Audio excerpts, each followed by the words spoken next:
And so, my fellow Americans, ask not what your country can do for you, ask what you can do for your country. And we shall overcome. Impromptu celebrations erupted outside the White House. The very word secrecy is repugnant in a free and open society. And we are, as a people, inherently and historically opposed to secret societies, to secret oaths, and to secret proceedings. For we are opposed around the world by a monolithic and ruthless conspiracy that relies primarily on covert means for expanding its sphere of influence.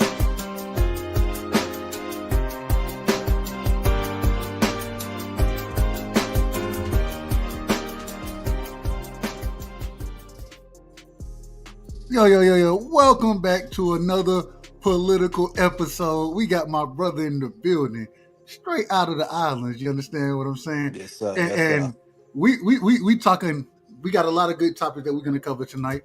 But before we do this, I just came across this video. So, and I told him, bro, I said, I got to play this. He heard me in the background a little earlier, riding to it. I just had to play this for the people real quick, Marky. So give me 1 second before we get the show started. Let me pull this up. Let me do things the right way. Go ahead. As always. Respectfully. Hey, respectfully. I say it respectfully. All right, here we go right here. I'm going to share the audio. It's going to pop up as the video. Let's remove the video because I don't want no smoke. Marky, let me know if you can hear this real quick when I start it. Can you hear this? Can you hear that? I can't. I cannot. Okay, you can't hear it. Hold on. I got it. I know what to do. Let's do it this way.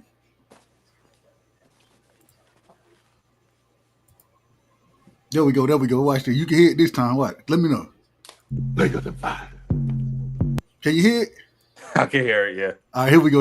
We got to play this whole thing real quick. Shout out to my brother BBO. We're going to bring BBO up in a second. But we got to play this. I thought this was hilarious right here. This had me crying. Bigger than 5. Bigger than 5.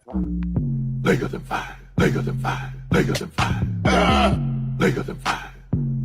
Bigger than 5. Bigger than 5. Bigger than 5. Bigger than 5. It don't matter. Divorce court, child support, Lou Dort. Bigger than 5.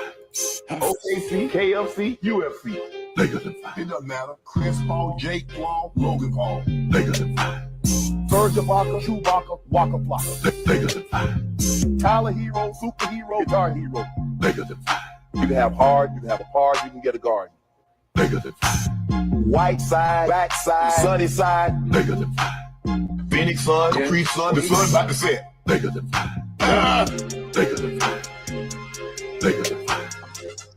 Bigger than 5. Bigger than 5. Bigger than 5. Bigger than 5. Bigger than 5. Bigger than 5. Bigger than 5. What you gonna put on Luke? All right, I had to start off with that. As always, we got to shout out everybody in the chat, man. Shout out to my brother, Just Do. Y'all make sure y'all go sub to Just, man. Just doing a hell of a job over there. Had a great interview today. The brother, and I say it respectfully, one of the most non-biased individuals that I've ever heard speak on the sport of boxing. And I got a lot of love and respect for my brother Just, man. And right now, we're going to give him his just due. Shout out to my brother Just Do, man. Much love and respect, brother. Man, we got Mr. Chairman in the building, man. Shout out to Thomas Hill in the building. We call him the Chairman around here. I don't know what y'all call him, but that's what we call him, Mr. Chairman around here. Shout out to my brother in the building. Josh Sanders is in the building. Salute to my brother Josh, man. Much love and respect. Much love and respect, family. Shout out to the ladies, man. The ladies of iTalk. Y'all make sure y'all go sub to the ladies of iTalk. They doing a hell of a job over there. You know what I'm saying? And I apologize. I ain't been able to pull up as much as I want to. But I owe y'all an appearance at least that. I owe y'all that. Shout out to my sisters over there, man. Shout out to the OG in the building, man. Y'all go sub to the OG. Bruce Gas, Boxing. Hold on, make sure I say it the right way. I almost fucked it up. Bruce Gas, Boxing, Jazz, and more. Shout out to my brother Bruce. having some of the greatest trivia shows that you can see, and really educating the people about the sport of boxing. Shout out to the OG Bruce, man. Much love and respect. Much love and respect. Let me hold on real quick. Let me bring my brother in here, man. BVO, I got you. We're gonna bring my brother BVO in. BVO, welcome to the show. Before I get to you, Marky, let the people know what they about to hear about tonight. We have a list of topics that we're gonna go through, and we're gonna play some videos, kind of like we just did that one. Not necessarily showing the video clip, but we're gonna hear the audio. Let the people know what we have in store tonight. Firstly, can you hear me? Can you hear me clear? You're crispy, baby. You're crispy. Okay, thank you. Salute to everybody in the building. I want to thank BVO, Dub Brightside for helping me put this together. You know, I think it's a lot of important things going on in this country. You know, and I think we should talk about it. So our first topic we're going to be talking about tonight, we're going to be discussing an NLRB whistleblower who is going to be talking about basically Doge came in and there was a huge information leak. Hold on, don't get too far. Not too deep. Yeah, my bad. Not too deep. Yeah, my bad. Surface level. Topic number 2, we're going to be discussing ABREGO GARCIA, as well as the legality around the situation. Number 3, we're going to be discussing Trump and his tariff strategy, how it's impacting the U.S., if it's foolhardy or maybe there's some merits to it. And lastly, we're going to be discussing a wild topic, alien technology potentially helping the United States to get ahead in this nearing new Cold War with China and the rest of the world. So, you know, we got a lot to talk about. Dub right side. Do you want to cue that video up with the NLRB? I got you. And real quick, shout out to my brother CDK in the building, man. Y'all make sure y'all go sub to CDK. Doing a hell of a job.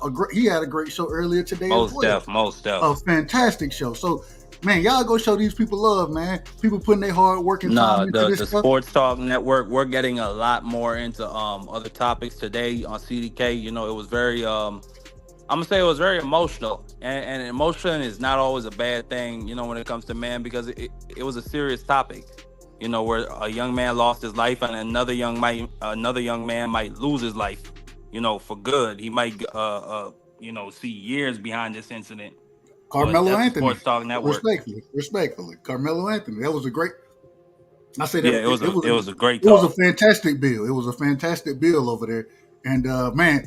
I couldn't pull up at the time, but I was listening, and I thought y'all hit that shit on the head, man. In my opinion. Shout out to my brother Cash in the building, straight out of Alaska, man. Salute to my brother Cash. All right, here we go. So I want to start with the whistleblower conversation, right? Shout out and salute to Not Another Boxing Channel, presented by B3, aka B3 in the building. Salute to my brother B3, man.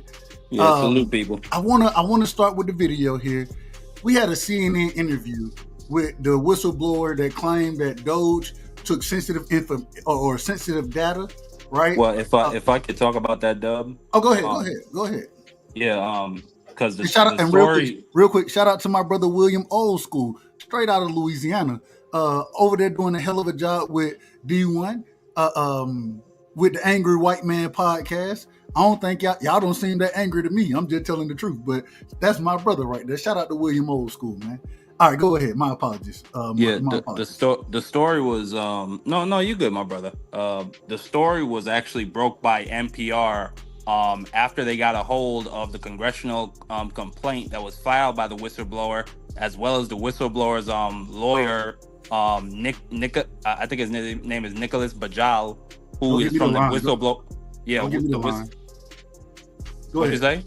I said, don't get me the line about the man's name, respectfully. Go ahead, though. You cooking. Go ahead. LOL. Yeah, I got you. But the lawyers from the whistleblower's aid, and they filed a complaint to Congress about this situation. So firstly, let me get into the National Labor Relations Board. Their job is safeguarding employee rights by regulating labor practices. They're a federal agency. It's responsible for holding sensitive data from anything like union elections, confidential information on investigations into unfair trade and labor practices at like workplaces such as SpaceX, which is owned by Elon Musk. They hold proprietary trade secrets, for example, like the formula for Coca-Cola and the recipe for fried chicken.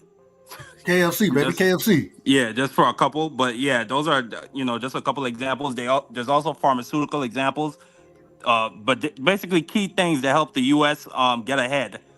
The whistleblower, his name is Daniel Baroulis. He's an employee that worked at the NLRB for about 3 years since 2020. He's responsible for cybersecurity and data. And what he basically observed when the Doge team came in was highly unusual. He saw a spike in data. Hold on. We're gonna let him break down. No. Yeah. I just wanted to give a brief yeah, but you're right. We're gonna let him go ahead and explain more on that. So, and we're gonna comment as we go along. And, but it's very shocking. And we can't play the interview in its we're gonna be stopping and commentating in between because shout out to YouTube. YouTube, show us love. We're gonna break it down. So we're just a couple of citizens exercising our First Amendment rights, man. Come on now. That's all we're trying to do, and we're trying to educate the people. So we don't own the rights to this content, right? This is a CNN interview, and so but watching it for criticism, reporting, and educational purposes. Absolutely, educational purposes only. And so I want to start with it. Let me turn the music down. I want to play start with the opening piece of the interview. And then me and Marky will break it down accordingly as to how we see. We will also drop the link after we get through our topics. We'll drop the link for anybody who want to come up and cook on anything. But we got to get through our topics first. We got to do that first. So here we go right here. Here we go. Marky, let me know if you can hear this. I think you should be able to. Let me know. In our politics lead, can you hear that? I can. Go ahead. All right, here we go. This and by the way, I can't even remember this brother's name. I know his name too. Damn, I can't remember his name. Anyways, it is what it is. Here we go. A whistleblower is coming forward with claims that Doge not only accessed data from his agency, but also took a substantial amount of sensitive data with them. According to a disclosure shared with Congress, quote, around 10 gigabytes of data, or quote, the equivalent of a full stack of encyclopedias worth if someone printed these files as hard copy documents, unquote. Now, that data came from the National Labor Relations Board. That's an independent federal agency that investigates allegedly unfair labor practices by private sector employers and unions and collects and stores sensitive and confidential information in the process. It's the type of information that Democratic Senator Chris Murphy asked the head of the National Labor Relations Board if she would protect from Elon Musk during her, it asked the Secretary of Labor, rather, if she would protect this data from Elon Musk during her confirmation hearing in mid-February. And this is an individual who owns companies that have existing investigations. Mm-hmm. He has a direct interest in getting information about the seriousness of those investigations. He has interest in getting information about investigations. And real quick, for anybody who doesn't know, this is the Senate hearing where she's being asked about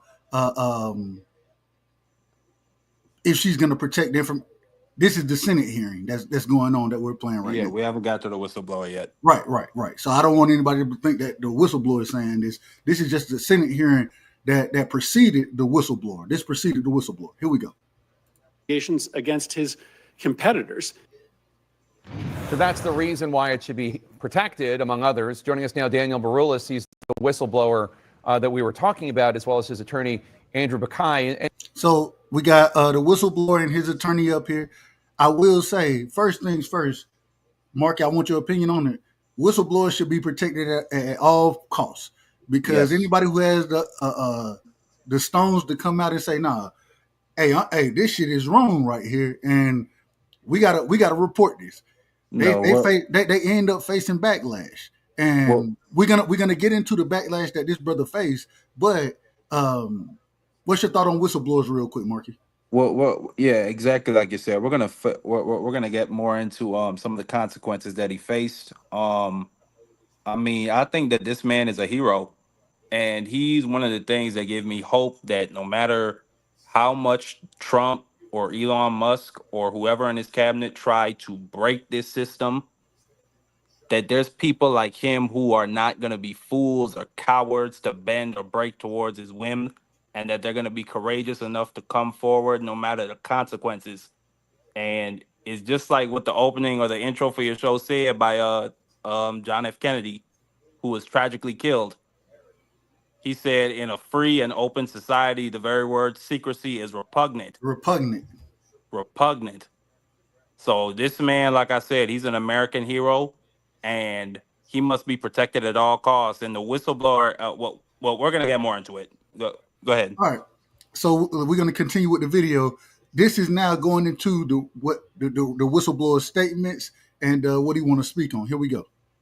And Daniel, you're fairly new to this role. This is your first TV interview as a whistleblower. And also, you're fairly new to the role at the National Labor Relations Board. You're just under a year with the agency.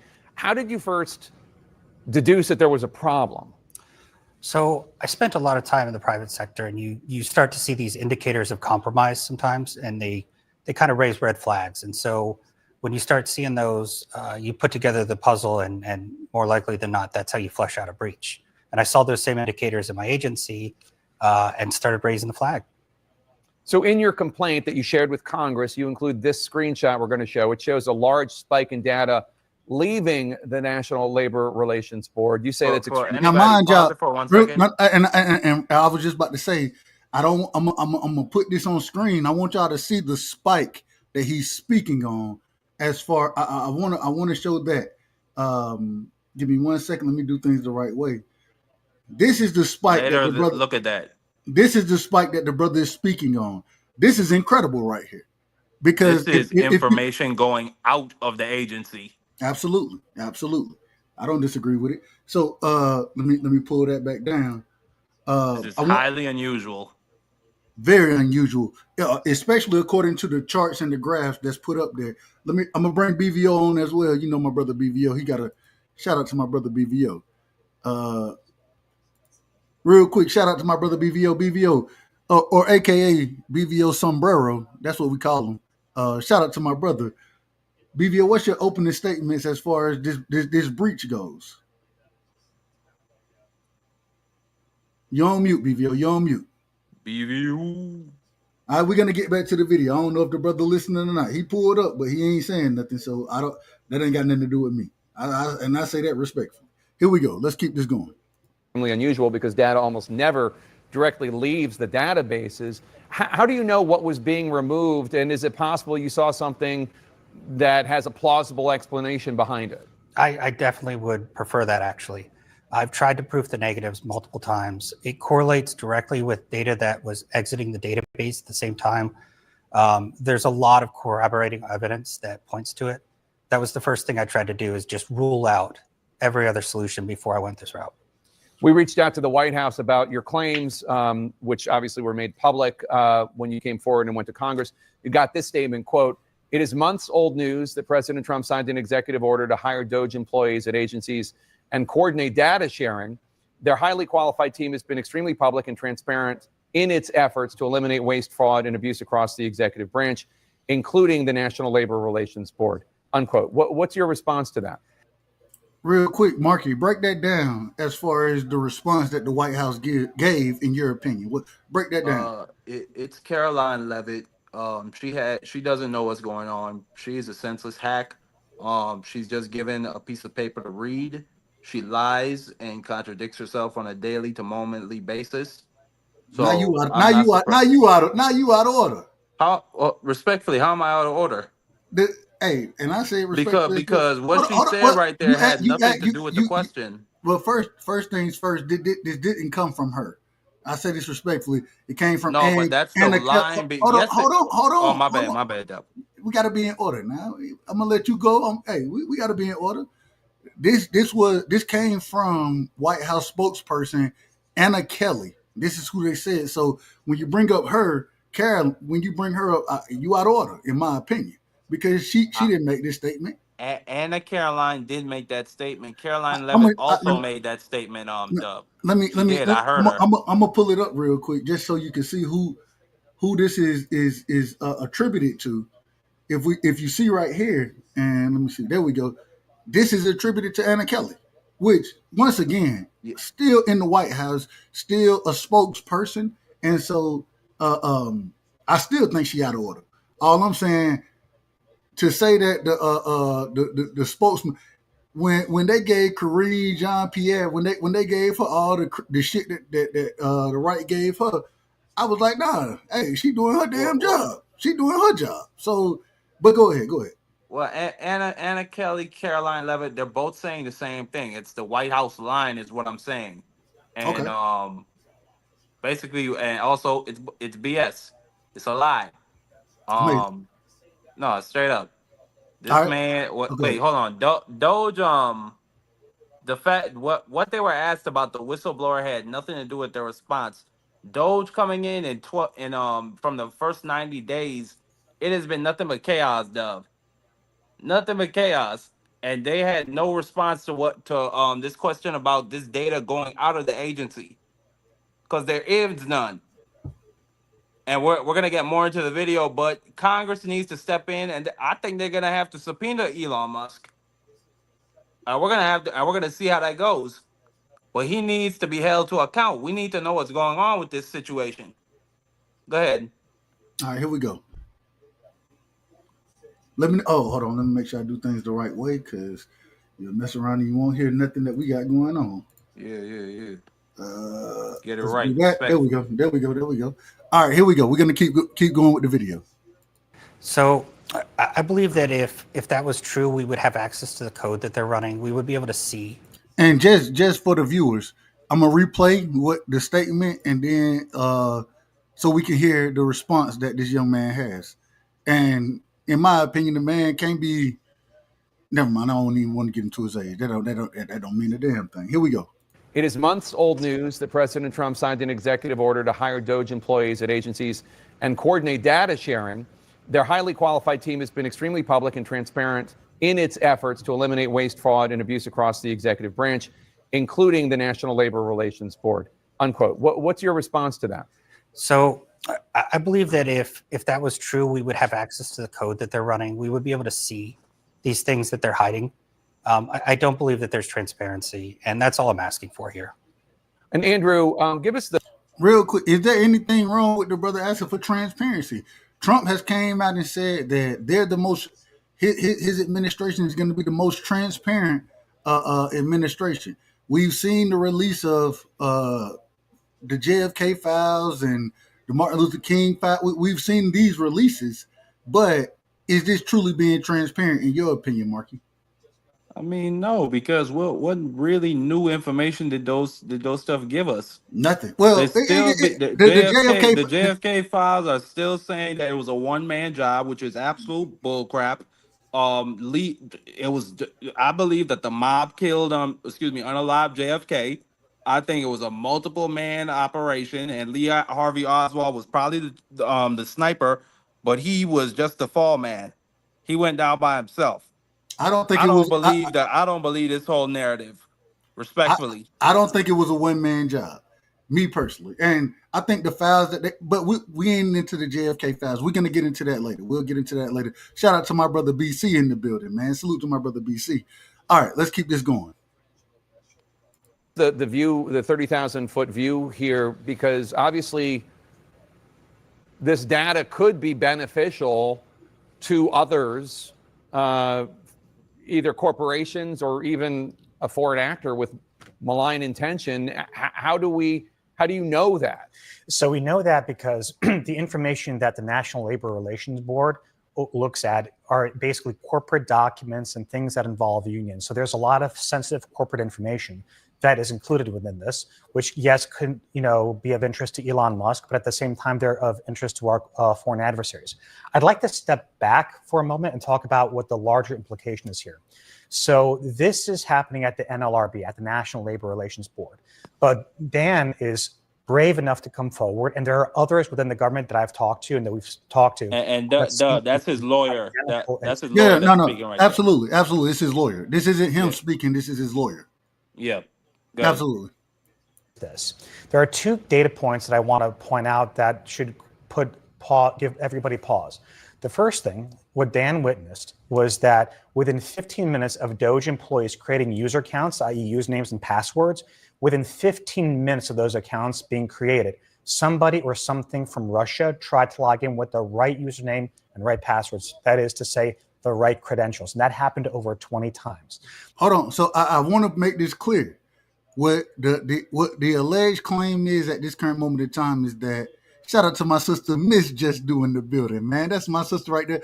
And y'all doing a hell of a job over there, sis. Y'all doing a hell of a job. Keep pushing that great brother, man. Keep pushing him. I always love to see Miss and Mr. Just Do, Miss and Mr. KO. I love that. You know what I'm saying? So, man, keep pushing them, sis. Keep pushing them. Shout out to my brother. Let's talk about it in the building. Straight out of Philly, man. Salute to my brother. Shout out to my Samoan OG in the building. Salute to my brother Samoan OG in the building, man. Much love and respect to everybody. Y'all hit the like button now. Make sure y'all hit the like button. Here we go. Pull this back up. My apologies. I'm out of order. Wouldn't be the first time. All right, here we go. Wouldn't be the first time. Yeah, exactly. And it ain't going to be the last. The second data point, which is really critical, is that Doge has also been using Starlink as a means to exfiltrate data. What that means is that, from our understanding, that Russia has a direct pipeline of information through Starlink, which means that anything going through Starlink is going to Russia. We also know that this is not unique to the NLRB. This is happening government-wide. And then the other thing that I wanted to flag for everybody is that right now... So I got to stop it real quick. And Marky, I got to ask this question. Yeah. The brother said, according to him, anything being uploaded to Starlink is going to Russia. I'm correct there as far as what he said, right? Well, basically what he said is he said that 20 different times somebody from a Russian IP tried to log into the NLRB's confidential files, like you said, 20 different times, and they I think he described right there the sophistication of the system they use to find the IP. And they said 20 different times, like he said, somebody from Russia tried to log in using full credentials for the NLRB. That's not normal at all whatsoever. And then where did those credentials come from? Go ahead. And then, and then right there, what he said was, he said Starlink, which is Elon Musk's company, it's being used, and it's also owned by several other investors from Russia. It's being used as a backdoor to leak information from the agency to Russia. Well, at least that's what he's claiming. He's saying there needs to be more investigation if that's going on, because this is very unusual. I have no problem with him saying that. If this is the truth, and I will say, I actually went and looked to see what I could find from Elon or Trump, how they would classify this, what they would say about it. I haven't found a statement on it. I haven't found. We have the White House statement, of course, but I haven't found a direct statement from either of those individuals. And we know Trump like to get up in front of the folks and talk. Elon Musk not so much, but he ain't got no problem talking either. So we need to hear something from y'all. I say that respectfully. Real quick, we need to see them in front of a congressional hearing. Shout out to my brother Ill Status in the building. That's my brother right there, man. Shout out to the OG, man, Picasso. Salute, Picasso. We got my brother Pittsburgh T in the building as well. Salute to my brother Pittsburgh, man. Much love and respect to all y'all. All right, here we go. Let's finish this video and then we'll break it down some more. And I don't want to say that this is intentional. It could very well have been a mistake, is that critical infrastructure databases in many government agencies, as we understand it, have been exposed to the open internet, which includes critical databases at the Department of Energy, which includes a lot of our nuclear regulatory agency material. So salute to my brother All-Star Izzy. Y'all make sure y'all go sub to Izzy as well, man. He doing a hell of a job talking relationships, women, men. Man, he doing a hell of a job over there. All things that and hopefully I get a chance to go rock with him, and we'll have a show together or something like that. Y'all make sure y'all go sub to my brother Izzy, man. Salute, Iz. Right now, the real concern is that this is not unlike Chernobyl and all of the control panels lighting up after the meltdown. This is serious, and I just want to commend Dan for coming forward to bring this to everybody's attention, because this really is the tip of the iceberg.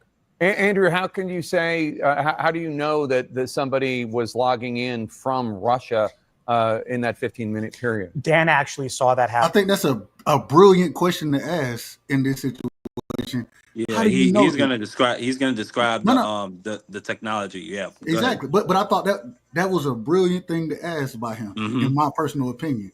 Yep. How do you know where it was coming from? And listen to the response, people. Happen. Yeah, there's logs and records we keep that show they geotag based on latitude, longitude, where login's coming from. And we saw blocked ones from Russia using that account. So now we know that the people, even in, and I say it respectfully, in RICO cases, we know they have cell phone data, computer data, and the man just said, we using longitude, latitude of the IP address to pinpoint where this login access is coming from. This is what the brother is saying. I'm not saying it, he's saying it. So I thought that was a brilliant question to ask, and this gives more credibility to what he's speaking on, in my opinion. Yeah, I totally You agree. our producer that shortly after sharing your concerns about a potential breach, that you received a threat at your home, including photographs. What did the photograph show? Was there a message? The message was clear, although poorly constructed. It was to stop looking, stop reporting. The pictures were of me walking my dog from above. Basically, a satellite photo. So the man now is saying that he's received photos, threats on his life, right? Or not necessarily on his life, but threats saying stop doing what you're doing. I mean, I think the threat is pretty clear, though, Bright Side. I mean, if you let them know where he is, that's letting them know where that you can touch him. That's really all that is.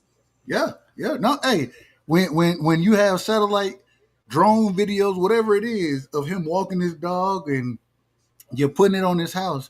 And they also said that they had sensitive personal information about him that they hung on the door along with the threatening note as well as the picture.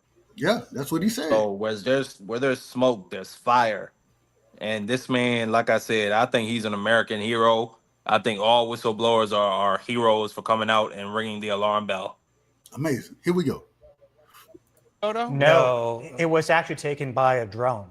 Yeah. What's really disturbing about all of this is that we had somebody literally either themselves or have somebody go to Dan's home and tape a threatening note, a menacing note that included a lot of personal information. There was a clear reference to his whistleblowing activities ahead of our filing, and with an image basically threatening him as he's walking his dog.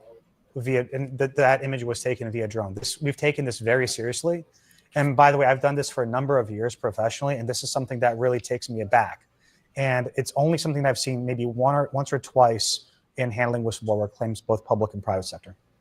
All right, Daniel Baroulis and Andrew Bukai, thank you both. So that's the end of the interview. Marky, man, break it down. What's going on with this situation, man, in your opinion? I mean, I think that this situation is really just a microcosm of what might be going on across the entire government.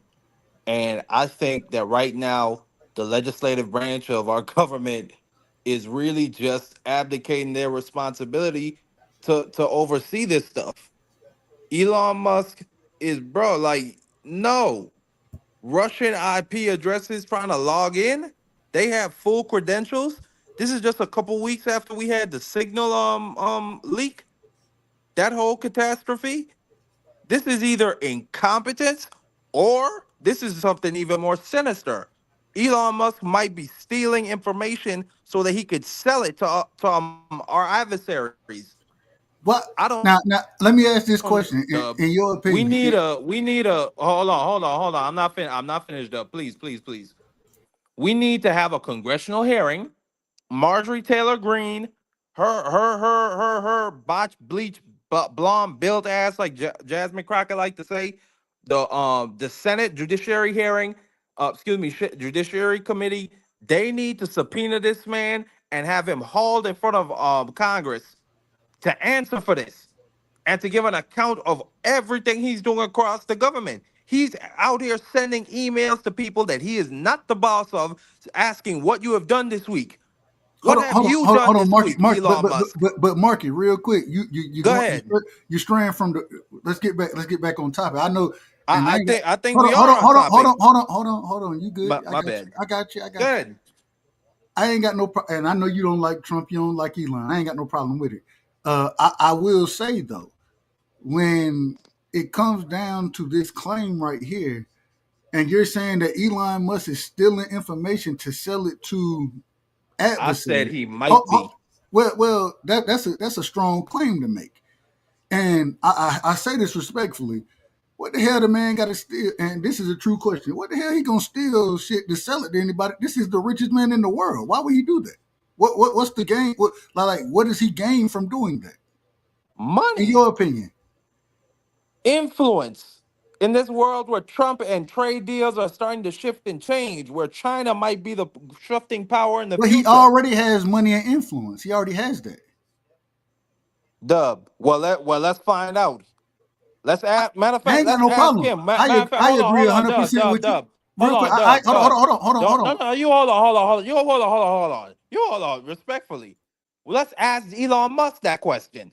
Why would he be taking this information in such large loads? And why would he then try to delete the logs after, or excuse me, he did delete the logs afterwards. And then how did afterwards 20 different times Russian people from Russian IP addresses try to log in? Let's ask these questions, Dub. You're not curious? Well, if you would have let me finish, I was going to say I agree with you that a congressional hearing should be held. I agree with that. And so that's all.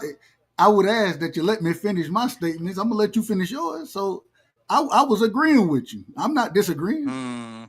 I was literally going to say that there should definitely be a congressional hearing.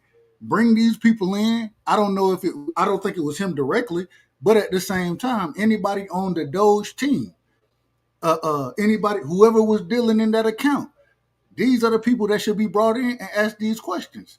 That's my opinion on it. But go ahead. I know you get passionate about it. I don't take it as disrespect. Go ahead, my brother.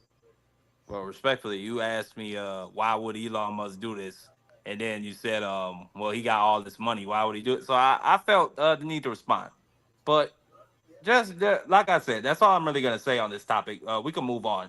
Elon Musk, he needs to be held to account. Him and this entire Doge team that was involved in this incident. I also hope to hear this whistleblower probably in the coming week or so testify before Congress. Absolutely. I would We're love gonna hear that. more information. And we're going to cover it next week. We're going to cover it next week as well, especially if we get that hearing that I believe we all deserve. You know what I'm saying? As the American people, respectfully. Shout out to my brother Mike Rhymes in the building. You know what I'm saying? Shout out to my brother PGH Big Dog is in the building. I apologize. Shout out to my brother D Free, the master debater. Y'all make sure y'all go sub to Free, man. Free doing a hell of a job next week. We got the draft coming up. We will have a draft show. Less than 200 subscribers from 1,000. Can I finish? Most deaf. We got my brother Free. We will have the draft show. We will cover the first and second round of the draft next week. That'll be on Thursday and Friday. And so y'all look forward to that. Shout out to my sister in the building, Harlow, man. Harlow Blonde. Y'all make sure y'all go sub to Harlow. Now, she might cuss your ass out, but at the same time, doing a hell of a job over there, man. Shout out to my sister, Harlow. Much love and respect, sis. Out of order. Marky, let's move. I want to move to the second topic. I didn't even expect, I say it respectfully, I didn't expect this first topic to take 30 minutes from us, but hey, we long-winded. I'm long-winded. You long-winded too, so shit. Yeah. Okay, fine. I'm long-winded doing it as well, respectfully. So going to the second topic, I thought this was a very interesting topic right here. And I'm gonna allow you to say the brother name because I always screw the brother name up. But shout out to my brother in the building, man. It's not really that bad. Kilmar. Real quick. Shout out to my brother in the building, man. Let me make sure. Hold on. Let me make sure, man. Hey, Ace 25 or 250. 250 a little different. Let me make sure, man. Hold on. I think that's my brother right there. Though. All right, there we go. We good to go. We good to go. Ace, man. Hey, let me make sure I reach my brother up, man. Get him right.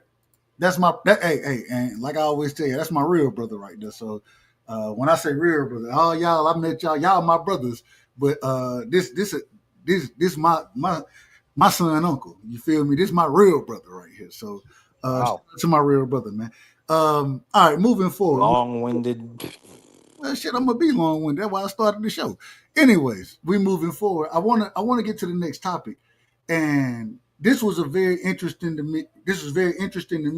I want to start with, and I got a video. It ain't the video that you sent me, Marky. I found another video that kind of breaks the timeline down, and we're speaking on. And correct me if I'm wrong. You know, I'm gonna say the name. I probably say the shit wrong, anyways. Abrego Garcia. Let me say it. Well, It's not really that bad. It's not really that bad though. It's Kilmar Abrego Garcia. That's what I said. I said Abrego You said Garcia. Abrejo. I didn't say Abrego. You did. It's right there on I camera. said Abrego Garcia. Okay, Dub. All right. All right. It's right there on camera. Press now one in the chat if Dub said Abrejo. Now you out of order. You out of order. Press one in the chat if you heard Abrejo. If y'all heard Abrego, press 1 in the chat. If y'all heard Abrego, press 2 in the chat. Let's see what the chat says. Yeah, if Marky want to do that. Yeah. If that's what you want to do. Yeah. Oh damn. Well, Marky, you the only person. Marky, Marky voted before everybody did, didn't he? I'm an autocrat like Trump. Hey, real quick, shout out to Free. Free said 2 people who interrupt everybody. Shout out to Free. All right, moving forward, and Free agree with me. I said that's Abrego, 3-1. That's 3-1. No, your vote counts once, man, and I didn't even vote. So it's really, if I would have voted, anyways. Let's move forward. Let's move forward. You out of order. You out of order, man. All right, and now we got to give you the drop. Fuck it, we got to get this nigga the drop, man. Respect. This is outrageous. This is outrageous. No, he needs to know. No, he needs to know. He's always crying. Damn.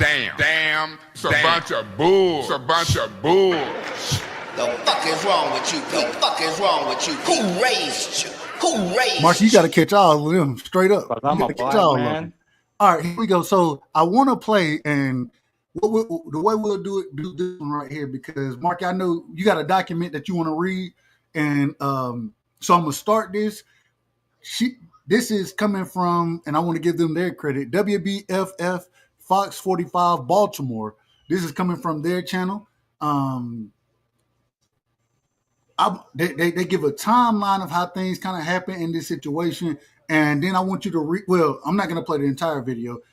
We'll stop it. I want you to read the actual document from the Supreme Court, and we'll break all this down, because some shit got to be out of order here. Here we go.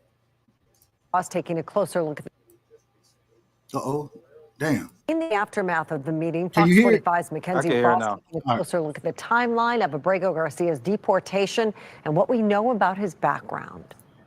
There are a lot of dates and information about Kilmar Abrego Garcia. We've uncovered several pieces to the puzzle. Here's the timeline that we know of right now.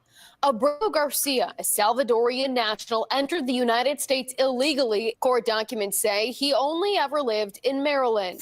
In 2016, he met Jennifer Vasquez-Sura. The two moved in together in 2018. Vasquez-Sura was pregnant with Abrego Garcia's child. In August of that same year, a man who says he's the father of Vasquez-Sura's 2 youngest children asked a court for an emergency custody hearing, claiming the children were in serious danger because Vasquez-Sura, the mother of the kids, is dating a gang member. The court documents don't name who that gang member is. The concern was dropped due to jurisdiction issues. On March 28, 2019, Abrego Garcia was arrested in a Hyattsville Home Depot parking lot with 3 other people. Police questioned him about any... And real quick, we don't own the rights to this material. Once again, this is for educational purposes only. Shout out to WBFF Fox 45 Baltimore. Shout out to them. This is where this report is coming from. We don't own the rights to this. Educational purposes only. YouTube, show us some love. connections to the infamous MS-13 gang. The gang unit in this field interview form says the Chicago Bulls hat and hoodie Abrego Garcia was wearing represents that they are a member in good standing with MS-13. And a reliable source of information said Abrego Garcia is in fact a member of the Westerns clique, even pointing to a rank and a nickname.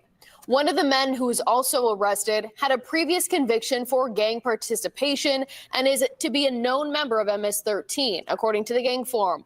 Another man, also believed to be an MS-13 member, the form indicated. Abrego Garcia was not. So real quick, I wanna break that down, because she said that these other individuals were a part of MS-13. According to the court documents, the husband or the former husband, and we have no clue what this man thought process was when he was filling these things out. He may have been just pissed off and called this man a gang member. We don't know that to be a fact yet, in my opinion. Marky, what's your thoughts? That's exactly what I think. It's complete to me. It's complete hearsay until the actual claim and allegations are dueled out in court, and he's had an opportunity to respond. Now, me personally, just hearing this that they thought he was a gang member based off his clothes, that sounds like profiling. That's outrageous. That's outrageous. Yeah, that sounds like profiling to me. I mean, imagine if that happened to you because you like Spider-Man or you like the Yankees or whatever. Hey, and once again, are you telling me that everybody who wears the bull hat and the Chicago Bull? Hey, when George was there, I was a huge fan of Chicago. So all I'm saying, you telling me that everybody who wears a bull hat, so whatever hat that they wearing signifies gang membership? I can't believe that. I can't believe. And they're gonna talk about it further, but that's really it. That's all they have to say that he's a gang member. That's it. Now, just this hearsay from this confidential informant. So I wanna continue with the video. When they get to the Supreme Court piece of it, I want you to read the document as far as the Supreme Court go. Cool. Very powerful piece of writing. Absolutely. Hey, we gotta and for the people who don't know, we just putting the information out here. This is what we're doing. This is what the politics show is for. We got to put this information out here. Y'all judge for yourselves. Shout out to the OG Crush in the building, man. Y'all make sure y'all go sub the Crush, man. Coffee and coffee and donuts. Shout out to my OG, man. Salute. That's my OG. And we like to call the brother the master of ceremonies. Shout out to the master of ceremonies. All right, here we go.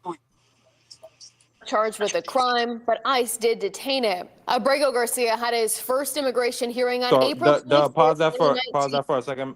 Okay. My bad. So you heard him say right there, he was never charged with a crime. However, ICE did detain him. Hold on. So let me rewind it so we can hear that one more time. I believe never charged with a crime. However, because his status was in question, ICE took him. All right, here we go. Let's hear it one more time. And I believe Marky is absolutely correct with what he just said. Here we go. Abrego Garcia was not charged with a crime. He was not charged with a crime. Here we go. But ICE did detain him. Abrego Garcia had his first immigration hearing on April 24th, 2019. ICE opposed his release, pointing to that gang form as verification of his MS-13 relation. That same month, one of the officers from Prince George's County Police who helped fill out that gang form was suspended in connection to an unrelated incident. That officer. So I want to hold on real quick. Let's finish that. I want to replay that. I want to hold on. I want to replay that though. I want to. So he was charged. You had the gang, and shout out to my brother in the building. No evidence. Where you been, my brother? And I say that respectfully. That's my brother right there. Salute. Let me get him right. Let me get you right.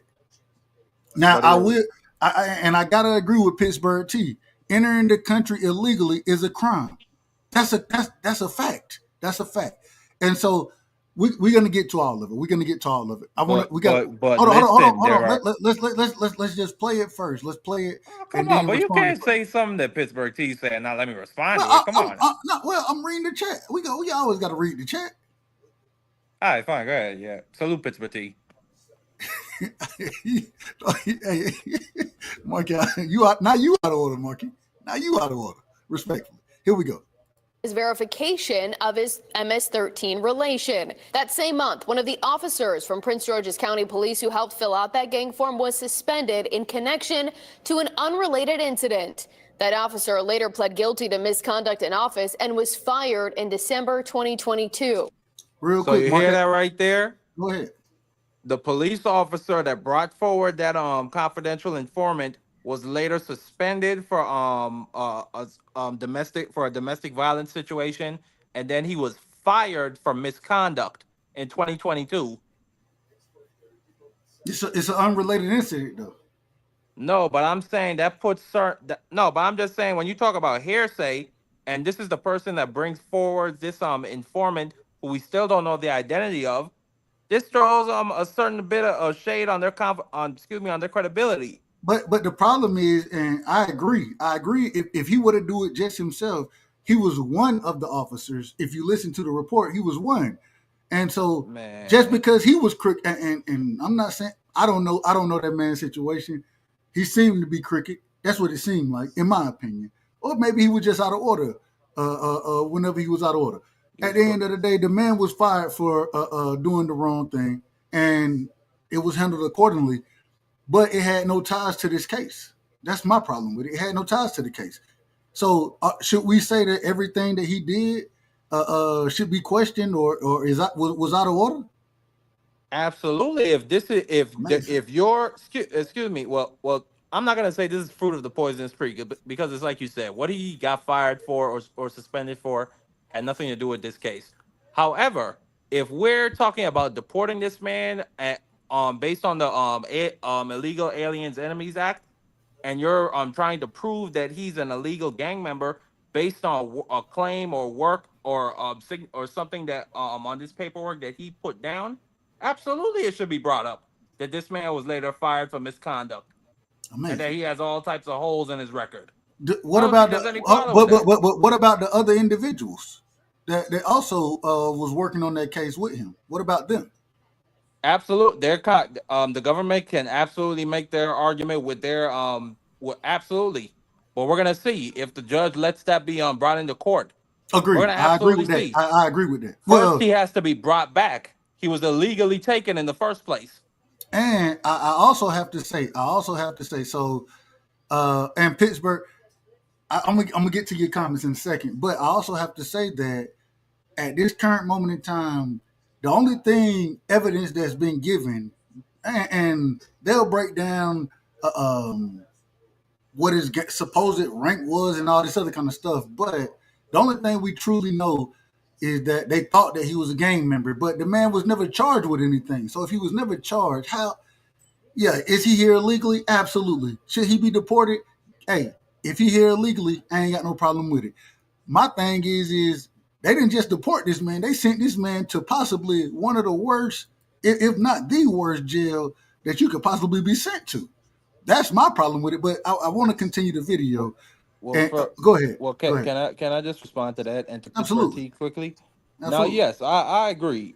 Abrego Garcia, when he fled his country of El Salvador in 2012 and came to the U.S., I agree. When he crossed the border, he was an illegal. However, there has been a policy in this country of having a process to naturalize these people.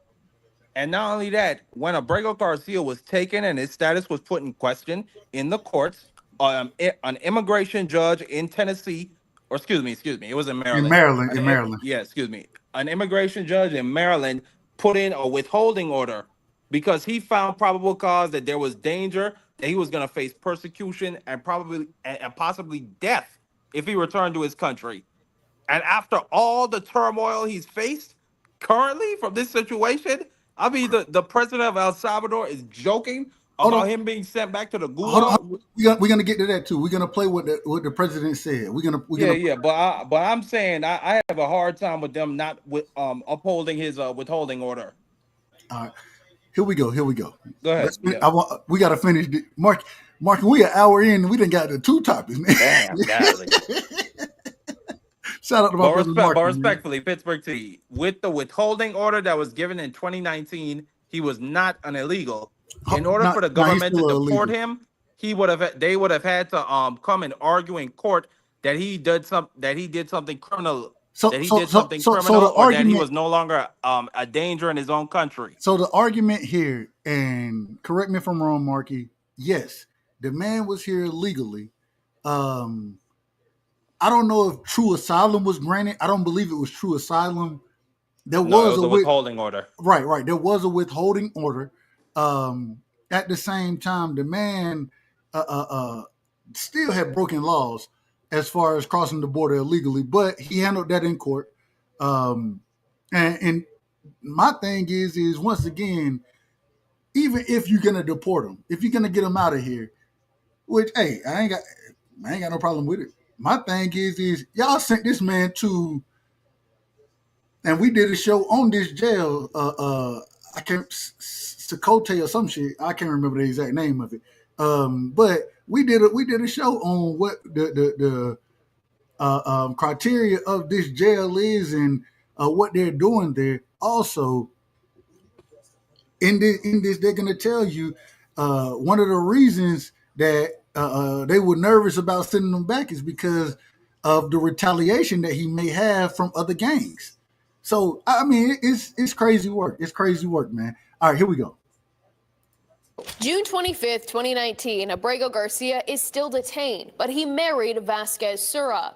And on August 11th, she gave birth. An immigration judge granted a withholding of removal for Abrego Garcia. So here's the withholding right here. This was on October 10th, 2019. October 10th, 2019. That's when the removal or the withholding of removal was granted. So it's not true asylum, but he has the right to be here according to this judge. Saying there were gangs in El Salvador. Therefore, my bad, Dub. Oh shit. Go ahead. Yeah, my bad. Therefore, he was at least for the time being, a temporary legal resident. Agree. A temporary legal resident. I agree with exactly. Pittsburgh T. Go ahead. Hey, shit. If Just the judge saying, you let it go on for a long time. Good. I like what? I'm out of order. I admit that. Go ahead. All right, here we go. There were gangs in El Salvador that would persecute Hold him on, if he rewind it. October 10th gave birth. An immigration judge granted a withholding of removal for Abrego Garcia on October 10th, 2019, saying there were gangs in El Salvador that would persecute him if he returned. Why would he be persecuted by gangs in El Salvador if he returned, in your opinion? Well, according to him as well as his family, when they were living there before, when he was 14 years old, the gangs would basically stalk him when he was outside and threaten his father that if they didn't pay him, they were going to make him join the gang. And then they said that they were going to grape his two sisters and that they were going to kidnap his mother. And that's why they fled El Salvador at the time. Amazing. All right, here we go. I didn't know that. I think that's the first time I've heard that. Do you have documentation on that? I do. Well, and I'm pretty sure you do. I ain't mad. I'm gonna send it to you. You know, I send you. Yeah. No. If you can read, if you could just read it, if you read it, we're gonna, I give you the opportunity. I ain't got no problem. Okay. All right. So I want to finish this. All right, here we go. The judge released him with a work permit. Jump to May 2020. So the judge released this man with a work permit in 2019. Here we go. And this is going into, I'm going to rewind it because, I know and we got to stop it. Once again, we don't own the rights to this video.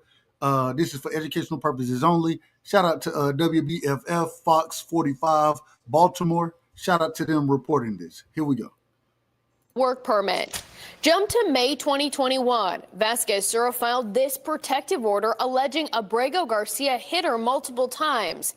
She dropped the order and now says they were able to work through the situation privately. So she filed a complaint that he had put her hands on her, withdrew it, and said they were able to work through it,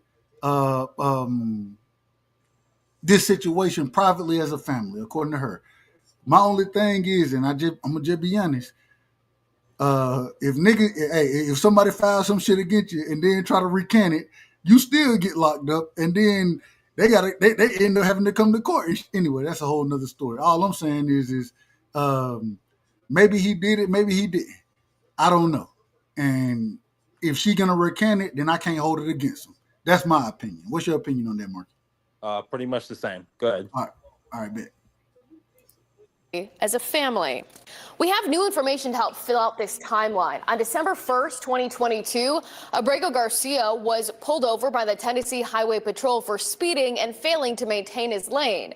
According to this report just published by the Department of Homeland Security, ABREGO GARCIA was suspected of being involved in human trafficking because there were 8 other people in the vehicle and they all gave the same address. What's your thoughts on that piece, Marky? Well, again, suspected. That Never don't mean brought to court. that don't mean Never. you're a criminal. That don't mean you're a criminal. If you suspect, I mean, you you're never innocent. know. These people could be coming from work. Again, he's an illegal, and again, these are people coming from El Salvador. They're low. I'm not gonna say low class. What's the word? I'm not gonna even say poverty, but I think they're below. Some of them are below the poverty line, Dub. So it's not a surprise. Like if you talk to people like Pearl even talked about when he was young and living with his grandmother. There were 11 of them, and 9 of them were sleeping in the same bed. But So the that problem stuff. is the problem is I understand what you're saying there. What we're talking about here is the man claiming to be driving from Texas to Maryland, getting stopped in Tennessee with 8 other individuals saying that they all stay at the same address.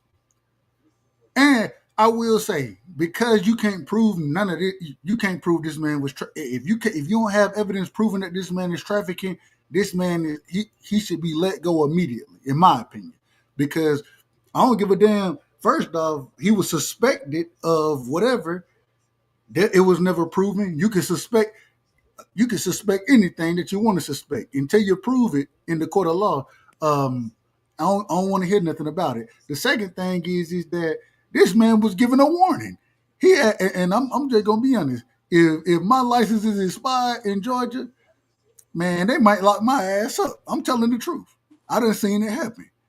And so the man had an expired license. First off, how did he get a license if he's not a citizen of the country? This is crazy work all the way around, in my I mean, personal well, opinion. no, you're not allowed to. Well, they can get social security cards, but on the back of the social security card, it says you're not allowed to use it to vote, and they're not allowed. They don't. They're not. They pay into social security, but they don't get any of the benefits, Dub, and they Okay. don't get Medicare.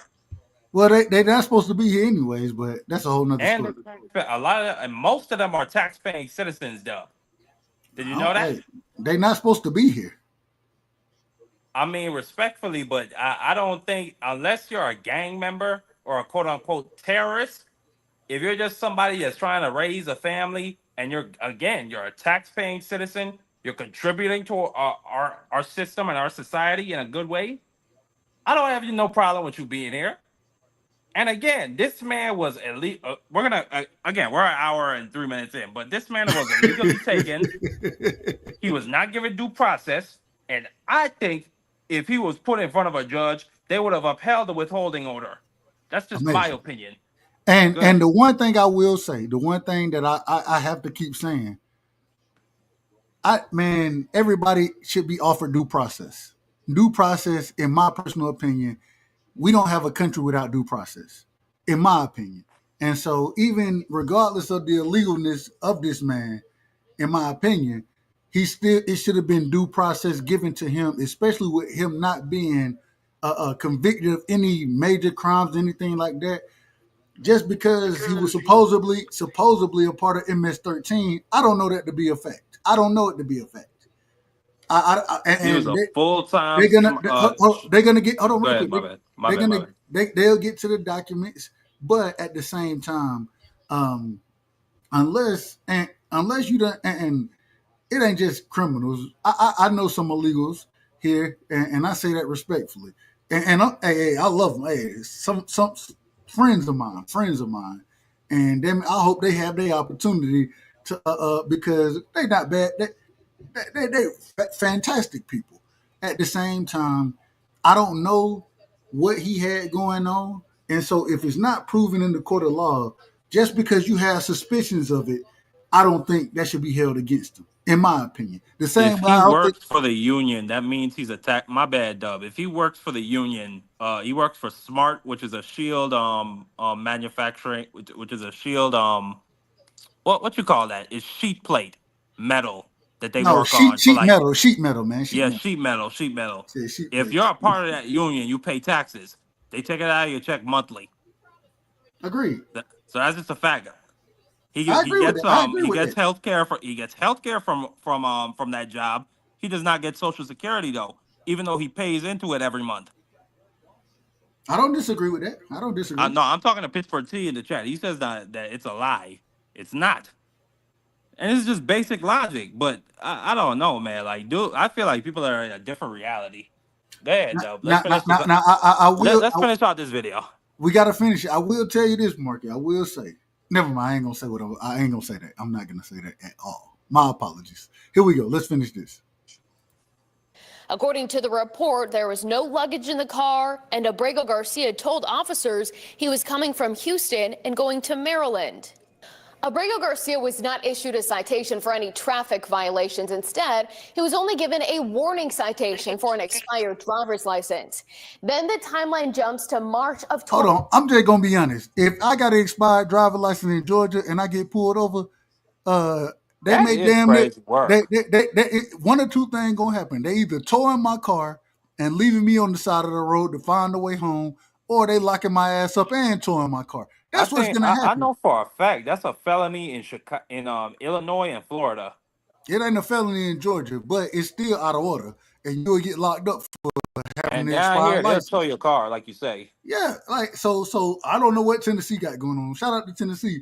Maybe I need to go move there. If you ain't go, hey, hopefully, look, if you don't got insurance or expired license, any of that, maybe you can get off in Tennessee. I don't know. All I'm saying is Tennessee was out of order for that shit. I mean, we never know what kind of conditions it might have had out there. Maybe he really didn't want to take him to jail. Hey, maybe that's what it was. I don't know. Had some weather conditions, is what I'm saying. Hey. One thing I always heard about Georgia State Patrol, you can speed in the rain because their ass ain't trying to be in the rain talking to your ass. But at the same time, I don't want to put myself in that situation. So. I'm a law. I pay my taxes. I'm a law-abiding citizen. I'm not speeding. YouTube, keep me in order now. Keep me in order. Here we go. 2025, when Abrego Garcia was again pulled over in Maryland, this time detained by ICE. March 15th, 2025 is the last time Vasquez-Sura heard from Abrego Garcia, and he was then confirmed to be in the Salvadorian Supermax prison known as CCOT. March 31st, the Trump administration admits that deporting Abrego Garcia was done in administrative error. On April 4th, a federal judge ordered the Trump administration to return the man to the United States by April 7th. That doesn't happen, and the U.S. Department of Justice appeals to the U.S. Supreme Court. Hold on. Now, Marky, I think this is the perfect time. Can you read the Supreme Court ruling in its entirety? Can you read that for the people? I will read it because I think it's very important that people, and you can find this right on supremecourt.gov. It's public information. And because there's a lot of lies going around about this ruling. So here we go. This is Christine Noam, Supreme Court, Department of Homeland Security versus Kilmar Armando Abrego Garcia. Starting out from the first page, this is a 4-page document. On March 15th, 2025, the United States removed Kilmar Armando Abrego Garcia from the United States to El Salvador, where he is currently detained in the Center for Terrorism. Hold on, real quick, Marky. Let me stop you. Where can we find? I want to put it up so as you read it, the people can read along with you. Where did you find this document at? I apologize. Supreme Court. It's literally right there. Just hold on. I put it in the public chat. All right. And so what I want to do, I want you to go ahead and continue with it, but want to pull it up so we can make sure that we're in order, so that people know that we're not just making this stuff up. We're not reading from no nonsense. No, I want people to read along with me because the Trump administration is lying. All right, here we go. Lying. Hold on. And they got Stephen. My bad. Go ahead, though. All right, hold on. Let me do it this way. There it go right there. All right. So go ahead, Marky. Yeah, I was after. Matter of fact, yeah, I can read directly from here. That's cool. Actually, I prefer my own thing. Hold on. Yeah, I was gonna say it's easier to read from your own shit.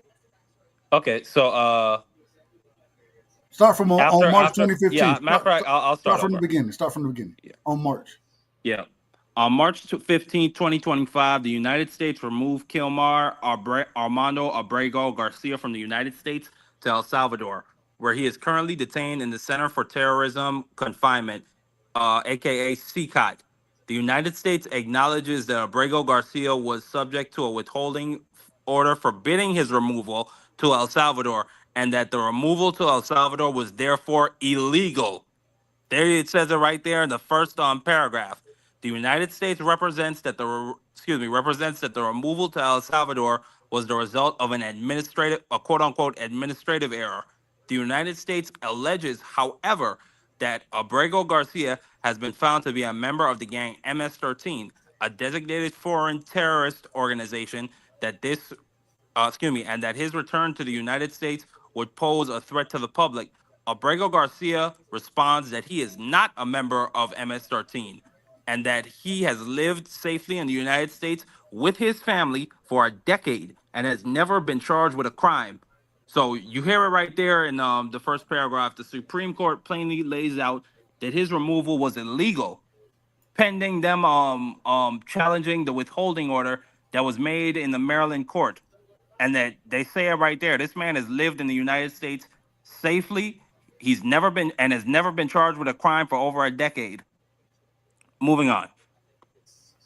On Friday, April 4th, the United States District Court for the District of Maryland has entered an order directing the government to facilitate and effectuate the return of Abrego Garcia to the United States by no later than 11:59 p.m.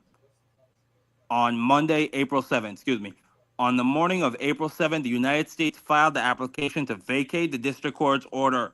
The Chief Justice, pay close attention to that name. The Chief Justice entered an administrative stay and subsequently referred the application to the court.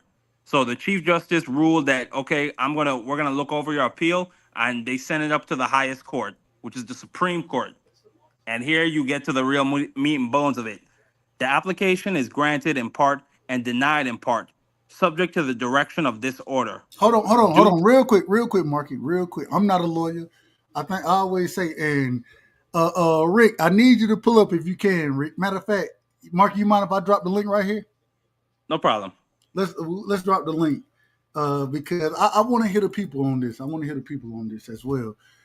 Rick, if you got an opportunity, pull up because my brother Rick Timms is a lawyer? No, not Rick Timms. My brother, y'all call him Ace.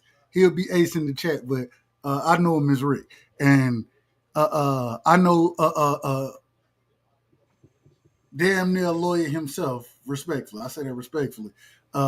He can, anytime I have these type of conversations or things brought up, then I have to some of the wording of it doesn't make sense to me because we just watched it say that the application is granted in part and denied in part. What does that mean? I don't know what that means. Well, what does that mean to you? If you read on it, I think it explains more, Dub. Okay, keep reading. Keep going. So let me begin. Start from the application. Start from the application. I'll begin back from on the morning of April 7th, the United States filed this application to vacate the district court's order. The Chief Justice entered an administrative stay and subsequently referred the application to the court. The application is granted in part and denied in part, subject to the direction of this order. Due to the administrative stay issued by the Chief Justice, the deadline imposed by the district court has now passed. To that extent, the government's emergency application is effectively granted in part, and the deadline in the challenge order is no longer effective. So you hear it explained right there, Dub, why it's granted, why the stay is granted in part, because by the time they're already going over this appeal, the deadline's already passed. So they said, okay, fine, we'll grant you that because it's already passed. Hold on. So they're granting. What are they granting? They're granting the stay. Okay. They're granting the stay by Chief Justice. They don't list his name, but they just call him the Chief Justice. This is from Sotomayor. So shout out to Sotomayor. Most def. First Latina woman on Shout out to the her. Supreme Court. Most of. But moving on. To the extent granted, well, let me go back. Oh, which page am I? No, you good. To the extent granted, to the extent the government emergency application is effective, granted in part, and the deadline. That's where we at. Go ahead. Okay. To that extent, granted in part, and to that extent, the government's emergency application is now effectively granted in part, and the deadline in the challenged order is no longer effective. The rest of the district court's order remains in effect, but requires clarification on remand. So you hear right there where they denied the Trump administration's appeal. They said, okay, fine, that date, the deadline is no longer effective. However, you still need to comply with the lower court's orders. So going back to here. Is that what you got out of that? Is that what you got out of that? You want me to read it again? Read it one more time. Okay. To that extent, the government's emergency application is effectively granted in part, and the deadline in the challenged order. So you hear right there, the deadline in the challenged order is no longer effective because it already passed. But this is the problem. So they're saying, okay, we're granting the emergency application that the government has put forth us, right? Yes. In part. Mm-hmm.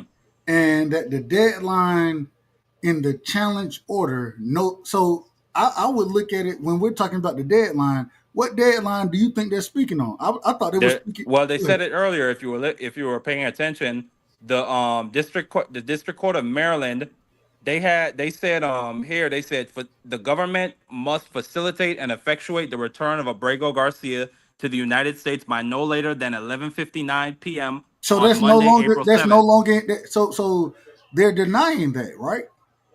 So what they're saying is, okay, we're going to consider your appeal, but while we consider your appeal, okay, we acknowledge that date is no longer effective. Right. That's what I'm saying. Because we have to consider your appeal. However, we are denying the other part, which says that you want to leave this man in this country. Hold on. Let keep reading. Matter of fact, you go ahead and read for a little bit, though. The rest of the district court's order remains in effect, but requires clarification on remand. The order properly requires the government to facilitate Garcia's, respectfully, release from custody in El Salvador, and to ensure that his case is handled as it would be, or as it would have been had not he had been improperly sent to El Salvador. My thing with this is, even in that situation, this is why I say we got to play the other piece of it. Even with that being said, when the word facilitate being in quote unquote in quotation marks, right? How do you take that piece of it? Facilitate. How do you take that? Well, it goes on later in the document to hold say. Hold on. As far as that facilitate piece though, before whatever that means, do everything in your power to get this man back here. I disagree. Well, the appellate review would disagree with you, and this document would disagree with you later on. But go ahead. Well, and I think and my whole I done listened to a lot of things. I want to and at this point, I think it'll be prime for us. Let me do this. Let me do things the right way. Be all the way in order. I want to pull this up and I want to play this video now in concert with what we're kind of talking about. So, because you sent that to me early, and as reading that, I'm like, okay, I want to make sense of it. So I went and I listened to the White House, Trump, when he passed it to what's the Attorney General name right now? Pam Bondi. There we go, Bondi. When he passed it to her, I listened to what she said, and it kind of gave me an understanding, but it kind of confused me as well. So I want to pull this up. Let me make sure I do it the right way. Trump, and because that's when El Salvador. There we go. All right, here we go right here. So I want to play this. This is a 6-minute clip. I don't want to play it in its entirety, but definitely want to want to hear what was said here and how it's passed over. And shout out to my brother Major Keys in the building. Salute to my brother Major Keys, man. Y'all make sure y'all go pull up on Major, man. Always doing a hell of a job over there. Shout out to Chris Trocker in the building. Or I said Trocker. Chris Trock in the building. Now I apologize, my brother. I apologize for that. Y'all make sure y'all pull up on him as well, man. All right, here we go. I want to play this, and then we'll move forward. Let me know if you can hear it, Marky. Late to help return the man I can. who your administration says was mistakenly deported.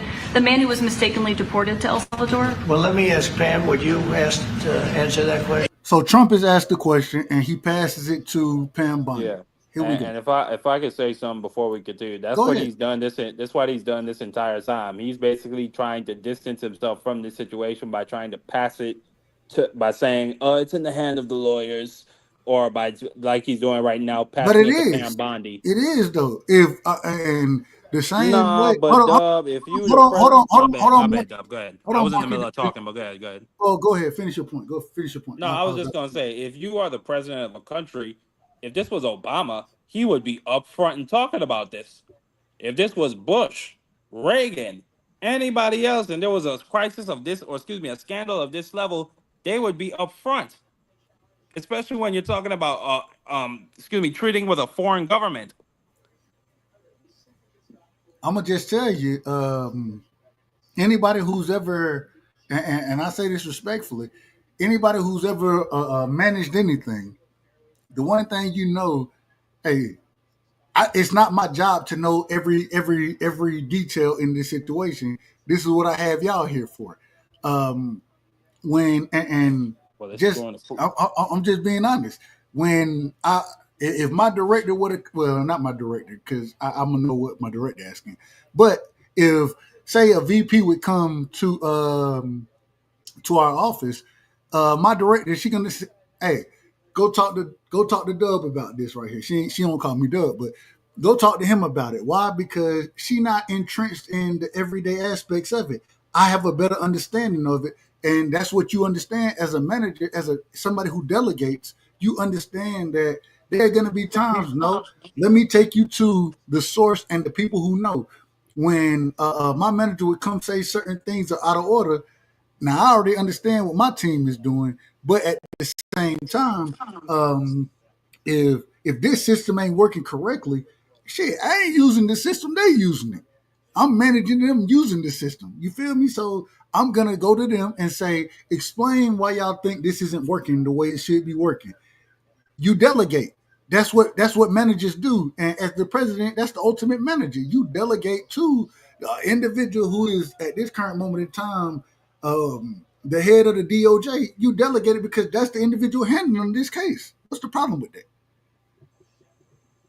Like I said, if this was Trump, if this was Obama, if this was Reagan, if this was any of the either Bushes, if this was any president in the past, they would be upfront answering that question. When they asked about weapons of mass destruction over in Iraq, Bush didn't truly answer it.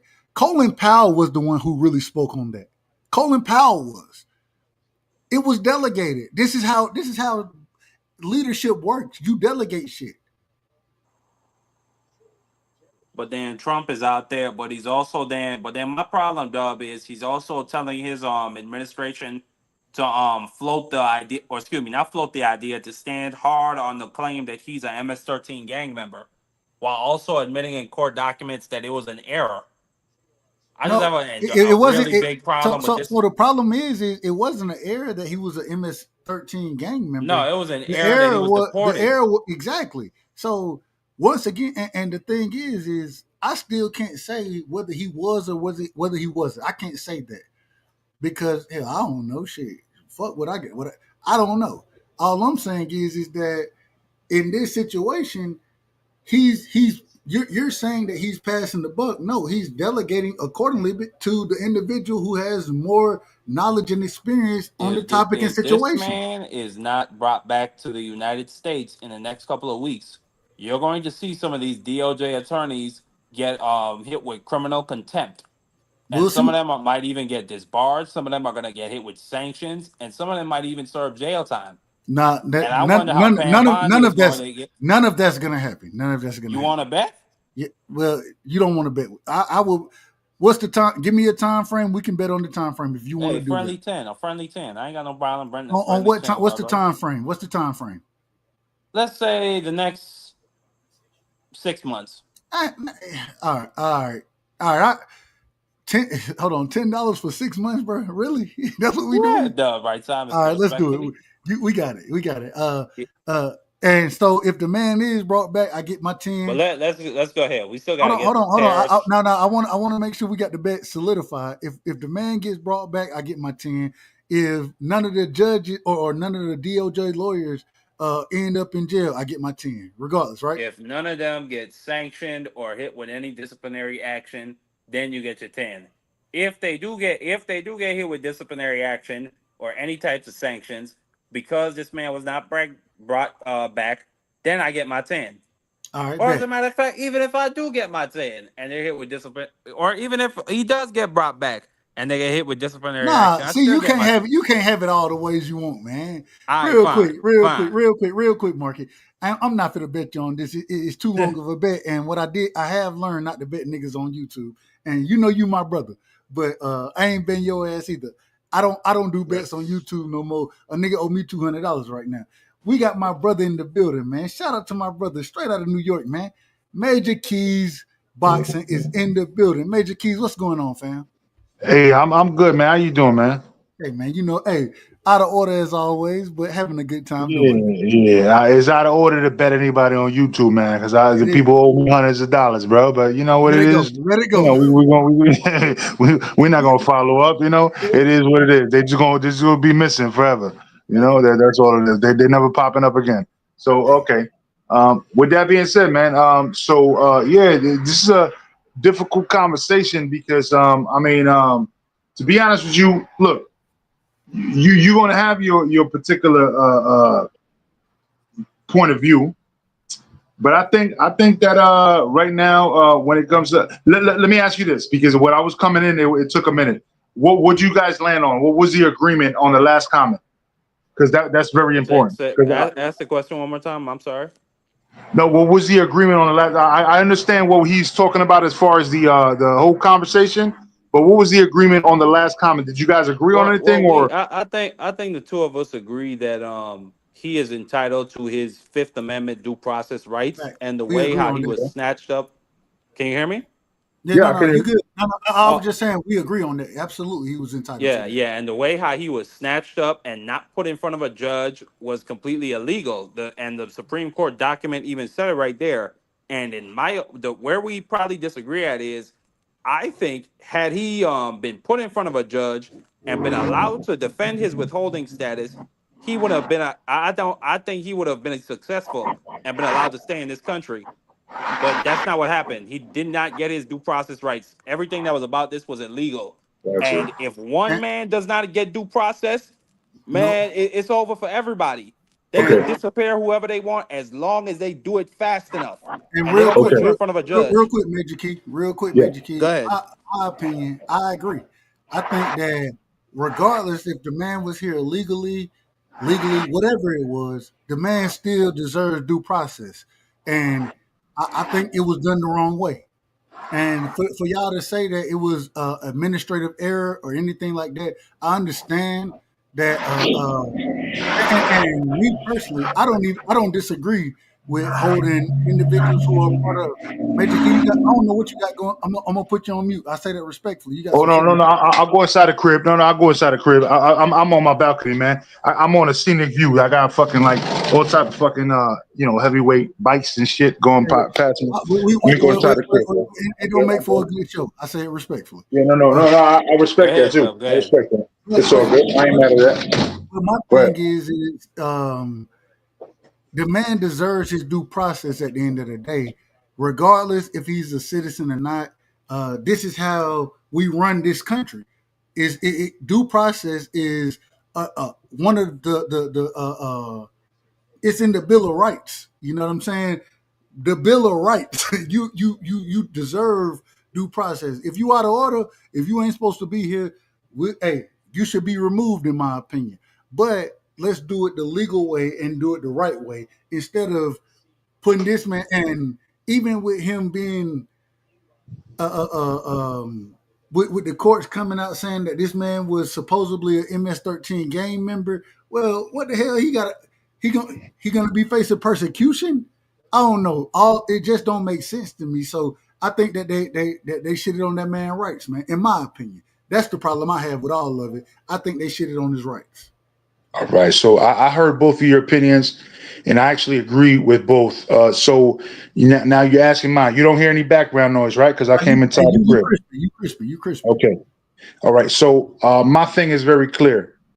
When you start trampling on rights for one person, right? You can say it, right? Hey, listen. If we all American, hey, you know what? I'm Puerto Rican American. I'm a Latin American. Hey, I speak American only. I don't speak English. You know what I'm saying? I'm only Black American. FBA. I only speak English. You know what I'm saying? Hey, I'm a Mexican American. I only speak English. You know what I'm saying? You start shitting on other people, right?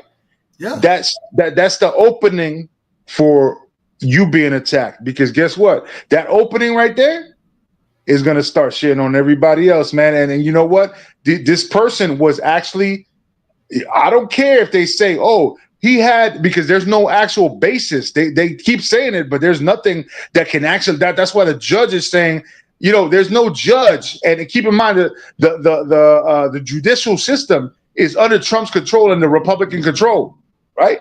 They're saying that there's no reason that this person should be kicked out, but yet he is over there. And now they're laughing over there in El Salvador. Why would we send him back? You think we should break down our processes to send him back to you guys? Like why? We're not going to send terrorists back to you guys. That would be illegal. So they're fucking around. They're smiling while they're saying that. I'm glad you said that. And shout out to my brother Philip H in the building. Salute to my brother Philip. I want to play this video right here, and we ain't gonna play it. We'll break it down and chop it up as we always do, because we don't own the rights to this content. This is for educational purposes only. I want to play when Trump and when the president of El Salvador. I'm not going to say the brother name or correctly, so I say that respectfully to him. No disrespect to that brother. Hold on, because that's hold on. Can I land this one more point? Because that's actually where I was going with that whole thing, right? Can I just say one more point though? Because I don't want nobody to take my point away from me afterwards. Go ahead. No, finish. Land your plane. Okay. Yeah. So I mean, and we're gonna have more points after this, but the point being that when they spoke, right? It's literally you have this dude that's coming in there chilling, right? Not dressed in a full suit, and then you got people fucking with this dude from Ukraine, right? That we were supposed to be supporting this guy and sending them military and all that, right? But comes through when he's in the middle of the war. We shitting on him, but then this guy comes over here just like holding hostage a legal citizen of the United States and just laughing, and and we don't fuck with him. Like, I just wanted to point that out. But anyway. Well, you're a tad bit out of order. Anyway, and shout out to LaToya. And I'll remain that way. Shout out to LaToya in the building. Shout out to my sister LaToya, man. Much love and respect to my sis, man. Much love and respect. Marky, you got anything before we continue with the video? Well, just that I think, like I said, and also we got an update today that Abrego Garcia he's been moved from the gulag to a detention center, so they're better conditions. So that's a great victory, and to me, that's progress that shows that the Trump administration and the president of El Salvador, they can be pressured. They can be pressured into making decisions for the better for this man. So go ahead with the video. But that's all I really got to say on this situation. All right, here we go. I want to play this video. I want to keep this going. Y'all make sure y'all let me know if y'all can't hear it. But here we go. Sure, President. First and foremost, he was illegally in our country. He had been illegally in our country. And in 2019, two courts, an immigration court and an appellate immigration court, ruled that he was a member of MS-13 and he was illegally in our country. Real quick, Marky, what's your thoughts on what Pam Bondi is saying?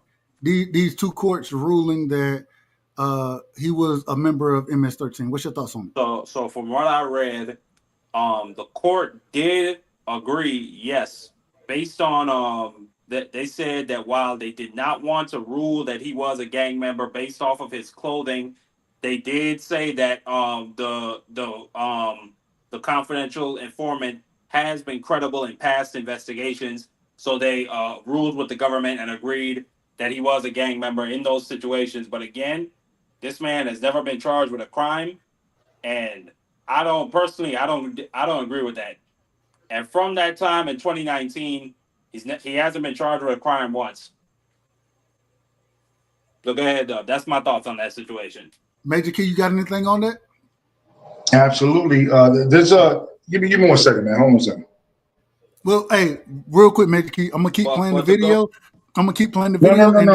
No, I got it. I just had to move myself.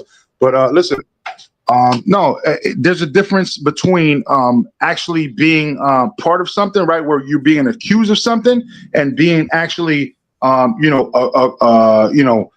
where you're convicted of something. And so if you're not convicted, because you're always going to be alleged, like imagine, like if we sit here all day long and talk about, oh, you know what I'm saying, black man, brown man, Asian man, always being accused of shit, and you know what I'm saying, it's unfounded and stuff like that. So I was going to say that, right, and then go the other route, right?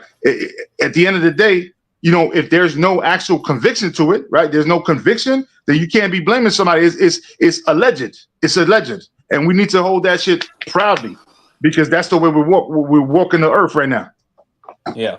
I think those are probable cause hearings, though. I ain't mad at it. I want to keep this going, though. Let me put, hold on. Hey, y'all know I'll be out of order over here. So give me, it ain't the first time, it won't be the last time. All right, here we go right here. Here we go. Right now, it was additional paperwork had needed to be done. That's up to El Salvador if they want to return him. That's not up to us. The Supreme Court ruled, President, that if, as El Salvador wants to return him, this is international matters, foreign affairs. So they then took it to foreign matters, international matters, saying that, and I'm gonna finish. Matter of fact, let me let her finish, and then I want to respond to this, because this was very interesting to me. I want to rewind as far as what she said there. So let's do it this way. That's not up to us. The Supreme Court ruled, President, that if, as El Salvador wants to return him, this is international matters, foreign affairs. If they wanted to return him, we would facilitate it, meaning provide a plane.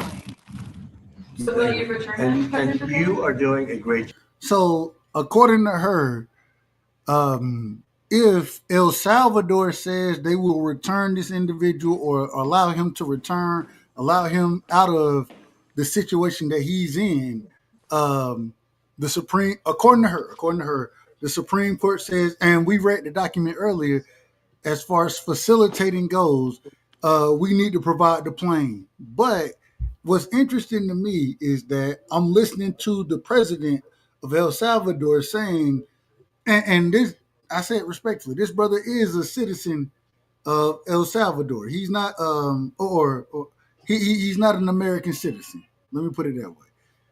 Which, even in my opinion, he's been here, went through somewhat due process, and the due process that he went through said, "Nah, we're gonna withdraw you being kicked out this country.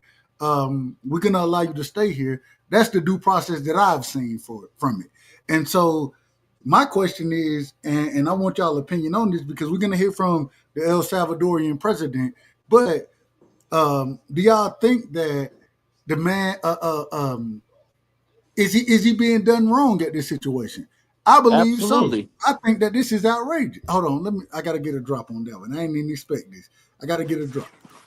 Here we go. We got y'all know how I am. This is outrageous. This is outrageous. Damn. It's a bunch of bull. That's how I feel about it. I think that regardless of who this man is, what he done, if you ain't proved nothing on him, right? You can say that he an MS-13 gang member. Hell, If I put a Bulls hat on, does that make me a gang member? I don't know. And we got my brother in the building. Shout out to my brother, man. A lot of people call him BVO, but I call him El Sombrero. Shout out to El Sombrero in the building. El Sombrero, welcome to the show. Hey, que pasa, señor BBO? Again, bro. Hold on, but I want to finish the video. I want to finish this video. Y'all know I'm long-winded. My brother Marky long-winded. I think Major Key and BVO, y'all have been the two shortest-winded individuals, and I appreciate it. I respect it. And me and Marky been out of order tonight, but we trying to get back in order. I want to finish some of this video and have y'all respond. Thank you. Stephen Miller, wait a minute. Can you just also respond to that question? Because it's asked by CNN, and they always ask you the same. If y'all don't know who Stephen Miller is, one of the head advisors. Go ahead, Mark. Yeah, he's not a lawyer. He's not a financial guy. Can you explain to me what he does? Because to me, he looks like Stephen Miller, goon, man. Stephen Miller is Trump's one of the head advisors and has been one of those guys. I question some things that he said. I question a lot of. I ain't gonna say some things. I question a lot of things that the brother done said. It is what it is. he has a career in acting after this, dub. Nah, the man could never be actor. The man, I think he could play a SS captain perfectly. Yeah, he could. Yeah, if the role is to stand there and not say a damn thing, give him the role. Anyway, I want to hear what he says here, and I want y'all opinion on what he says. Because they're totally slanted because they don't know what's happening. That's why nobody's watching them. And shout out to Trump for calling CNN out. Would you answer that question also? Yes, gladly. So, as Pam mentioned, there's an illegal alien from El Salvador. So, with respect to you, he's a citizen of El Salvador. So, it's very arrogant even for American media to suggest that we would even tell El Salvador how to handle their own citizens as a starting. So the first thing he comes out is saying that because this is a citizen of El Salvador, right? And the president, let me pull it up real quick so y'all can see what I'm looking at. This is the president right here of El Salvador. Stephen Miller, he's over here. The camera lens is in the way. That's Pam Bondi. Marco Rubio, the vice president right there. The president, accordingly, Kristi Noem up there. So what's being said in this situation is that because he is a citizen of your country, even though he was over here, we sent him back to you. This is what Stephen Miller, this is the point that he's trying to make. I don't know if it's a great point. Me personally, I wouldn't have tried to make that point. But I want to finish what he's saying. And we got to do it this way because you can't just play videos. YouTube would say, anyways, y'all know how YouTube is. Anybody who didn't stream anything, y'all know how YouTube is. So let's keep it going. Point. As two immigration courts found that he was a member of MS-13. When President Trump declared MS-13 to be a foreign terrorist organization, that meant that he was no longer eligible under federal law, which I'm sure you know, you're very familiar with the INA, that he was no longer eligible for any form of immigration relief in the United States. So he had a deportation order that was valid, which meant that under our law, he's not even allowed to be present in the United States and had to be returned because of the foreign terrorist designation. This issue was then, by a district court judge, completely inverted, and a district court judge tried to tell the administration that they had to kidnap a citizen of El Salvador and fly him back here. That issue was raised to the Supreme Court. All right, so kidnapping is crazy. That's crazy work, in my opinion. The kidnap a nigga who shouldn't be in jail, who should have been at least given due process.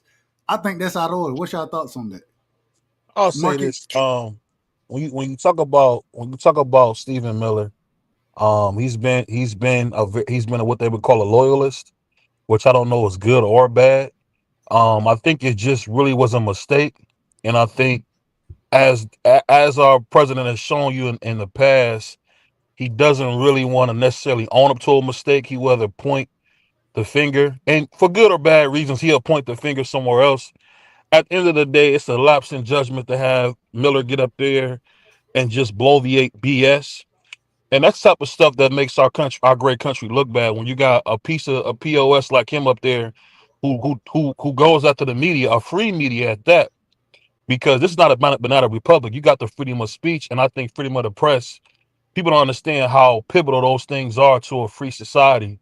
So for me, I just want to say, I hope that we can get this situation rectified.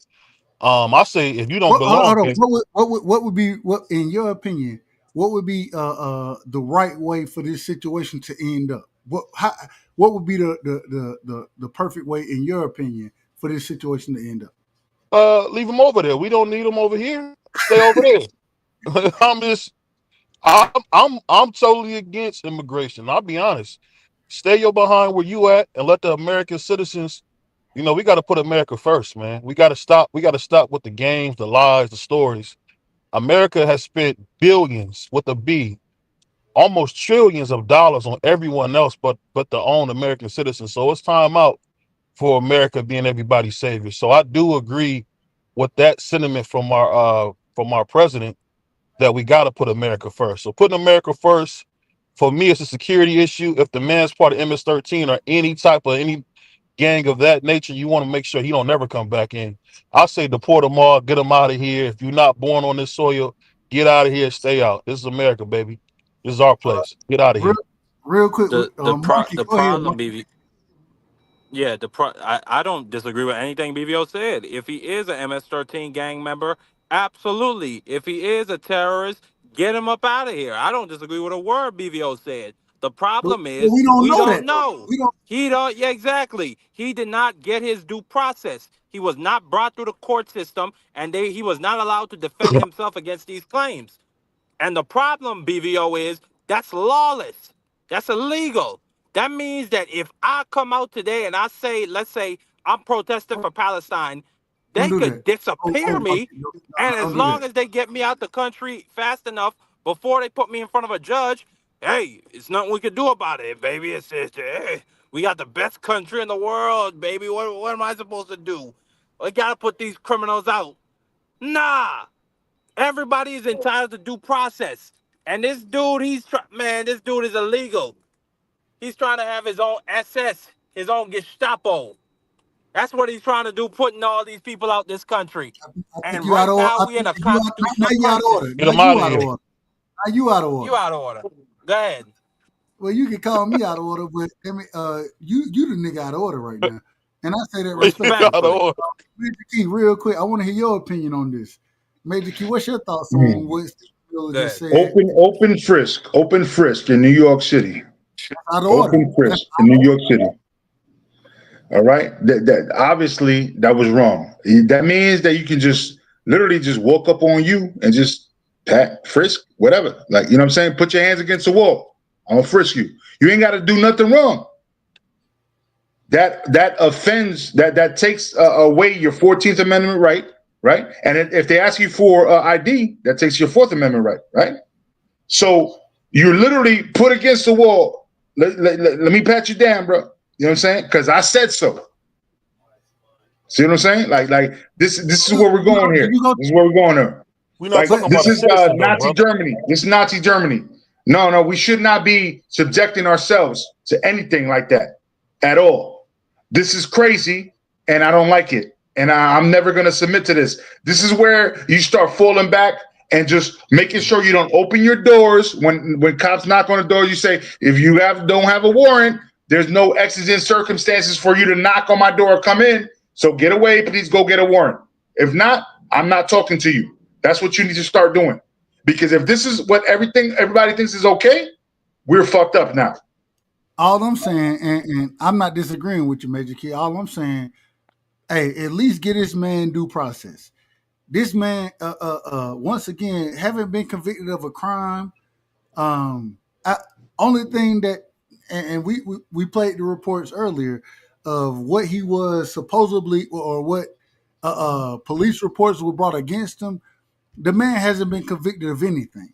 And so, hell, if that's the case, then I can say that Major Key, and I say this respectfully, my brother. You already know, you know, I ain't got nothing but love for you. But I can say Major Key, hey, that's an MS-13 gang member right there.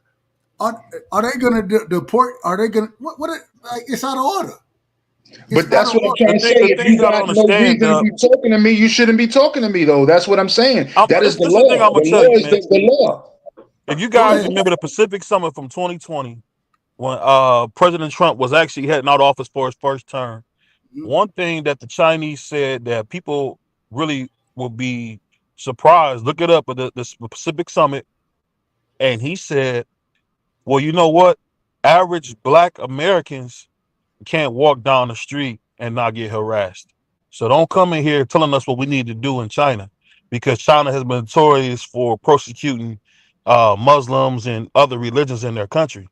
But they said, hey, a Black man can't walk down the street without being harassed." That's what he said. This is in the midst of George Floyd, COVID. A lot of things happened during what they call the reset or the COVID.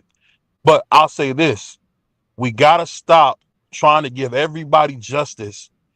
I want Blacks to get justice. Let Carmelo Anthony get some justice before I worry about some dude that's not even from here. Send his tail out of here. If you don't belong here, if you wasn't born here, get out. You don't belong here. This is But America. it's not a my problem, BVO, is it's not about hold on. it's not hold on. It's not about removing him. My problem is what y'all did was with no proof, no evidence, only statements and lack of due process. Y'all sent this man to, and we did a show on the prison system over in El Salvador. This prison that we were speaking on, that this man was sent to. We did a show on this. That's one of the worst places, man. Nigga, you don't. That ain't. I wouldn't wish that on my worst enemy. I'ma just be honest. Hey, take him out. Take him out. Go on and kill him. Matter of fact, hey, my worst enemy. Instead of y'all sending me over there, kill me, because that's some horrific shit to be in my opinion. And so my only We're gonna put America first. My only thing, America first, always. You already know I rock with America. Hey, this my country. Yeah, put America first don't mean kill everybody else, though. You know what I mean? Let me ask you. Hold on. Let me finish. We spent $75 billion. You out of order, man. You out of order. In the Ukraine, $75 billion. You out of order. I say that respectfully to my brother. Excuse my passion on this, You man. out of order, man. You out Go ahead. of order. My bad. Well, at least be in order on the show. I got you. At least. So all I'm saying, at the end of the day, I don't give a damn about what. No, we talking about individuals in this country. Hey, if the man got to stay, and the judge said he had the right to be here, right? That's what the judge said. So if you're gonna deport him, and first things first, the man isn't a criminal. At least in the United States, the man ain't no damn criminal. Has no criminal convictions of anything. So if we're gonna say that, oh, okay, well, he may be a part of this, he may be whatever. Okay, deport him and send him back to his country as an illegal immigrant, a gang member. But ain't no way this man should be in jail. Ain't no way. What did he do? What did he do to deserve time in jail? Y'all can't tell me, because the only thing we can point to is what his wife said, as far as him putting her hands on her, and she recanted that statement. But so then she said he beat her? She recanted it. We played the video earlier of her recanting that statement. And so all I'm saying is that, hey, the man may not, he may not supposed to be here, but that don't mean he's supposed to be in one of the worst jails we've ever seen in history. That don't mean that. They out of order for that shit, man. They out of order, in my opinion. Go ahead. I apologize for being long-winded. We're going to Marky. We're going back to BVO. We're going to Major Keys. Go ahead, Marky. I know you going to put it in reference in order. You're on mute, Marky. All right, Marky ain't there. Go ahead, BVO. I think what you're saying, I get what you're saying about due process, but this is my thing. As a Black American who's from here, my people bled and died here. I don't care about some dude that's not from here, bro. I think what happens to us as blacks, because we were bred to be so forgiving, we don't even want to say what we really feel. Hey, the black man's not getting a fair shake. There's nothing wrong with saying that. So if I'm not getting a fair shake, I'll be darned if I come on here and plead for your justice and I can't get my own. I got a 16-year-old kid. They're trying to send to the gallows. But the problem no is, matter what he did, they're trying to send this young man to the gallows. So you're not going to hear and tell me we feel bad for this guy.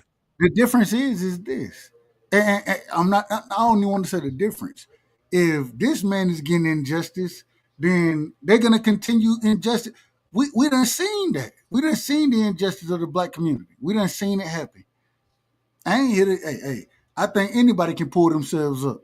You know what I'm saying? But we've seen it, and so all I'm saying is just because it happens, it ain't right, regardless of who it happened to. It's not right.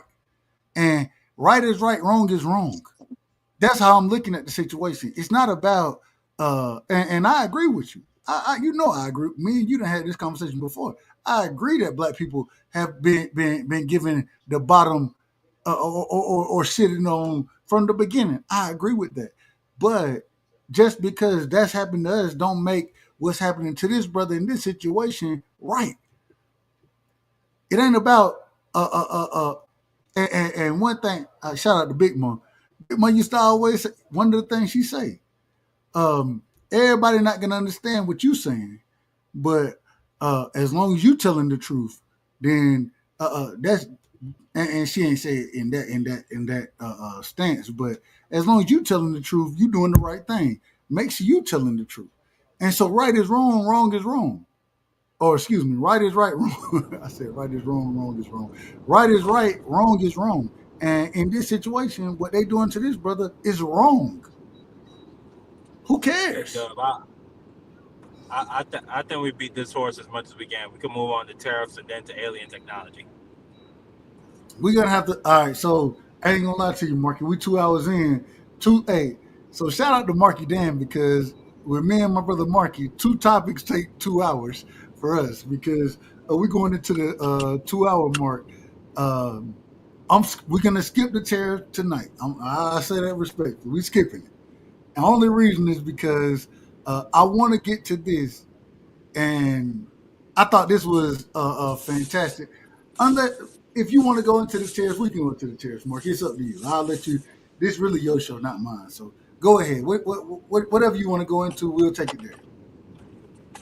Well, just that I think Trump this week. Well, I wish we had a news clip to play behind it, but this week Trump continues to basically put out statements that tell me he is not winning this trade war. China is not going to capitulate. They are not coming to the table. We could go into the alien technology if you want. If you don't want to talk about that, but these tariffs are going to hurt a lot of people. They still got the 10% tariffs across the board on everybody else. I could explain why tariffs don't really make any sense, especially for a lot of places they talk about we have trade deficits with, such as, for example, Madagascar. We get vanilla from them. They're the only place in the world that produces vanilla. So we import vanilla from them en masse, but we don't buy anything. But they don't buy anything from us because they're poor. They're dirt poor. They can't afford anything from the U.S. because all of our products are so damn expensive because we got regulations. You know, we don't got slavery where we pay people a nickel and a dime. So there's going to be a trade deficit there. We're going to import more from them than they are going to import from us. And if you put a 10% tariff on them and they have to retaliate and protect their products, all that is going to do is make vanilla and different exports coming from their product to the U.S. more expensive. And that's across the board on every product. It makes no sense. And then by alienating the rest of the world, you're helping China. Because the EU, they're trying to make a deal with China to to get their to sell their electric vehicles. Well, here's what happened. The EU has a 45% tariff on China and all their electric vehicle exports, and they're talking about taking that off as a result of Trump. And then you have him alienating Canada. I think this is going to end up disastrous. Unless anybody else. Let me ask this question, Marky. Differently. So, well, first off, you out of order. Go ahead then. See, my thing, I let you cook, and then once I say some shit, you want to respond, nigga. Calm down. Okay. Calm down. You out of order, man. And the reason you out of order is this. These countries need the United States more than the United States need these countries. That's a fact. And so if they're going to charge us tariffs in the beginning, and when we talk about China, and we're going to get to China, I'll get to China in a second. But if they're going to charge us tariffs, why wouldn't we have reciprocal tariffs when they need us more than we need them? Why wouldn't we have reciprocal tariffs? That's the first question I have for you. Well, the reason we wouldn't have reciprocal tariffs, well, there's nothing wrong with having reciprocal tariffs, but you just argued against tariffs. You just argued against. No. Well, excuse. Let me finish, Dub. Respectfully. Now you out of order. Let me finish. There's nothing wrong with having reciprocal tariffs if they're targeted on certain industries. Tariffs across the board are not good because of the example I just gave you. That's going to hurt the baking industry. And they also got 10% tariffs on cola nut products. The U.S. imports 99% of its cola nut to make chocolate from outside the United States. That means the price of chocolates and different candy bars is going to go up. That hurts the baking industry. Wait a minute. No, wait a minute. You got to answer this question, though. You got to answer this. I was about to. Hold on. What do we send to them? Nothing. Not true. What do we send to them? Shit, I don't know. But it ain't nothing. We have no. That's the whole point that Trump is making. We have trade deficits with them because they don't take any of our products. That's the whole point Trump is making. That's a brilliant point. No, oh my God. That's not brilliant. It's not brilliant to say you should be taking our products. No, because they are dirt poor, Dub. Who cares? Well, okay. Well, then what happens is they're gonna drive up the price of their products coming to us, and it's gonna hurt our industry, Dub. No. What'll end up happening is that we'll find a way to continue. And shout out to my brother. We got my brother in the building. Let me make sure I do this. We got Pittsburgh in the building. Hey, Pittsburgh, we coming to you. Give me 1 second. What's gonna happen is when we start nigga, you need to start purchasing. Or if you're not gonna purchase, then send manufacturing over here. One of the two things gonna happen, and it helps the United States. You want to say that they dirt poor? That's them. They got whatever they got going on. That's what they got going on. I'm not worried about what they got going on. That's another problem. Let me finish. I'm worried about what the United States going on. That's where I live. And so it may sound however it sound to y'all. I don't care. Nigga, that's what I'm worried about. I'm worried about what we got going on over here. And so if you're not going to be buying our products, you're damn right. If you want to send shit over here. Madagascan people cannot afford $1,000 iPhones. Who cares? Who cares about that? Dub, oh my God, Dub, no, oh my God, Dub, no. That ain't got nothing to do with me. That's not how that's not how trade deals work, Dub. Welcome to the show, my brother Pittsburgh T. Go ahead, Pittsburgh T. You open the statements, my brother. Salute to y'all two brothers, man. I like the back and forth, respectfully. As far as the trade deal and some of this stuff, I think we got a lot of bad information about these trade deals, trade information. We've been running a trade deficit for years, and it's only getting worse, meaning that we take in more stuff from them than they take in for us. And it's been crazy like that for the longest. And because of we turning into a service country, we've become the #1 consumer for all countries, whereas they're not accepting our products. If you go in Europe, you don't see Fords and GMs. You don't see those vehicles over there because they got them crazy tariffs on there, and they make it unaffordable for those companies to put their cars over there, along with a lot of other stuff. And China is probably the worst of all of them because not only do they make our stuff at crazy discounted rates, they steal everything. So if you go over there and try to make something, they're going to make a knockoff. And before they even let you in to make the product, you're going to have to give them 51% control of what you're making over there. And then they're going to steal your product. And that's just been going on forever. Crazy, especially with China. One of the craziest things that I've ever heard is if you want to sell your product over here, well, you have to become or you have to get into business with one of the individuals who are part of the Chinese Communist Party. You got to get into business with them, and then they steal the shit. They steal your patent, then they go make it over in China for a cheaper price. And they try to they run you out the business. It's out of order. That's the point. That's the point. That's the point I wanted to get to. I don't have a problem with targeted tariffs, especially against countries like China, because of, like you said, they steal our technology all the time, and they have a lot of unfair trade practices. However, what we don't do in the process is alienate our greatest friend, Canada. Man, won't got no friends. Won't got no friends. Hold on. Won't got no friends, brother. Yeah, won't got no friends. You out of order. Hold on. All right, you can call me out of order, but this is what I'm trying to tell you. Canada has taken advantage of the United States for years.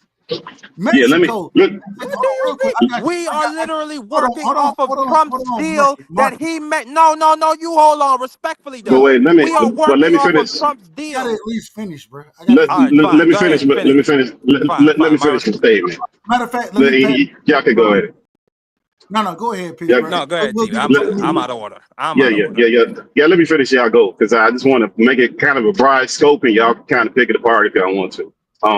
Like there's a lot, those trade deals, they needed to be reworked because you got to remember, no matter what people think about these trade deals, none of this was on anybody's mind until Trump did it. It was not going to be done under Kamala. It was not going to be done under any Democrat. No other Republican was bringing this up.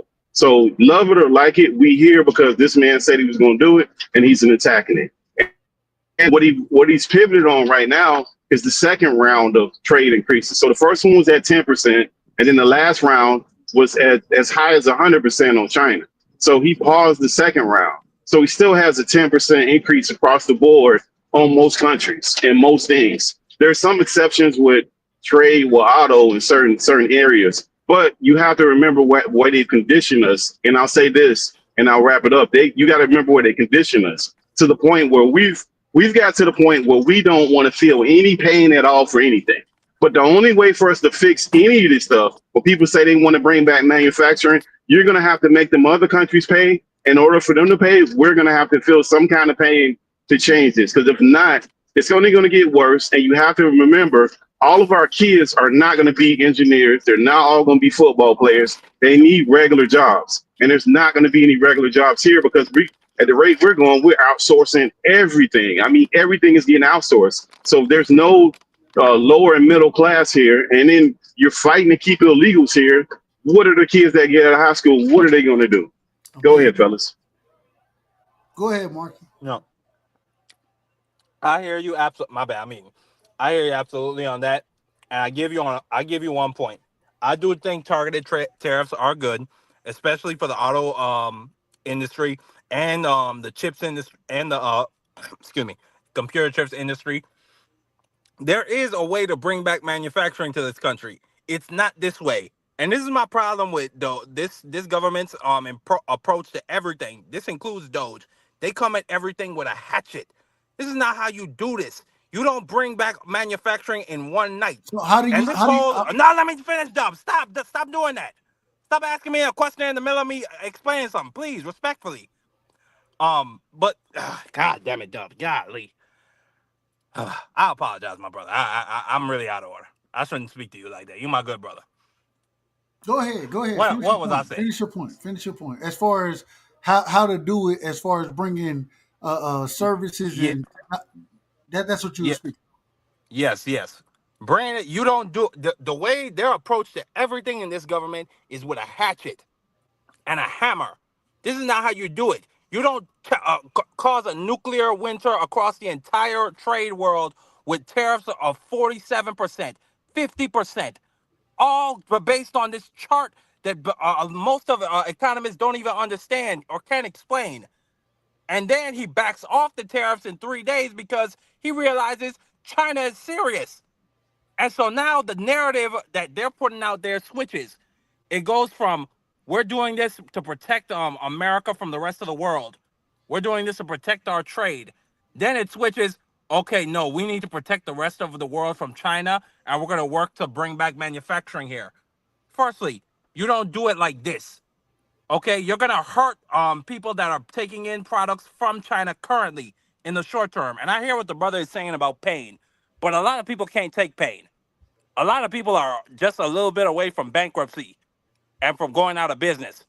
And a lot of people, like the soybean farmers, you saw that the $1 trillion that we did make from the tariffs in 2018, it had to go to paying them subsidies because they went out of business from the tariffs because their biggest buyers are from China. This is going to hurt a lot of people. This is going to hurt a lot of people. There was a Trump supporter that was out there talking about the auto hubcaps industry. He gets most of his products from China, and this is going to kill his business. And he was a Trump supporter. Now, listen, maybe in the long term, this will build a lot of factories over here, but this is not going to happen overnight. And one more thing I wanted to say about Canada. There is this myth that Canada, for the last couple of years, has been taking advantage of us. Trump tore up NAFTA, and we were working under his trade agreement that he made in 2019. Not only that, there's this myth that in 90 days, we can make all these trade agreements. It's a lie. It took us 2 years to come up with the USMCA that Trump is trying to tear up and say that we're being taken advantage of. Hey, pull up Picasso. This dude is a loon. And that's all I'm going to say. This is going to hurt a lot of people in the short term. But a lot of that's not true, though, Marky. Go ahead. Go ahead. From that, what I the problem is, Marky, what you're talking about is the short term. Yes, I agree. It will hurt people in the short term. But any brilliant minded individual isn't looking short term. Hey. You look long term as to what we can get to. And one of the things that's so interesting to me is that you want to say, and even regardless, Canada, Mexico, you name them, you name whoever. What we should be focused on is making sure that we have a strong manufacturing industry and that we can sell our products on every market. Everybody want to sell their products to us. That's what they want to do. Shout out to my brother Rozilla in the building. Everybody want to sell their products to us. No, what we need to do is make sure that, and this is what these tariffs do. Hey, if you don't want them tariffs on your products, come build them over here. And what it does is it supplies jobs, not just jobs though. It also gives us the opportunity to export. And it's a brilliant, in my opinion, and I agree with you. I agree. It's not a short-term solution for what's going on right now. But any brilliant business mind, you don't look short-term. You look long-term. You're trying to figure out, hey, I may take short term, it could cause a recession, Dub. But that's not. But Marky, that's not true, bro. The midterm elections are 1 year away. Hold on. The people, and this is the other thing. Y'all so worried, and you worry more about, and you literally just brought up midterm elections. Fuck the elections. Let's do what's right for the people. Let's do that. The people are going to get fucked. No, they're not. They're not, bro. And look, you said something about, you said, okay, cool. You said something about people lose their jobs losing. What you think them NAFTA agreements did to the auto industry when they moved all them factories and jobs from Detroit that was muscling and bustling in Michigan? What you think they did to all that? So like when you do trade, somebody has to bear the burden of that, no matter what you do. If you shipping jobs here or you shipping them away. Bruh, okay. Wait, let me finish. Let me finish. Hold up. Oh, go ahead. Hold Go up. ahead. And then as far as the agreement, that's not what you're talking about is a agreement with the U.S. Trade Organization.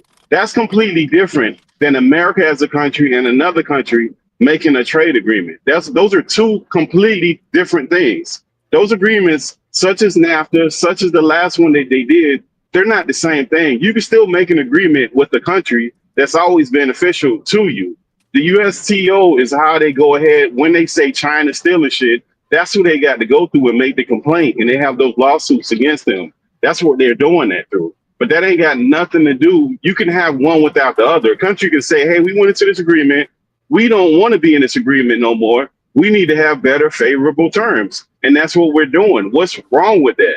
Like, I don't get the idea that, oh, all these people going to go out of business, as though when we went in these agreements, anytime we went in any trade agreement, all the way back to Ronald Reagan, somebody lost their job. It was some group that lost their job always. That's how this stuff always goes. It's just that at this point, we're so far away from where we need to be. Everybody recognizes the problem, but nobody really want to do anything. And when somebody actually does it, everybody flipping out about it. But you can't say that there's a problem and nobody do anything and then just act like it's just going to solve itself. Because these countries not going to call us up and say, hey, we want to have a favorable trade agreement now. No, those are reciprocal tariffs that guy had, meaning that they already had tariffs on us. He looked at those tariffs and he said, you charging me this already, I'm going to charge you that. So no matter if he would increase it or not, we were going to pay those tariffs. And as far as the economy goes, once you increase tariffs, that's more money that goes into the economy. Because before we had the tax code, that was the only way that we had income was the tariffs. Go ahead. I'm sorry. You know what they're gonna do though. Real quick, BBL, real quick. Shout out to my brother Boston Scholar in the building. Shout out to Kill or Be Killed, man. Salute to both of y'all brothers, man. Scholar, pull up, man. You know we out of order tonight. We out of order. But hey, salute to Scholar, man. He just came home, man, from that Diddy trial. Salute. You out of order. Salute, man. Hey, at the end of the day, hold on. It's on me. It ain't on y'all. It's on me right now. Respectfully, I said it respectfully. Hold on, I thought it was on me. Well, you thought wrong. I'm coming to you. I ain't got no problem. And Pittsburgh broke it down perfectly. He broke that down perfectly. What he just said. How can we continue to take losses in trade agreements? Individuals got tariffs on us. When Trump came out, the man, he didn't say, oh, I'm putting tariffs on it. Nah, we doing reciprocal tariffs. They got shit on us, so why we won't have nothing on them? What? And it's crazy in my mind. It's crazy to listen to y'all argue against it because, well, shit, what you want? So you want people to take advantage of us, of what we got going on. The freest nation, in my opinion, the best nation in the world. Shout out to Jesse Lee Peterson, the best nation since or that God has ever created on this side of heaven. Shout out to Jesse Lee Peterson. He be out of order too, respectfully. All I'm saying is what we supposed to be taking advantage of? Is that what we're gonna do? You want to be taken advantage of? No, hell no. Nah, I want somebody who's going to stand up and say, nah, if this is what y'all want to do, this what we going to do then. Shit, y'all need us more than we need y'all. And that's a fact. Can I ask you a question? Well, I ain't finished. You can ask the question in a second. Oh, okay. I done told you I'm out of order. Let me get myself to drop. Let me get my. I gotta get myself to own drop in this situation right here. I try my best to tell the truth. People don't like my style, how my delivery. But you ain't catching me in half and lie. That's what you ain't catching me in. And what we talking about? Nah, you damn right. I want somebody who gonna stand on their square the same way I'm gonna stand on mine. We done heard about this shit for years. Before I even got into politics, we heard about individuals taking advantage of the United States. Nigga, we a part of the United States. And so that means they taking advantage of us. At what point do you want somebody that's gonna stand up and say, "No, fuck that. We gonna hey, if that's what y'all want to do, this is what we gonna do." Yeah, by putting Let's make it by happen. putting tariffs on penguins. Yeah. Go ahead, BVO, because Marky out of Go ahead, order. BVO. Marky out of order.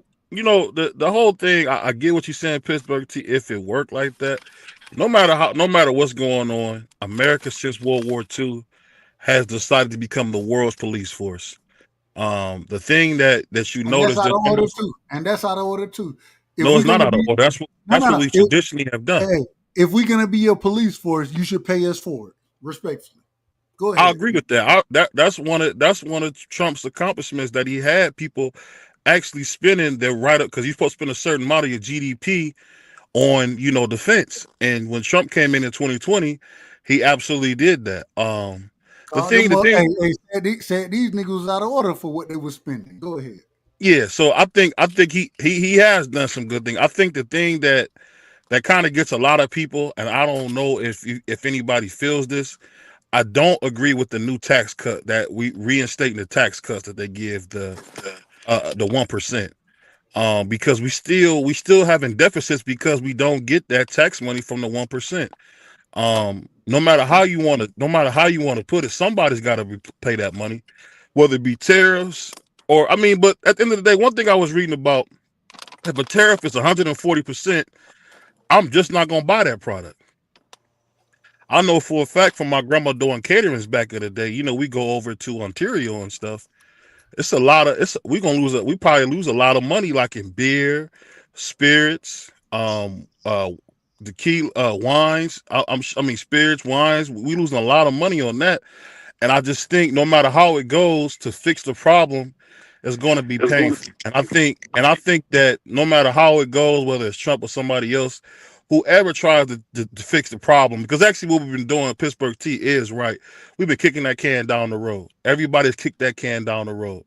To actually do it now, it's just tough because no one wants to be the generation to fix the wrongs. And that's just kind of what we're dealing with. Go ahead. Trump ain't kicking the can down the road. That's what I just said. He's trying to address it. He addressing it directly. And so at the end of the day, it has to happen at some point in time. It has to happen. And BVO, so, do you know what the technical definition of a recession is? Say it again. Do you know what the technical definition of a recession is? Oh, well, we're in a bear market, yeah. No, it's dropping quarters. consumer activity. No, it's 2 quarters of GDP dropping. That's what it is. 2 quarters. That's what a recession technically is. I'll say this though, just for me being blessed to be able to be in the stock market, it's like I said, it's just painful for us on paper. So you know, if we feel it first on paper, you're gonna see it in the grocery store. Because for the last probably 5 years, we've seen groceries go up tremendously, at least $1 to $2 on products we've been buying for the last 30 years of our lives. So I get what you're saying.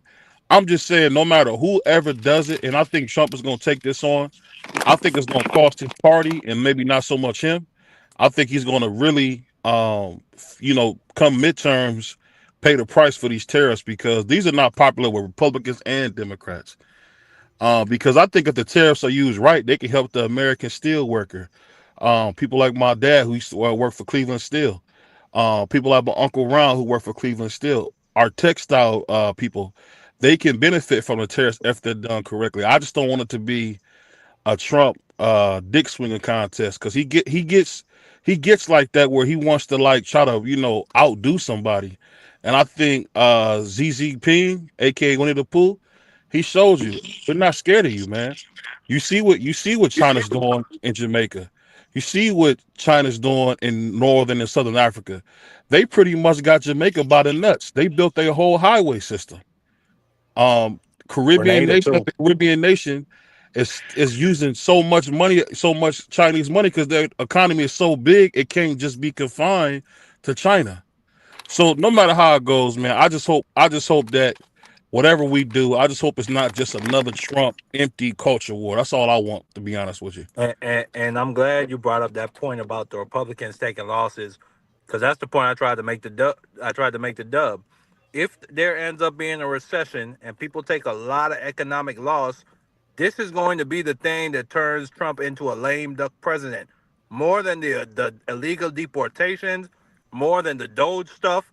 This is the stuff that people are going to go to the ballot box and vote about. Gas prices, groceries, people going out of business. This man hadn't been in office, and the craziest thing to me when you say This shit man like, has been in hold on, office. Marky, you out of order. My bad. You're right. I'm out of order. So the craziest thing is this man hasn't been in office for a full 6 months yet, and y'all trying to attribute because before Trump, this is his economy. And once again, you out of order. You can if that's what you want to say, that's fine. What I've heard so many times, whether it was Joe Biden, whether it was Barack Obama, Donald Trump, Clinton, Bush, it takes, according to the people, it takes a year and a half, 2 years for your economy to truly be yours. What you're working off of is the last president economy. This is what I've heard for so many years. And now all of a sudden, when it comes to Donald Trump, at this current moment in time, y'all have heard Marky say it, this is Trump's economy now. So are you denying it was not Trump who willfully just put tariffs across the board? Man. You out of order. Go ahead, Marky, go ahead, man. So are you willfully denying that it was not just Trump who put tariffs across the board on every country in the world and crashed the stock market for 5 days? Biden put tariffs on China on EVs and all kind of stuff in September, October before you got out. Yes, he did. Look it up. Yes, he did. He's not. That's not exclusive to. That's not exclusive to Biden, bro. So for 5 days, the market crashed. Anybody that's in the market, okay, cool. $10 trillion worth it ain't of value loose in the process. That's not true. That's not true. That bro. is true. You know, okay, cool. That's what you believe. That's fine. You know what happens in the market? Anybody? Yeah, I know you read the articles. I get it. But if anybody's in the market knows you only take a loss if you actually sell. And most people ain't selling. They holding on to whatever they have and they're waiting for it to go back up. You don't take a gain. When shit go down, right? And you don't take it, and you don't take profit until you sell. Until you sell, you don't take profit or you take a loss. Ask the people from GameStop that bought it at $2 and watched it go up to 150 and never sold it. And they watched the numbers go up and never sold it. Ask them, did they get some of that money? No, you have to sell. And most people ain't selling because most of them are following in their retirement funds, their 401ks, their IRAs. They ain't selling nothing. It's just they're reading articles and they're getting scared about stuff that has nothing to do with most average people, because most average people ain't day trading. So like the reflection of the stock market ain't real.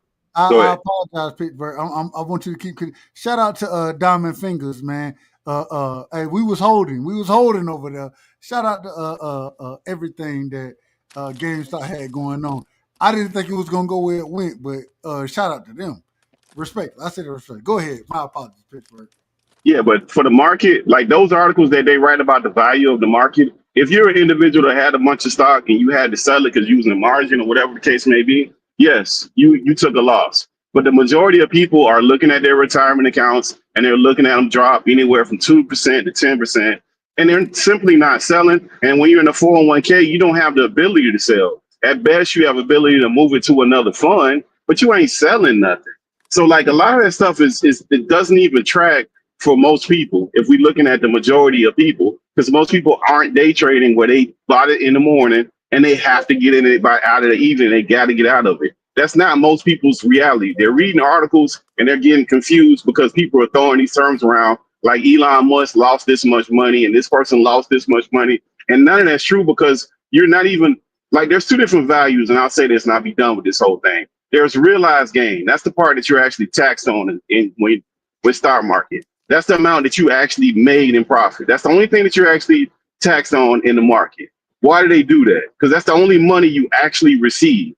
Just because your account went up and you didn't actually sell anything, you didn't have any realized gains, so you're not even taxed on it. So if you're not taxed on it, we know it ain't no real money because the government ain't gonna let you get no real money without getting that cut. So by you looking at it in the account and you're not paying taxes on it, it wasn't real.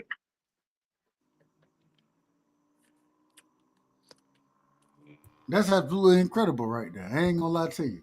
Hey, I gotta ask the question.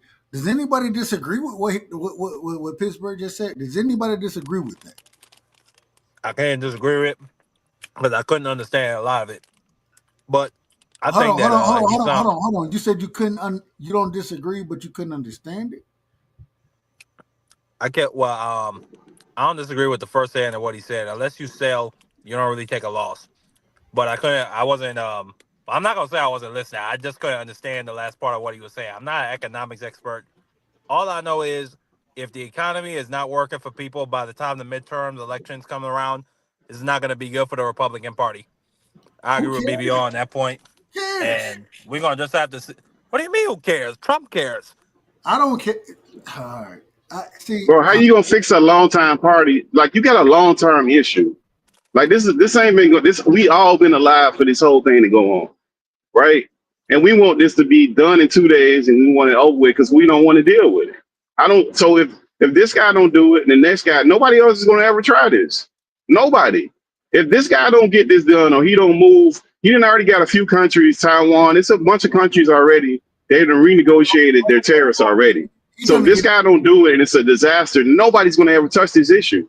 That's the danger when people don't realize with this. He's gonna get it done. He is. And one of the reasons, and I understand, and I disagree. I ain't got no problem. We done had the show tonight, but hey, there are certain things I disagree with. But at the same time, I believe Trump's gonna get it done. I believe he's getting it done, and I think that this is my personal opinion. The man that went out and this nigga didn't have to run for president. He didn't have to do this shit. He didn't have to take the criticism that he didn't have to do that. But I do think that he did it for the right reason. And what I'm looking at, oh, it's gonna happen. If you look at outside of China, if you look at the tariffs out there, when motherfuckers say that, hey, nah, you know what? We want to negotiate. What he said? Well, we'll hold that reciprocal tariff off for this amount of time. Why? Because y'all willing to negotiate. He utilizing tariffs as a negotiation tool. That's what the man is doing. And I ain't got no problem with it. And if you don't want to accept it that way, you need us more than we need you. And if we can't get what we need from you, what we're going to do is negotiate with somebody else where we can get it and still get those opportunities. It's a brilliant, man, this is brilliance. This is brilliance. And for Marky, I say this respectfully to you. If you say, and I know you don't fuck with Trump, I understand it. But at the same time, what the man is doing is brilliant. Is he out of order in certain situations? Absolutely. And we're gonna call him out of order. At the same time, we're gonna give credit where credit is due. So my question is the same way I have no problem calling him out of order when he's out of order. Can you give credit where credit is due? Marky, can you give credit where credit is due? Oh, sure. If it comes through and we're looking good after the next 2 quarters, I will give Trump all the credit in the world.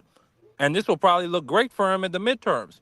However, Dub, like I said, it took 2 years for them to negotiate the USMCA with Canada and Mexico. They have to negotiate with 90 different countries in the next 90 days. I look forward to seeing them do that. And we'll talk at the end of that 90-day delay for the across the board tariffs. And let me ask you one last question. Who calling who, Marky? Who calling who with those 90 other countries that you're speaking on? Are we calling them or are they calling us? A lot of them calling China. No, they calling us, nigga. And then even if he don't get all 90, if he get 30 out of the 90, that's better for the country, bro. Like, look, Taiwan already came out. You can look it up. Reuters got an article saying that Taiwan announced that they're going to move their tariffs on us to 0. And we're going to start a negotiation at 0. And we already got a 10% increase since he put it on. That's still on right now. So like, we got it. Like, there's a reality behind this. Is he probably going to get all 90 countries to change their tariffs? No. Absolutely not. No, it's probably not going to happen. But the reduction of the tariffs is only going to help us. So I don't even see what the thing is. The problem is that we think it's going to happen overnight, and people are hyperbolical, and they're reading articles that they don't understand because these people are just making it seem, tying everything to the stock market, which people don't understand. And they know they don't understand it because when you start going in depth in it, they get lost in it. So why would you read an article? Put it like this. If you want to know something about the stock market, why would you watch CNN or Fox? Wouldn't you watch CNBC or Fox? Why would you do that? Like, it doesn't make any sense. That's not a financial channel. Once you go to Yahoo Finance, why would you go to, it just don't make sense where we get some of our news from. And we wonder why we miseducated. Shout out to my brother in the building, man. Had a great show today. I was listening to Troy. I listened to the show. Shout out to my brother. Troy Graham is in the building. Troy, I know you love politics like I love politics. Give me your opening statements, my brother. Well, we can't hear you. What's up, everyone? No, I don't love politics. We can hear you now. Okay, good. I was gonna say I don't love politics, and thank you, Dub. Honestly, if he was doing so good, the country wouldn't be in such a mess. Everybody's protesting together. That means MAGA and all the people that didn't vote for Trump are protesting together. But most importantly, he's not looking. He constantly talks about war because if China, is sitting down and working with other countries and working with Japan, he has no allies left. Who are our allies now? Who? In Asia? Who, Dub? Nobody. Who? No. I'm saying overall, with all this tariff madness, who's our allies right now? You talking about tariffs? Wait, were you talking about the tariffs? You talking about the tariffs, or you talking about in general?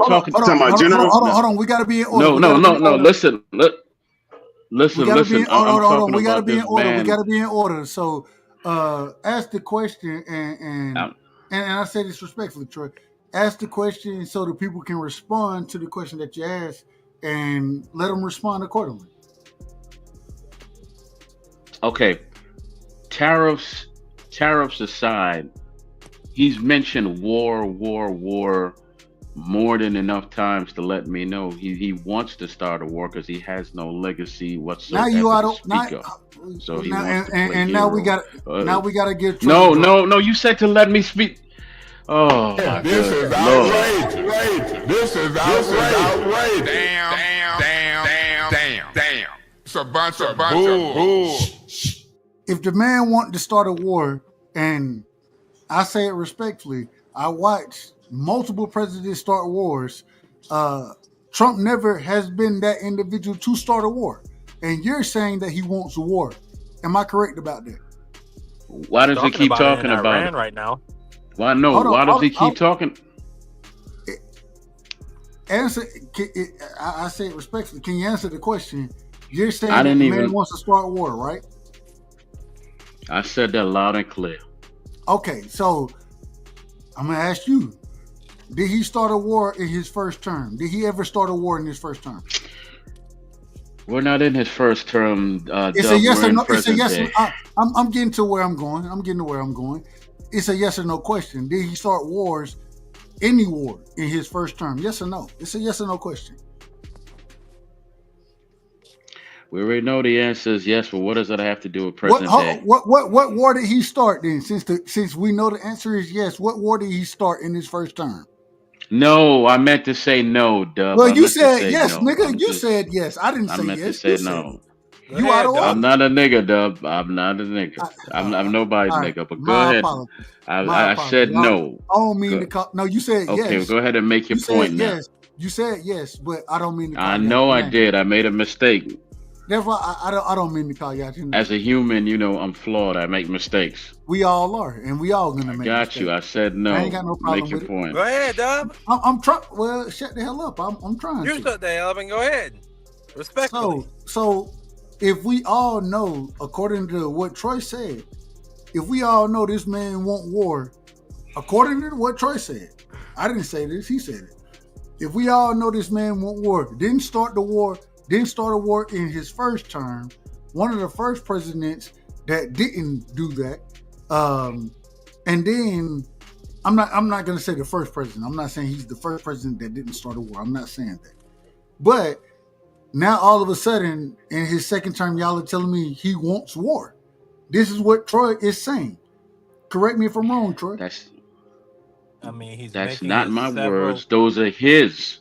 Those are his. Well, why he didn't give Ukraine the money? Why didn't he give Ukraine the money to keep the war going in Russia? Hold on. What war does he want? What war did you, in With your Iran. opinion, from what he said, what war are we looking at this current moment in time that Trump is going to start? What war? Iran. He said Iran. It's been reported. Listen, Multiple times, and he's no, even going he along said- the Hold same on. Bush. Oh, Go I ahead, thought I was Marky. responding. Go ahead, Marky. I said Iran. You even responded and said Iran. I thought I could go. Golly, Dub. Well, I was asking Troy, but go ahead. No, go ahead, Troy. Go ahead. I'll let Troy go. I'm out of I've been order. talking I'm a out of long order. time. No, I'm out of order. It's on you. Go ahead, and then we'll let Troy respond. Yeah, this is our show. So, you. Hey, go ahead. Thank you. Now, as I was saying, Trump is even going along the same weapons of mass destruction line that Bush did. He's saying Iran cannot have a nuclear weapon. They must submit to tests. And if they are found to have had weapons of mass destruction, then we will have to push the envelope. He has quotes like that. I can even show you. He stands up there and he takes questions like that all the time. And from what it sounds like to me, he might even pay Israel so we can run a proxy war against Iran. What do you think about that, Dub? So what That's you're not proof saying, of a war, though. what you're saying is everything you're speaking on is speculation, guessing, taking this man, what he said, and in my opinion, you're taking it out of context. In my opinion, that's my opinion. How am I taking it out of context? All I'm saying is, do you have anything solid to say that this man has started a war? Do you have anything solid on that? No, you asked me How is he going to start a war? No. And I just provided you with that. Cool. Or excuse me, no. You said, how does he want war? Cool. And I provided you with that right there. That's not pretext for war. And I appreciate it. I want to go to my brother Pittsburgh. Want to go back to Detroit. I just gotta say this one thing, Pittsburgh. You can say that this man, according to you, he want war or whatever. The man has did nothing but de-escalated wars since he's been in office. You can't tell me one time that he started a war. But Pittsburgh, go ahead. I'm out of order. I apologize to y'all. Well, to add to what you're saying, look, I'll say this. JFK famously was going back and forth with the Prime Minister of Israel during his time, telling them, hey, look, y'all can't have, that's what part that came out with those JFK files, some of those communications that they had where they're writing letters. And he's like, look, y'all can't have no nuclear weapons. And we think y'all got nuclear weapons. We're going to start testing y'all. We're going to start sending people over there to inspect y'all twice a year now. And that was part of the thing. So is that an escalation of war? If that's the case, like America doesn't want new countries acquiring new weapons that aren't up under us. That's always been a thing. That's not new. That's not a symptomatic of creating a war. That's just symptomatic of not wanting other countries to have nuclear weapons. That one thing ain't got nothing to do with the other. That's a whole different reason. That doesn't mean that you want to create a war. In my opinion, if he wanted to create a war, he would have gave that dude from Ukraine a bunch of money like the Democrats did and just let them keep that party started. If he was so war hungry and he just wanted to have war, that's one of the most convenient wars to have. Most people don't have a problem with Russia. So all you got to do is give Ukraine the money and nobody's going to have an issue with it. He said, no, we're going to stop this war. So the idea that he wants to start, that's an example right there that if he wanted to create a war, that's the easiest person to keep a war going with because nobody's on Russia's side. Nobody, from public sentiment, from whatever country you go to. So there's no evidence that this guy want to create a war. And real quick, I got to step away for a quick second. Marky, hold the show down, man.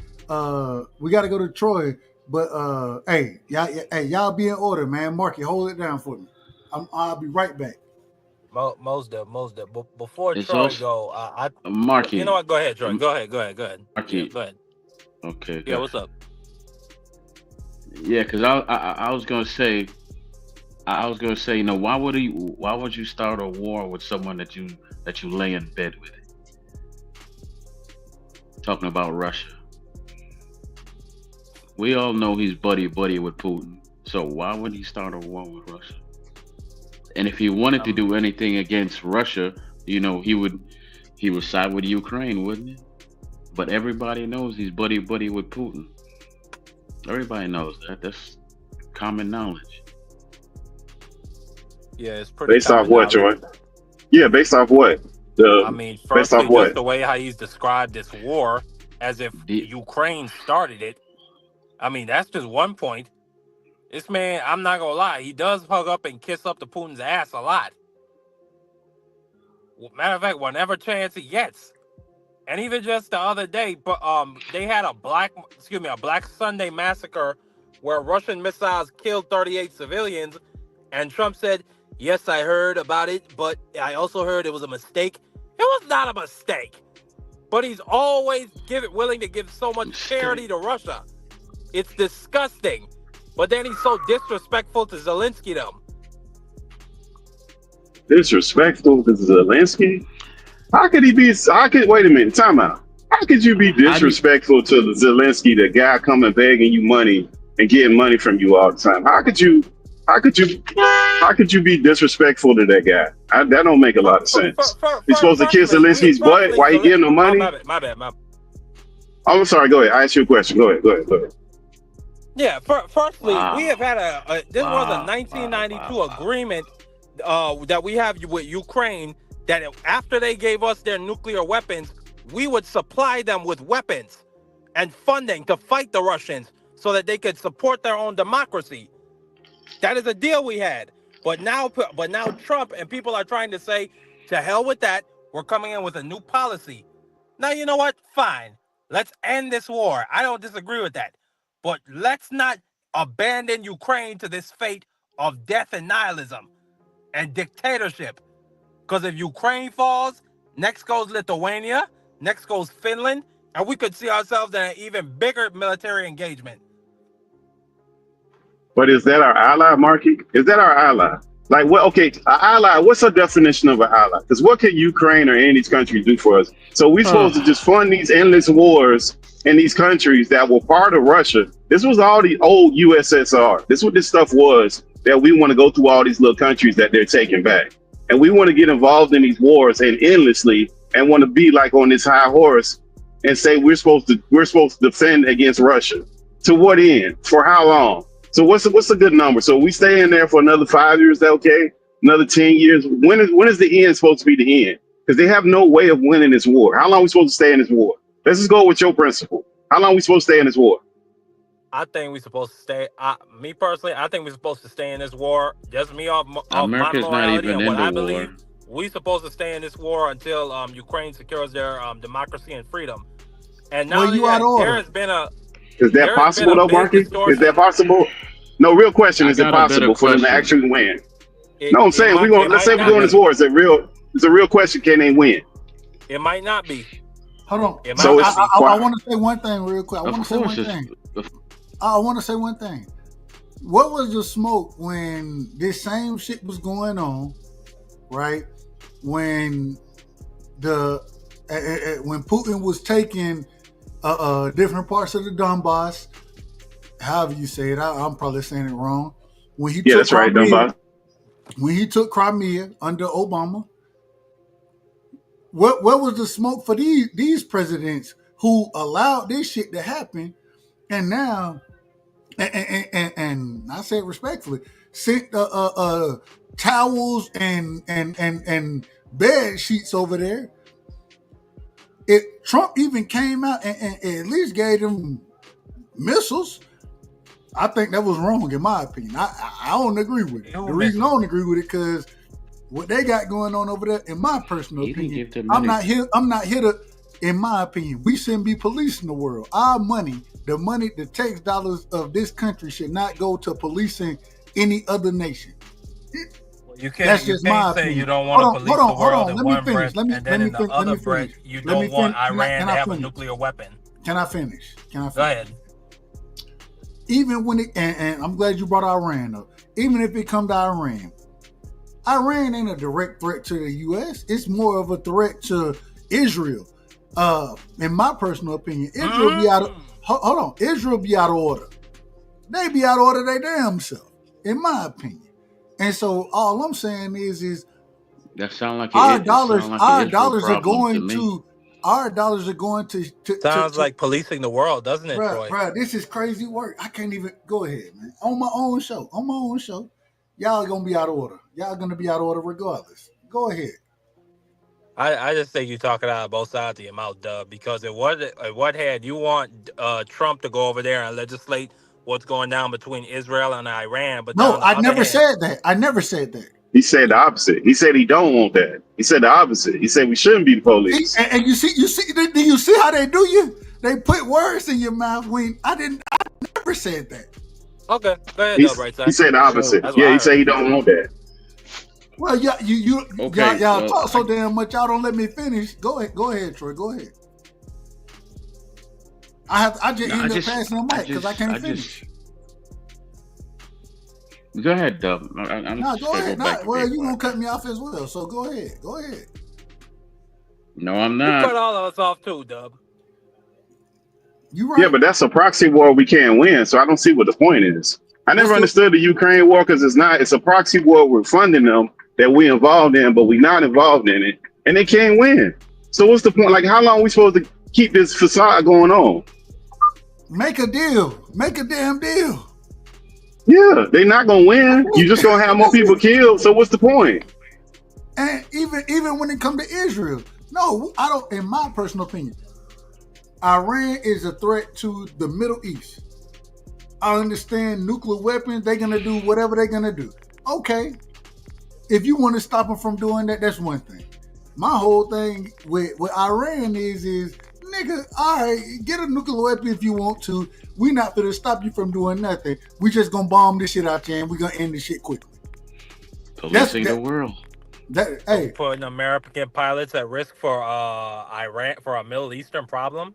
No, well, see, you call it That's the Israel problem. That's an Israel problem. And this is my problem with the way that they love Netanyahu. I can't stand BB. I can't stand me personally. This is my opinion. My middle name, and I say this respectfully, I don't know, y'all may not. Well, I think Troy Pittsburgh may be. My middle name is Shimon, right? From area Shimon over in where he was the leader at that time of Israel.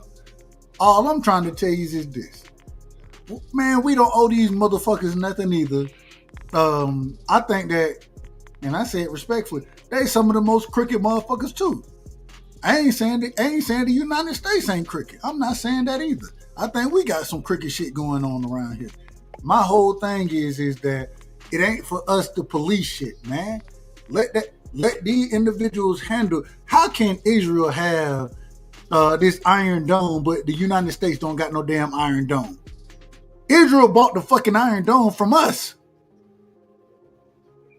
What Iron Dome are you talking about? No, we got Iron Dome. We got shit more advanced than that. We got shit more advanced than that. That's our old shit. And now I'm glad you said that. Well, what time? Shit, we 3 hours in, so I gotta do it on the political show, or not the political show. Excuse me, the conspiracy show. I'm gonna move it from this show to the next show. But all I'm saying is that, man, ain't no way we should be. Man, Israel, they have technology to defend their damn self. Any country out here, man, y'all defend y'all damn self. We'll defend ourselves. Don't worry about no Iron Dome, Dub. Say it again.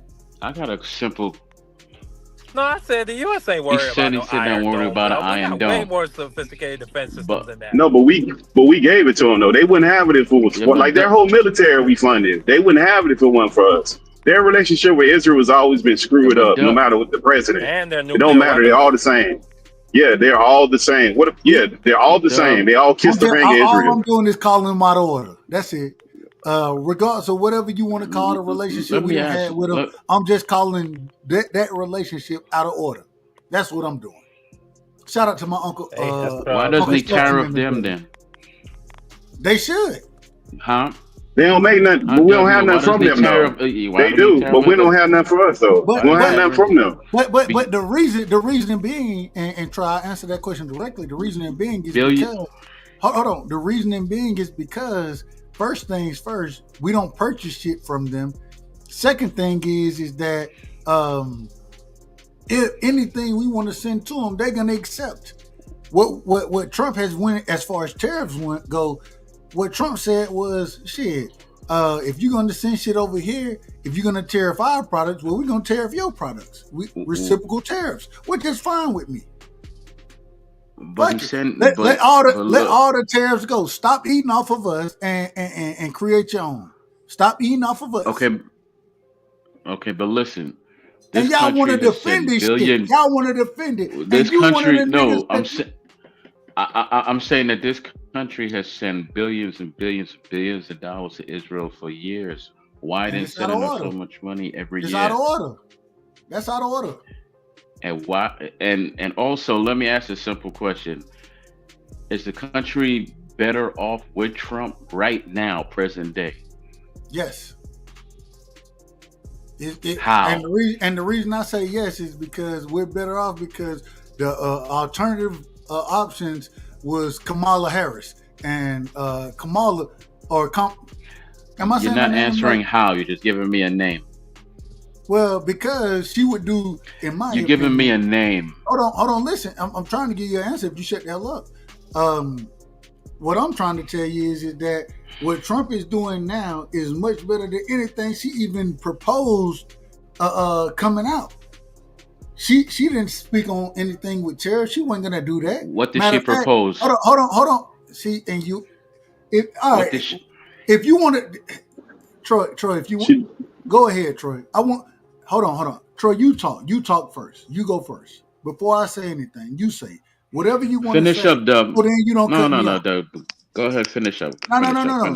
Because every time I start saying something, you cut me off. So you say what you're gonna say first. Okay, just simply you saying that, I asked a simple question: is the country better off with him? But you haven't told me how yet. So go ahead. I'll be quiet and let you tell me how. Because what he's doing now, opposed to the individual he was running against, he's doing a much better job than anything she ever proposed. That's why. And Marky. What did she propose? Hold on. Marky, you got, I don't know if you got feedback or I don't know what that is. You got something going on in the background, Marky. Yeah, appreciate it. All right. Go ahead, Troy. I apologize. Yeah, Dub, what did she propose that was so bad compared to what's going on? She didn't. That's the problem. She didn't have listen. As far as what's going on right now, we have all these tariffs, which we don't pay for because we're the consumers. We have people real quick, Troy. I'm sorry, sent to El Salvador without. Hold on. I'm sorry, Troy. On the reason, Marky. Yeah. Put yourself on mute, man. I don't know what you got going on in the background. We can't even hear Troy. Respectfully, you gotta fix that, brother. You gotta fix what you got going on. Go ahead, Troy. I apologize for cutting you off. Yeah. What I was saying, as far as these tariffs, we the consumers gonna pay for that. We're not gonna benefit from it. And now, to El Salvador without any due process, if they even speak out a term, say something you don't like, they send them over to there. So how is the country better when you having all these protests? And I mean MAGA and everybody else protested on the same side of the street against this man. So how is the country in a better place with him? So go ahead. I'm sorry. Go ahead. No, go ahead. Well, real quick. I can run it down quick. We got immigration policy where we're actually deporting people instead of putting that pressure on our system. They were never going to do that as Democrats. Never. That was never going to happen. We've got the tariff. And not to mention, real quick, I said Troy, Pittsburgh. Not to mention, immigration, illegal immigration is at the lowest it's been. I believe it's a 15-year high as far as the lowest amount of illegal immigrants that's coming across the border right now. That's the first. Go ahead.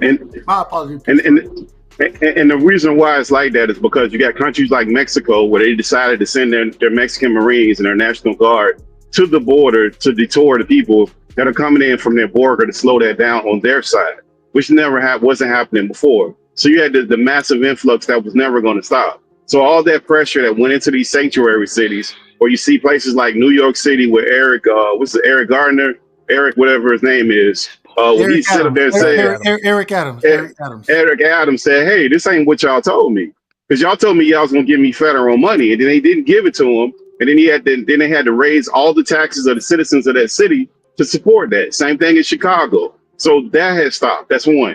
Two, the economy and the tariffs. That's an ongoing procedure to see how this actually turns out. They had no plans other than to keep doing what they were doing. Under what they were doing, everything was still going up. Eggs were going up every single month. There was not a point in which during the last 4 years, they were going up every single month. They were going up under Biden every single month. There was no point where the economy was better. That was not happening. So the economy, what they were doing is saying, hey, COVID happened. It was so bad that we have to give ourselves some time to figure out how to get this right. And we're slowly correcting this from COVID. Meanwhile, some things were getting better. Most things were not getting better. Most things were going up as far as GDP and all of that stuff. So like the economy, what the new administration that you would have had with Democrats, they would have kept those same policies in effect. The thing with the wars that you're talking about, they would have still gave money to Ukraine. There would have been no question when Zelensky would have came, he would have did his regular PR run, and he would have got money and left, and nobody would have thought nothing of it. So those things have stopped. So as far as the economy and all of those other things, we'll see that's an ongoing thing. And the protests, lastly, I'll say, remember the January 6th was under Biden. That was under Biden. So protests always happen under no matter what president. You're always going to have presidents. That was Trump's people. Right, but it was under Biden as the president. Was Biden the president? Right yes, now, the answer is yes. I'm talking about no, the protest. You said, right. The protest present day. I get it, but Biden had protest too. Right. That doesn't matter, sir. I'm talking about the protest. It does. It does. Y'all out of order. It does. Y'all out of order. Oh my God, we dealing with present day. Yesterday, you just asked the question you asked was how's it better? You just asked the question, how's it better? And I'm drawing the line. Yes. Go ahead. January 6th, the vote wasn't even ratified at that point, so Trump was still the president. You out of order, Marky. Hold on. I mean, I want Troy to respond. Can I respond to the brother? I want him to respond to what Pittsburgh just brought out. I want him to respond to that first before we get to Okay, good. Let's keep it in order, man. That's it. Okay. We got to keep it in order. Go ahead, Troy. Okay, good. It's a fact that when this man came into office, this man being Trump, that we had a good economy. That's a fact. That's not my words making it up because I'm not a Democrat and I'm not a Republican. That's a fact. That's easily proved. Okay? Based on what? Fact. Based on what? He's the one that jacked it up. Hold on, Pittsburgh. Let him finish. That's easily found out, bro. That's easily found out, brother. I tell you what, you go Google it right now while I'm speaking and prove me wrong. Okay? How about that? That's easy to prove. Go ahead. I was even. What else did you? And right now, and okay, you said the economy was terrible under Biden. Go ahead and prove that. Go ahead and prove that as it compares to now, because then you'll find out that you're wrong. That's where inflation. There's no way in a country where you just firing people for no reason, and you destroying things like DOE, you're destroying the FAA, You cutting people from their jobs for no reason, and people are protested in the thousands every single day. That you're telling me that the country is in great shape. Because if he has time to start all these tariff wars, to change the Gulf of Mexico to the Gulf of America for no reason, to go golf almost every damn day and cost the American people $30 million. If he has time to go to the Super Bowl, why hasn't he kept his promise on fixing the economy and lowering prices? That's what he ran on. Those are his words. Don't tell me he did. He's only been in office X amount of time. He's been in office that same time to cause all this madness. So I want to see how come he hasn't put that much effort into fixing this country first. Why is he so focused on starting all these tariff wars instead of handling the business of America first? Well, so I gotta say this respectfully, Troy. You out of order. And the reason you out of order, and the reason I gotta say that is because you tell me what president comes in their first 90 days and change the entire economy. It doesn't work that way. That's not how things work. And so even that, and even when you just brought up Joe Biden, hold on, you out of order now. Calm down. When you just brought up what Joe Biden did, inflation, this is the reason that Trump has to deal with inflation is because of Joe Biden. Do you accept that? Would you disagree with that? I disagree with that. Inflation has been around since before we were born. And this is why. No. Tell me how Joe Biden affected inflation. Okay, before you start your rambling, I can tell you. Please do. I can tell you easy. Please do. I can tell you easy. Okay, so if you look at the FOMC, which is Jerome Powell, you can track it by the interest rates, right? You can track it by the interest rates usually and the GDP growth. And you can do those two things. And Jerome Powell out of order as well. He out of order. Respect. The rates that he controls can tell you a lot about the economy and the job growth. So between the job growth, Jerome Powell, and the interest rates, those all tell you. So if you look at the job growth, a lot of the job growth, and this is the problem with the Democratic thing that they had, a lot of those jobs that they had were government jobs. A lot of those jobs, and they were part-time government jobs. How do we know that? How do we know that? Because of the reports. Go ahead. I'm sorry. Go ahead. I'm sorry. I apologize for cutting y'all. And this is the problem with it. What Trump is doing right now, he's pushing jobs back to the private sector. He's trying to bring business into the private sector. So it's not big government.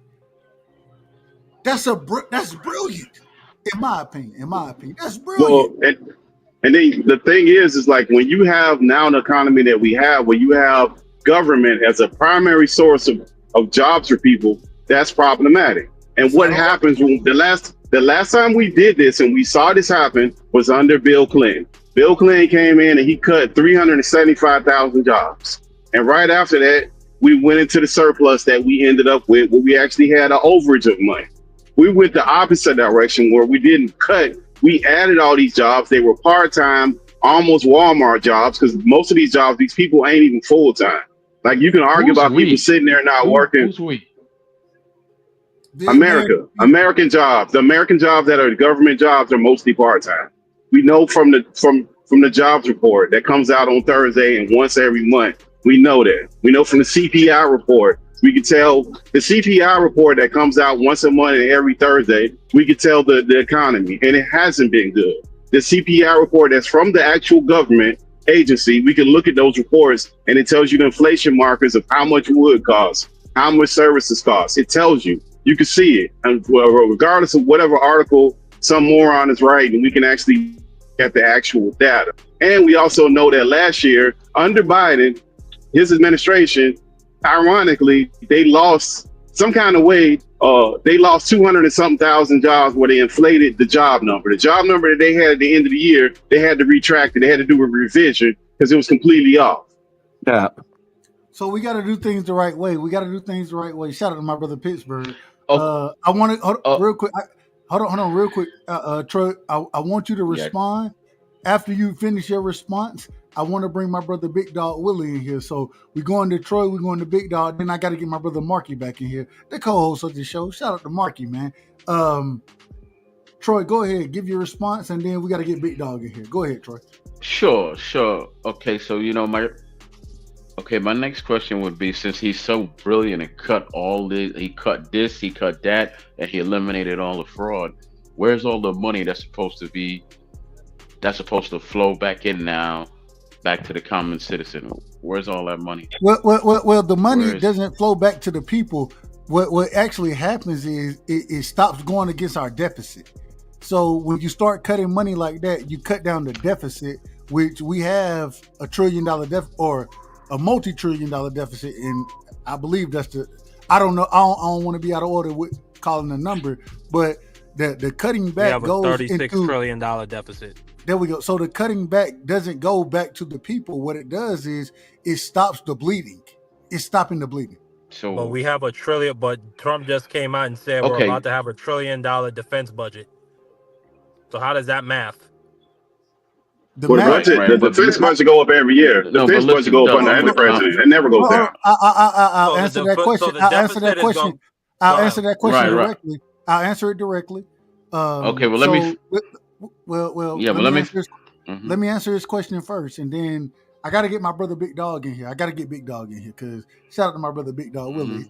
I already know he's gonna be out of order, but shout out to him.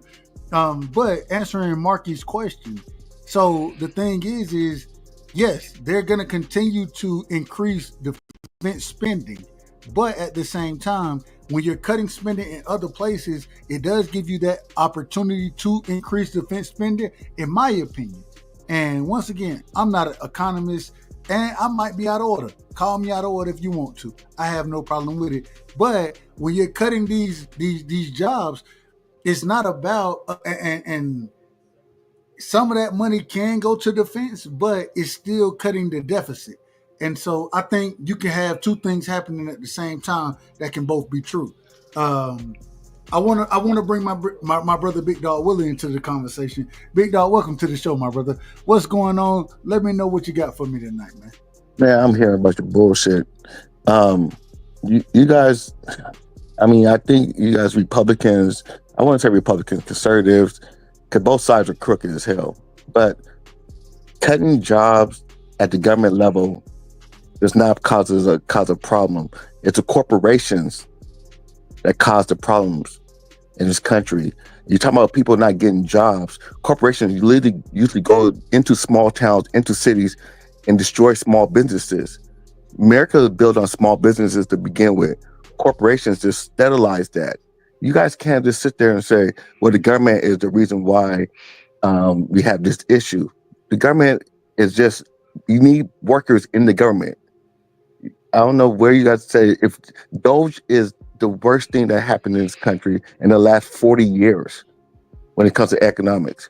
He's cutting places, he's cutting from, you have the meat and your potatoes, but he's cutting the peas, the corn, the little small vegetables.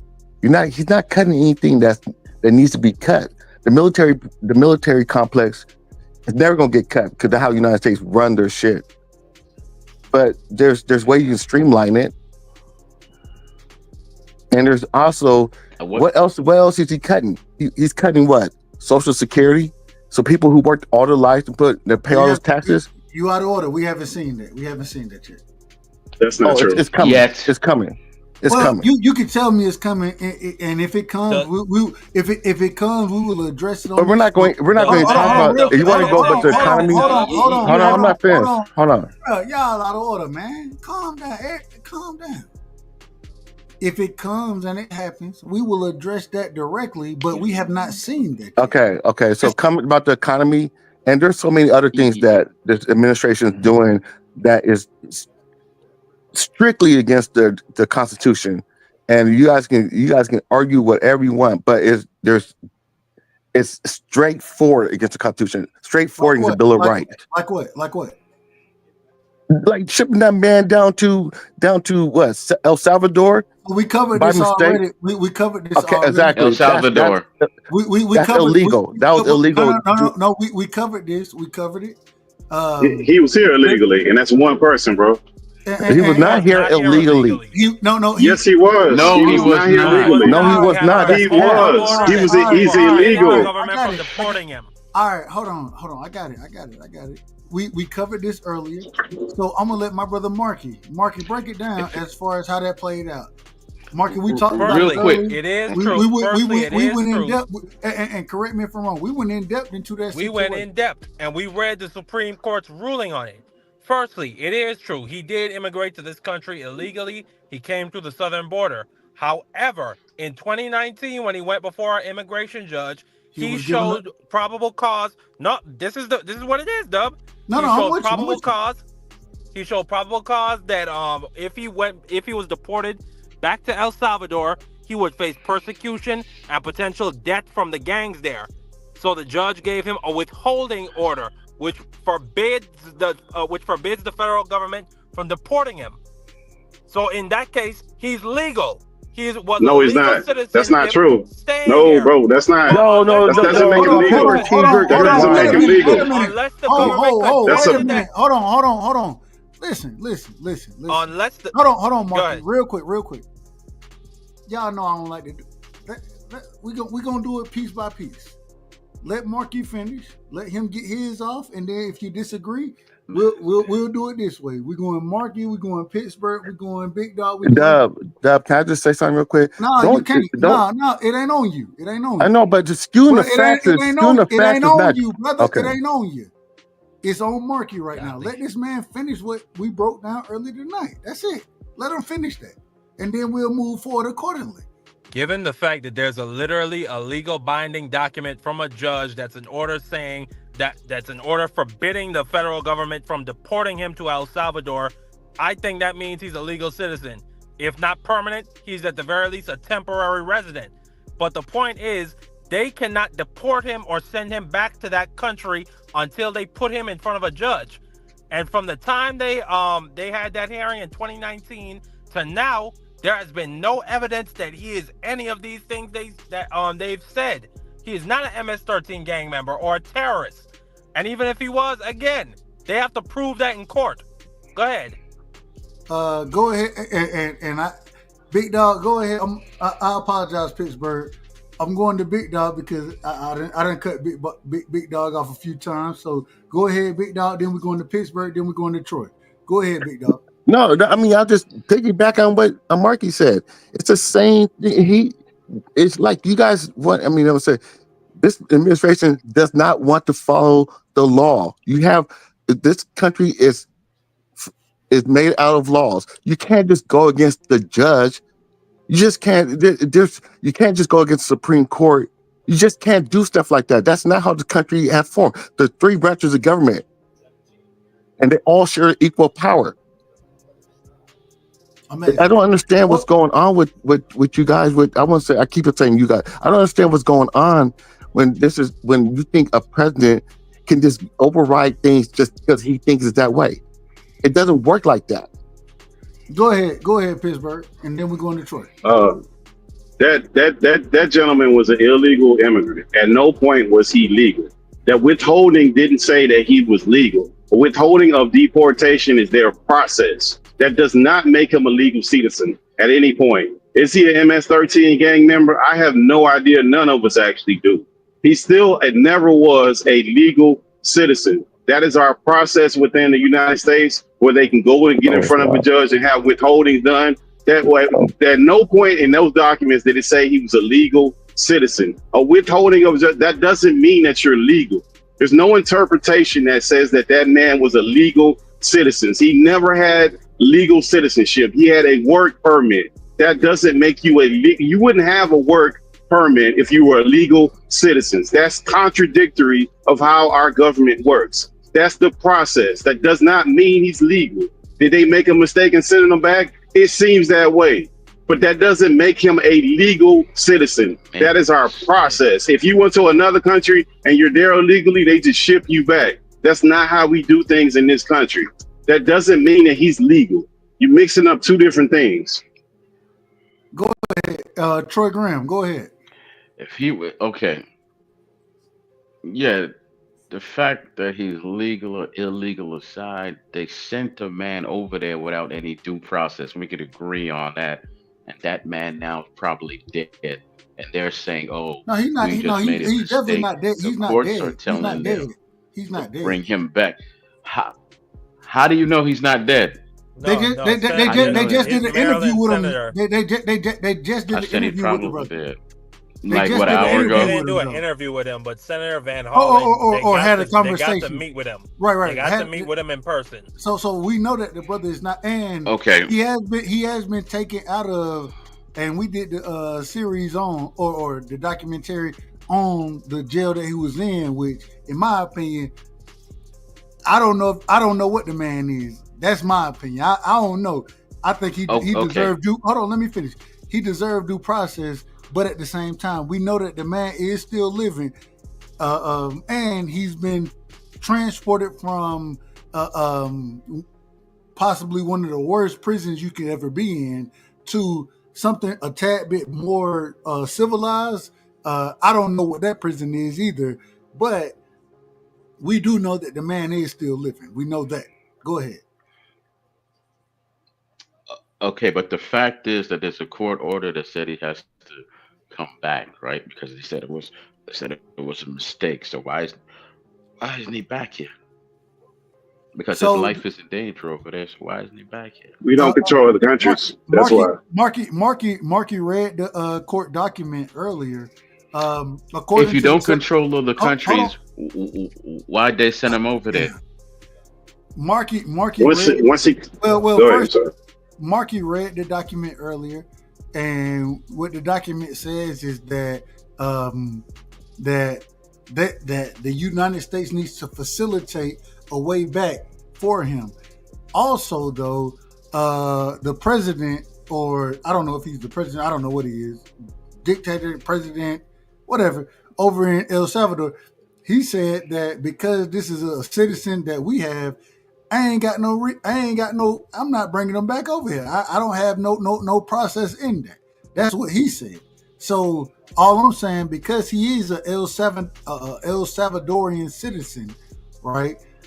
And he was sent back to his country, unfortunately, possibly placed in my opinion, the wrong place. I think he deserves due process. At the same time, I don't think it's our government's job to bring this man back to our country. I don't believe that. They sent him over there. They sent him over there. So yes, it's their job to bring us back. The man was never legal. The man was never legal here. Hold on, let me say that. Hold on. We gotta let Troy. Hold on. My bad, Troy. Go ahead. We gotta let Troy finish. Go ahead, Troy. I'm thoroughly confused as into how this okay, you sent him over there illegally without any due process, without anything, and now they're saying you have to bring him back, right? And you're saying, okay, I'm sorry. Yeah, I'm sorry, it's my bad. We don't have any way to get him back. Use the same way you had no way to send him over there because you don't have any treaties with the country or whatever have you. It's the same way you bring him back. If you had the power to send him over there, they don't have the power to bring him back. Exactly. Amazing. And that's exactly what the Maryland District Court judge said. We are paying them to jail. We were paying him to jail him. Now he's no longer in the gulag. He's now in a detention center, which I wonder if that means he's closer to getting out. And excuse me, Dub, but facilitate. And you heard Pam Bondi said it herself. They will have the responsibility of sending him a plane so he can get back up here. Right now, even the vice president and the president of El Salvador have acknowledged there is no evidence to hold this man for any crime in that country. But that country don't work like our country, bro. You guys are trying to assume. You're trying to assume like some privileges that he has as an American citizen. He doesn't have those privileges. No, he was here illegal. Wait a minute. It doesn't matter. Time out. It does matter. Wait a minute. No, it doesn't. Hold on, y'all, man. Come on, let Pittsburgh finish. We can't all talk at the same time. Let the brother finish, and y'all can respond accordingly. Go ahead, Pittsburgh. it absolutely matters if he's a legal citizen or an illegal citizen. You having legal status in this country affords you all the rights that a regular citizen have. When you're illegally here, you have to go through the process. What they're arguing is the actual process. So they're basically saying he didn't go through the actual process, and they jumped the gun and sent the man back. He was never a citizen of this country. He's a citizen of El Salvador. So when he hit El Salvador land, he's from that country. That's his home country. So he falls under their rules. We can't go to El Salvador and tell them to do anything with their citizen. He's their citizen. He was never an American citizen. So like this whole thing that you guys are doing, I get it. He didn't get his process within America. I get it. And they should have did whatever they should have did as far as the process goes. But in El Salvador, where he is a citizen of that country. So he has to fall under those rules. And we can't just bust in the door over there and get that man, because he was never a legal citizen of this country. He just didn't go through the process. And that's what those judges are ruling on, the process. Hey, real quick, man. Shout out to AJ Moore. Shout out to AJ Moore in the building. Absolutely, man. Y'all get the likes up, man. Hit the like button. We just over here talking good politics. Shout out to AJ Moore in the building. Go ahead. Oh well, real quick. Everything. Hold on, real quick. I got right. Hold on. Relax. I got to get Big Dog back in here. Going back to you, Troy. Shit, I can't even say nothing. I can't even give my opinion at this point. But hey, go ahead, Big Dog. I mean, I'm hearing this, and it just sounds like protection for this administration to do whatever they want to do. It was illegal on their part. It doesn't matter if he was a citizen or not. It was illegal. So I don't understand.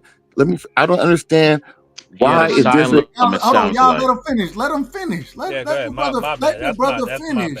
Totally Can y'all please listen? I try my best to protect y'all when y'all talking. Let the brother finish. I think all y'all want to get the bar. I think everybody want to get their ears off. Let that man finish. Go ahead, Big Dog. I apologize. It's all right. It's illegal. That's the word. You cannot do things like that. And I think this administration think they're above the law. And they've been breaking not just this rule, a lot of different rules. And trying to justify it. It's not in our Constitution. It's not in the law book to do what he did, what the administration did. Point blank and period. Go ahead, Troy. And Trump was, Trump was caught on an open mic saying that he's going after the homegrown ones now, which would be people like me. He was caught on open mic. Basically, they could do the same thing to me. Say that one more time. He's called on an open mic. He's always he's called on an open mic, saying that he's going after the homegrown ones now, meaning someone like me who came from another country and got their citizenship. He's going after those people now. Now you out of order. Now you out of order. Now you out of order. Like me. Oh my God! The dub is a fact, man. Just go on YouTube. Send me the link. It's Send right there. me the link. Send me the link and we'll play it. We'll play the link. We'll play the. Hey, send it to me. We'll play I can't send you the link, Dub. I can't send you the link because I'm on my phone, Dub, and I don't have my tablet because I'm in the process of buying. Hey, Dub, I'll find the link. I know what you're talking about. I'll find the link. I'll send it to you. No, but Dub. Every time I do send you something, which was a total of 5 times, you say it's bullshit. So that's why I stopped sending you stuff. No, I find it. It's not bullshit. I find it. But y'all can't say him being legal or illegal don't matter. It absolutely does matter in this context. That's a completely different thing. You keep acting like being illegal and illegal don't matter. It does. If they wanted to let him finish. He's done on mute. Man, I'm fit. All right. Hey, shout out. Hey, we had a great show tonight. Yeah, great show. I ain't even gonna lie to you. Y'all getting on my motherfucking nerves, man. If you're not gonna let Pittsburgh finish, let the brother finish. Literally hit mute. Go ahead, man. Because all I'm saying, look, I'm gonna say this quick. Y'all keep saying it don't matter if it's legal or illegal. It's different rules for a legal citizen than an illegal citizen. There's a whole process for illegal. That's not the same as you going in somebody's house, kicking in the door, getting a legal citizen of somebody being here. Those ain't the same thing. and that country is El Salvador. Mexico is sending their people that have tattoos, that have MS-13 and all that stuff. They're sending them into that prison. Anybody in that Central American region are sending their gang members to that particular jail. It's not exclusive to just El Salvador. So if anyone in that region is going, because those countries don't have the same process that we have for justice and the rules we have, hence this guy is not a citizenship, so he's not afforded the same rights that we have. They have to go through that process for illegal immigrants. That's it. Marky, go ahead. My God, the protection. Go ahead, Marky. Firstly, the Fifth Amendment clearly says to the federal government, no one. When that says no one, that encompasses all human beings, illegal or illegal, undocumented or undocumented, whatever you want to call it. It says no one shall be deprived of life, liberty, or property without due process of law. The proper process of law would have been to take this man to the same Maryland immigration court where the order of withholding was made, and then try to get it repealed so that then you could deport him. That's not what they did. They did not kick in his door. You know what they did? They snatched him off the road while he was driving his 5-year-old autistic son. No, that's not what they called him. That is what happened. What they called him? With expired license. They caught him. They caught him in the Home Depot. No, that's the 2019 incident, Dub. That's not the 2025 incident where he was deported. Agreed. I agree. With expired license. With expired license that he shouldn't have been driving on. No, that's a 2021. That's a 2021 incident. What does that have? He was let go. What has to do with him getting deported? Because black Americans being killed for a lot less. That's why. That's not what we're talking about. That's not what we're talking about. Don't change the subject. The way we're gonna do it. The way we're gonna do it. Y'all want to handle these dudes that kid girls. Don't change the subject. Don't change the subject. Never killed a child. Why are you saying that? I'm gonna do things the right way, and I think we gotta have more conversation on this topic. And I think we got to focus on this topic. I ain't going to lie to you. I'm out for the night, man. And I say this respectfully. This is my Friday night shit. I ain't expecting it. I thought this was going to be a 2-hour show, but it ended up being a 3.5-hour show. It's all good. I want everybody to give me y'all last words. We shutting it down tonight. We will be back on Friday. And I think we got to continue this. So y'all pull up and hey, do more research for everybody. You know what I'm saying? Do more research, because I think that this is something that we have to go deep into and have that conversation about. I want to do things the right way. So let me let my brother Troy, and real quick, if y'all don't know, y'all go sub to Troy, man. The man is doing a hell of a job. Had another great show today. I tapped into the show. A hell of a father show that he got going on over there. Troy, let the people know where they can find you, what you got going on.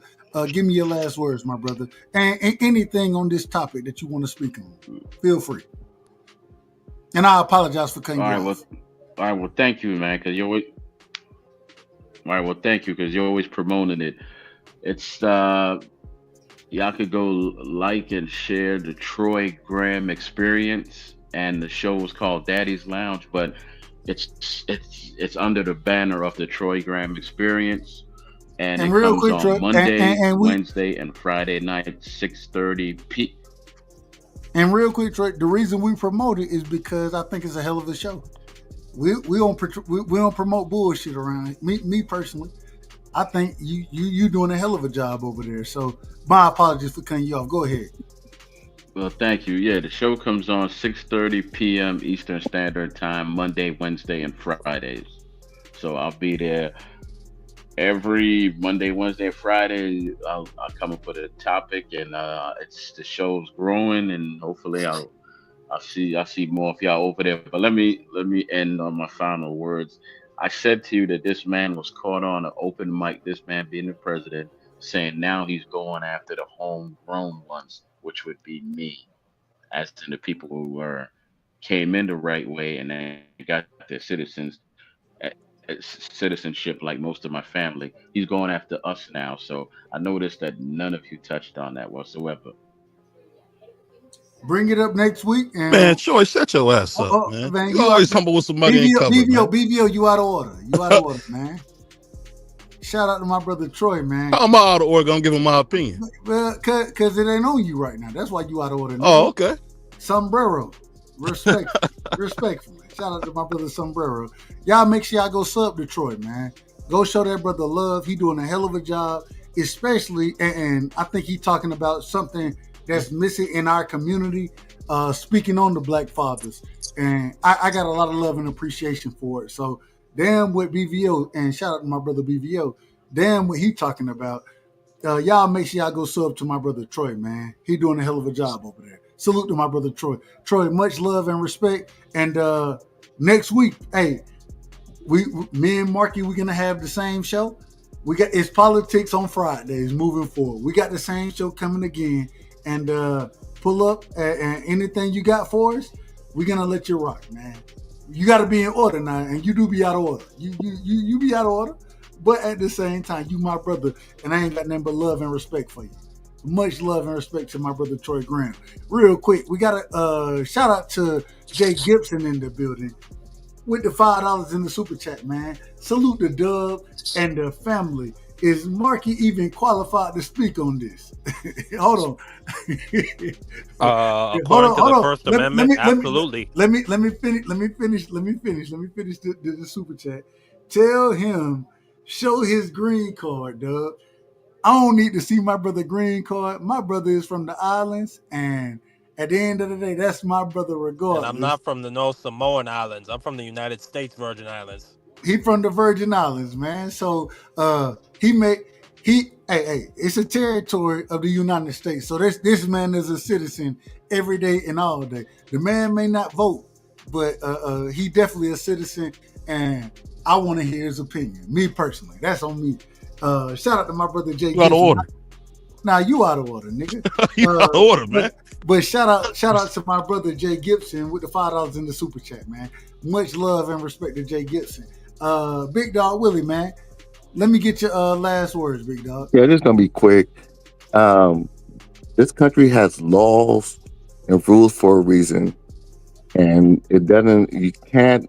And there's a reason why, because when we fought a Revolutionary War, the king was doing shit whatever he wanted, and we broke away. And the United States broke away from that. So that's why those rules and laws are put in the Constitution, and that's the reason why we follow them. We can't just do things according to how we feel like we're doing it, and then we'll be contradicting ourselves, and we'll be going back to what we said we're not going to do as a country. So that's all I got to say. And I just think that people in this country need to realize that just because you feel a certain way doesn't mean you be above the laws that are written. And just because you feel like somebody's not a citizen doesn't mean they don't get due process in this country for whatever reason why. So, because if that was the case, then they'll do it to that and they'll change it to something else. And then be us, they'll be, us. Or this person is this color, so this person lives like this. This person is poor. And then the laws won't apply to them. You don't want it to snowball. That's all I got to say. Willie, we need to send your ass back to the Central District, man. Thank you. Fuck what you saying, and I love you, man. But fuck you, man. I love you too, but you don't know nothing about the Central District, Pippin. Shout out to the South End. Shout out to the North End, man. The South End wants to be the Central District, and the North End don't even have no say at all. Hey man, but wherever they got the grape soda and the fucking extra crispy, that's what we send to you. We ain't doing it. We ain't doing all that. Right. We're not doing that. Hold on, we're talking about Seattle. This is 206 stuff. We're talking about some Seattle shit. That's what we're talking about. Sports Talk Network. Well, I know exactly where we at. And where we at right now is shout out to my brother Big Dog Willie. Big Dog, pull up next week. Oh no, I'll be here next week, and you guys take care, and God bless all you guys. Hey, Willie, don't let this nigga bully me, man. You see how Dub trying to bully me, man. Happy Easter to all you guys too. Still on him, Willie. Shout out to my brother Big Dog Willie in the building, man. Let me do things the right way. We got my brother in the building, man. Pittsburgh T. Pittsburgh, I gotta tell you, shit, hey, niggas don't look at it like me and you look at it. But at the same time, hey, you came up, you was cooking tonight, my brother. Give me your last words. Shout out to everybody on the panel, everybody listening. Great show as usual, Dub. I think the thing with this last subject we was talking about, I think these folks done lost the election and these people bleed blue and they grasping for straws for anything at this point. So anything that they can show reflection, that's what they doing. And I think that's not good for the country because we just seen it on the other side when they do that too. People need to be good for the country, not for a political party. Because these political parties have things and agendas that ain't necessarily for you. So you got to give for people who for you. And we got to start using common sense. And we got to start, especially us as Black folks, we got to stop jumping in other people's business that ain't got nothing to do with us. Because when it's our business, don't nobody jump in our business. Everybody get out the way. So I don't see why we trying to be bullet blockers for everybody else. It don't make a lot of sense to me. And we need to stop some of these conflicts and getting in conflicts that we got in other countries. We need to stop a lot of this stuff and focus on the home first, on the home front. Because ain't none of that stuff got nothing to do with it for the most part. And our allies ain't allies because we can't call them for nothing. Nathaniel, nothing, not a thing. If we had a problem with a country, the best thing we could do is put a base there and have the launch point there. That's the best they'll be able to do for us. They ain't gonna send no military. They can't do nothing. We gotta figure it out. Hey, we Pittsburgh tea, man. Next time I see you in your cab, I'm throwing a drink at it. Well, that's what's up, BBO. And we gotta give next time I see you in your cab, I'm throwing a drink at it. We gotta give BBO the drop, man. We gotta give BBO the drop tonight. Shout out to my brother BBO, man. The fuck is wrong with you people? Who raised you?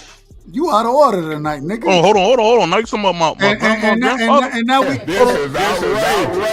This is outrageous. Keep being out of order. We got dropped. Hold on, man. You talking about my grandma? Damn. It's a bunch of bull.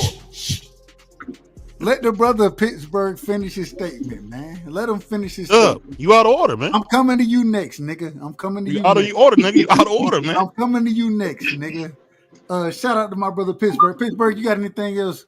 You got before you get off, man. Hey, Pittsburgh, man, fuck you, man.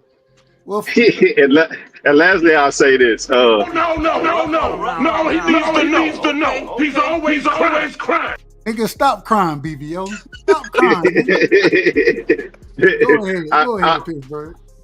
I'll say this: like we have to start disseminating information and stop trusting these news sources because these articles, people that we trust, you have to check and verify everything, no matter who you getting it from. If you're political guy that you think that's good for you, or your favorite news network, we got to start disseminating information and using our brain cells. We get on here and we become the part of just parrots, where we reciprocate parrot stuff that we done heard, and we don't really do a deep dive into stuff. And when you start looking at the stuff, a lot of the stuff you figure out, what you think you know, you really don't know. Because these people, they do shallow segments on things. They're doing them for 20 seconds. How could you do a thing on the economy in 20 seconds and delve into tariffs in 20-second segment on a TV show? It's not possible. So I think this show is good because it evokes the thought. We got to start thinking more as a people and start using our brain and stop trying to be part of the dummy society. Are you tap dancing right now? Nah, you out of order. Nah, you out of order. Nah. Hold on. Nah, we gotta take your tap shoes off. Don't nigga. even answer that. Don't even answer that because BVO out of order right now. And I gotta say this. I thought BVO had more respect for me than this. But I see what it is. You said what? You called me a nigga? I didn't say that. You called me a nigga. You now I'm a nigga. Okay. I said I thought you had more respect for me. That's what I said.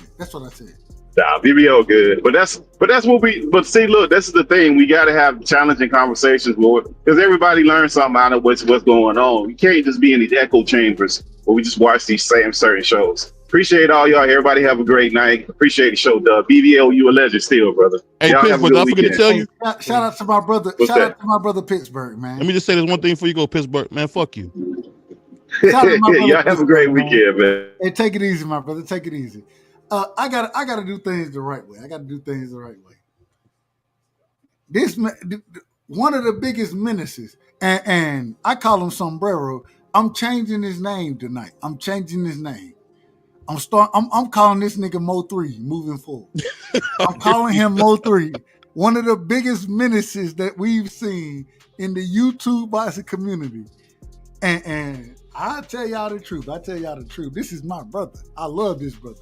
This brother helped me on a regular basis. He out of order. He definitely out of order. Mo 3. Give me You a wild boy. You a wild boy. Hey, shout out to my brother BBO, man. If I didn't say this, I want to start off the show by saying, man, fuck Dub Right Side. Fuck Marky Dan. I appreciate that. Just want to make sure I let y'all know. Fuck both of y'all. Fuck you, nigga. What? No. Let him ride. Huh? He good. Go ahead, nigga. Hold on. White dude can't say that. You can't call me nigga white boy.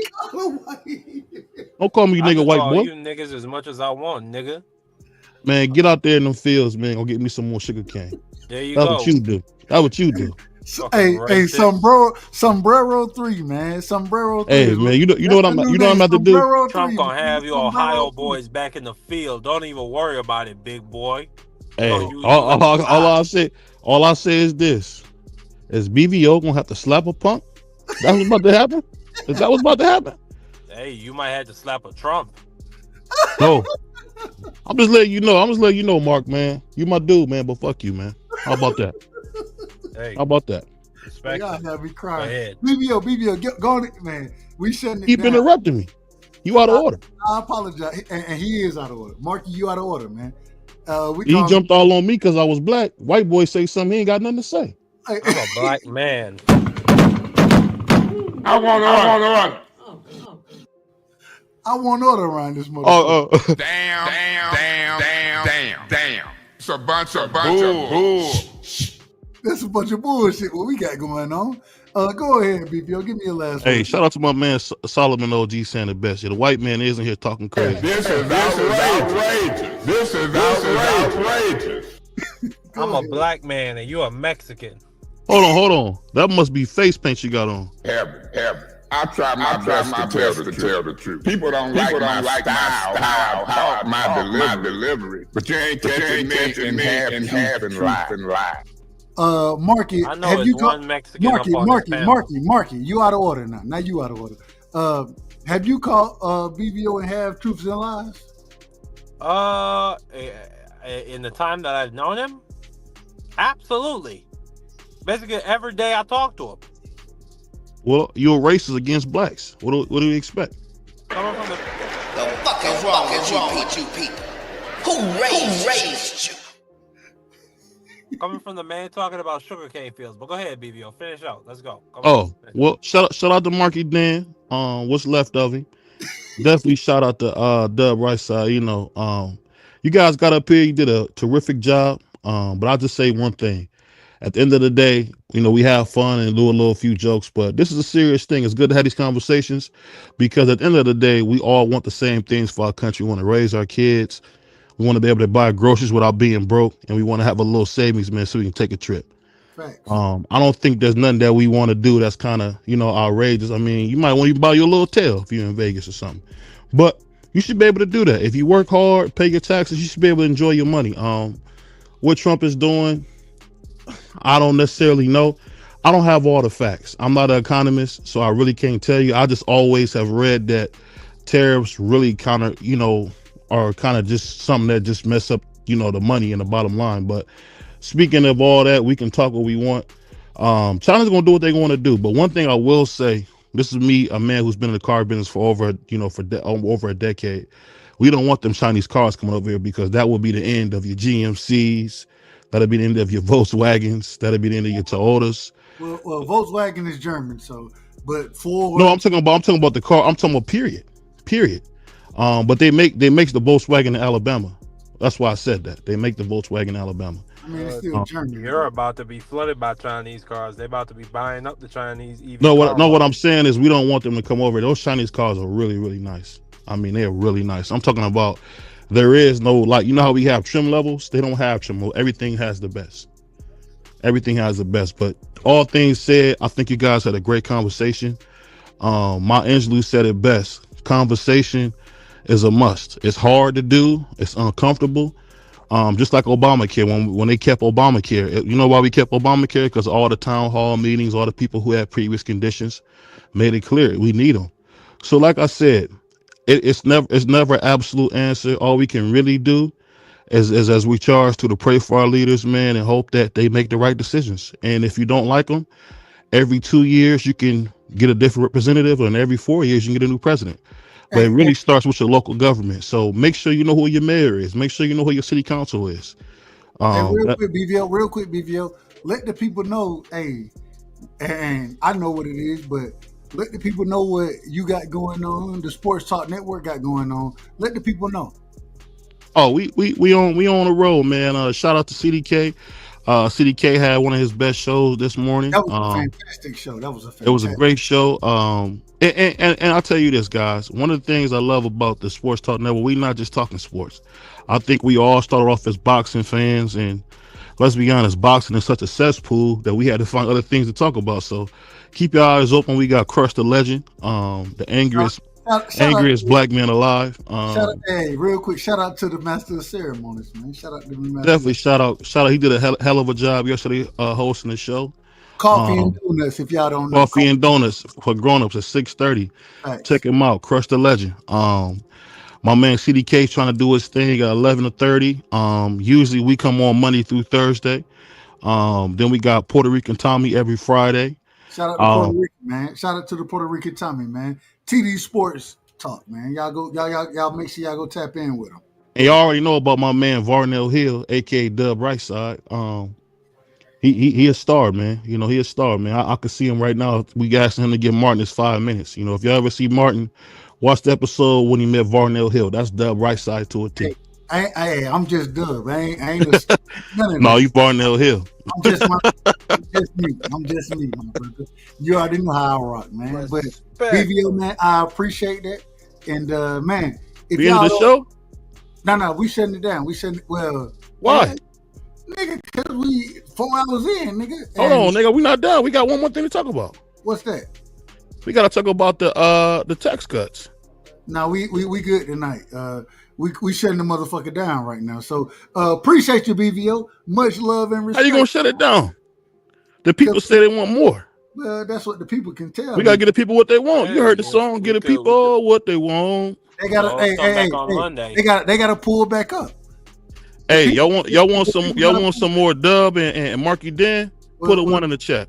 Well, fuck the ones or the twos in the chat. If y'all want it, we'll do 2 political shows a week. No, we're not doing it because I don't have time for it. See. Well, me and BVO. This is well, y'all do it. What I'm trying to tell you is this right here. Oh, he said Picasso said Dub got a boo boo. Oh, okay. Yeah, Dub got a boo boo. We got a bunch of ones in the chat, Dub. We got 1 by Jay.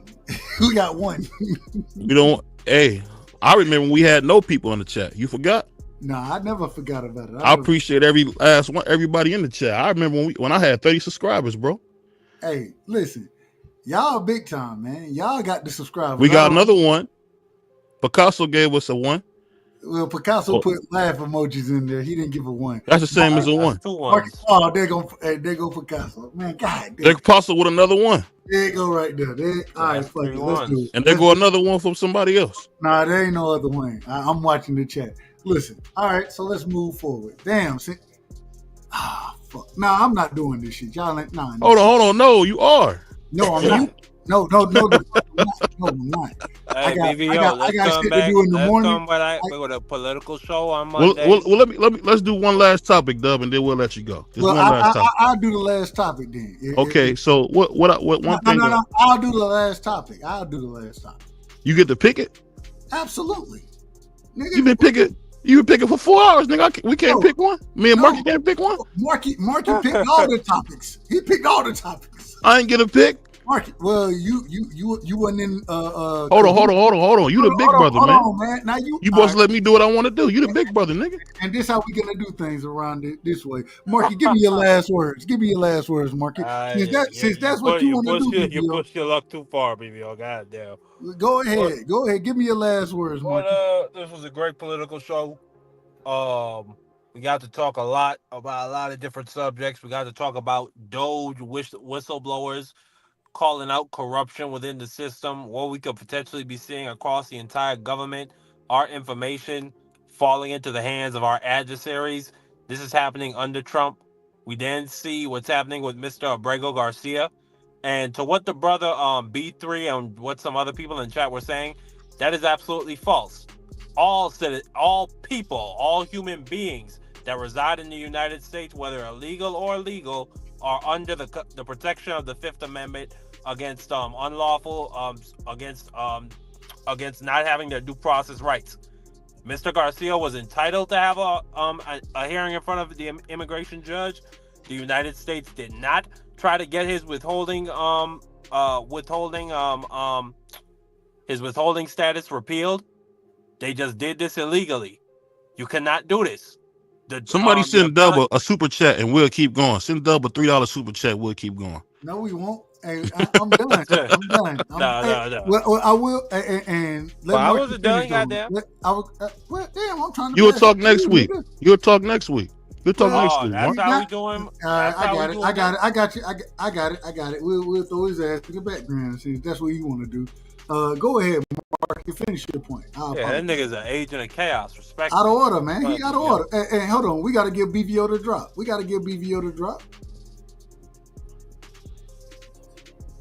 Damn.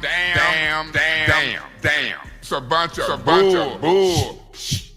This is outrageous. This is outrageous. I try my best to tell the truth. People don't like my style, how I talk, my delivery. But you ain't catching me in half truth and lie. No, he needs to know. He's always crying. Stop crying, nigga. Stop crying. Stop crying on the damn panel, nigga. Stop crying. Shout out to my brother BVO. That's my brother right there. I got a lot of love for BVO. Marky, finish what you were saying, my brother. Yeah, like I was just saying, we're seeing incompetence at the highest levels of this government. Like the brother Javon in the chat just also mentioned, texting war plans over WhatsApp group chats. I mean, having that leak, having a reporter being added to that. Now we're seeing what's happening with Mr. Abrego Garcia, which is a direct attack on the Fifth Amendment. And this could even end up being a confrontation directly with the Trump administration and the Supreme Court. Because what the Salvadoran president showed by removing him from the gulag is he has the ability to release him. And as of yet, there is no evidence that he is an MS-13 gang member, and he has not been currently charged with a crime in El Salvador. The fuck is wrong with you people? Who raised you? I don't know what I did to warrant that drop, but I think everything I just said was facts. But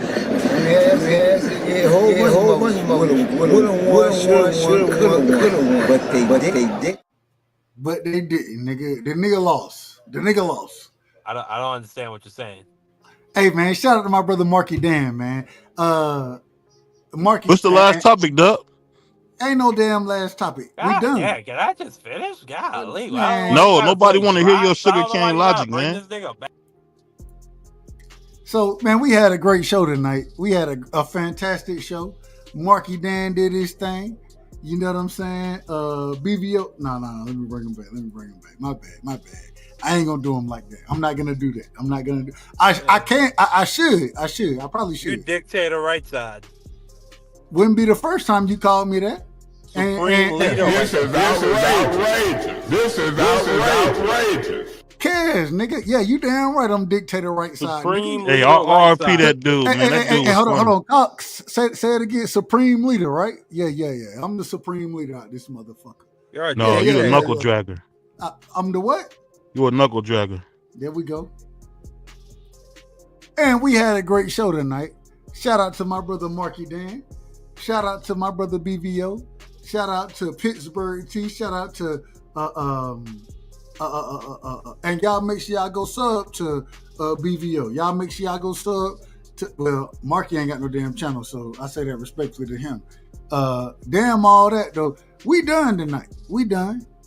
I got some other things that need to be handled tonight. Absolutely. I'm a racist. Hold on. Let me bring my brother back so he can call me a racist. Let me God, goddamn racist. How you gonna not let me finish? Because I'm from a little island? Nah, it ain't about a little island. You just long-winded and you be talking too fucking much. That's why. Nah, because I be speaking the facts Nah, about this man not having rights. I want to run. You out of order, nigga. Because I be You out of speaking order. facts You out of about order, this nigga. man being deported. I want to run. Still out of order. And you I still can't out of believe that order. dude hit the table like that. I want order. Hey, Don, go ahead, Marky. Eric Mays wouldn't have stood for this dub right side. That same man that you playing right there, he was for the rules. He was for the rules of order. The fuck is wrong with you people? Who raised you? I'm not Eric Mays, nigga. I'm Dub My brother right said side. I want order. Hey, I'm Dub right side, and you out of order, nigga. We ain't got time for out of order. We ain't got time for this long-winded bullshit you talking, nigga. Go End on, the make show, your bro. point, man. End the show. Make your point. Make your damn point. Okay, You can't let me land make the my plane. point. The point is we Look, must the stand plane and that fight. the plane that missed the damn landing and it's in the damn Dub, river end the right show. now with this nigga. It's in the river. Go ahead. End the show, Marky. man. No, I gotta give. I gotta We let have my 4 brother. hours in the show. I gotta let the co-host. I gotta He let can my talk co-host. another time. Well, End the fuck. show. Hey, well, man, fuck Man, you. point his ass backstage. Fuck you, nigga. Thank you. I'm gonna let Marky. Hey, this is my co-host on Friday night, so I'm gonna let my brother finish his point. I don't give a damn. Fuck all that, man. Let that brother finish. Go ahead, Yes. Marky. I apologize. Salute to you, Dub right side. As I was just saying, man, the what's going on with Garcia is terrible. The tariffs. I'm not an expert on that situation, but from what I'm seeing, everybody's saying it's not looking good. It's not gonna be looking good over the next 6 months. And we're gonna see. And either I'm gonna rub No, he needs to know. He's always crying. Stop crying, Marky. I want order. That dude hit the thing. Either I'm gonna rub it in your Stop face, crying, or you nigga. go. Now you Hey, crying. hey, Dub, that's where you got that from? He up, Marky up here crying. No, I'm saying, did you get that out of order from that dude, Eric May? And being out of order. Hold on. Hey, hold on. Damn. Hey, play that drop where he hit that table Hold again. on, That was man. hilarious. And this is where shit really start to get out of order right here. I got my brother, the master debater, in the building. Hey, D Free, man. Hey, hold on. The show. D Free. I'm trying. Hold on, man. Hold on. I'm trying to end this motherfucker. Play the drop, Dub. Man, I'm gonna play it for your motherfucking ass now. Cause you oughta. The fuck is wrong with you people? Who raised you? You played the wrong one. You supposed to hit the door. Well, we gonna put his ass in the background. D Free, welcome to the show. This is you late. And matter of fact, I ain't even gonna lie. I think I'm about to start another show right after this one. I might just do another. Nah, I'm not gonna do that shit tonight. I ain't gonna. Nah, I just got finished with my show. That's why I'm late. But I was listening. My apologies. What you was cooking on, bro? I missed you. I apologize. Me and Thomas, we did it Friday night. Sports talk. We was talking about a little bit of boxing and a little bit about WrestleMania. Shout out to TV, man. And after we finished with the WrestleMania, D Free, I want order, man. D Free, I want order. I gotta tell you this, Free. I gotta tell you this. I don't know shit about wrestling no more. We want order, man. Man, we're gonna get order like this. We'll get order that way right there. Throw his ass in the background again, cause he out of order, man. Yeah, just like ABREGO Garcia got thrown in that gulag, right? We just need like you your to be in boy order. Trump. And now Marky out of all right. Now Mike, hey, Free. I don't know. This was supposed to be me and Marky's show, but damn it ended up being me and you up here, Free. I don't know how it works out. These Negroes out of order, man. Negroes out of order all the way around here. Free. Let me see. I'm gonna try this one more time. Let's see what happens. I'm gonna do it the right way now. I want order, nigga.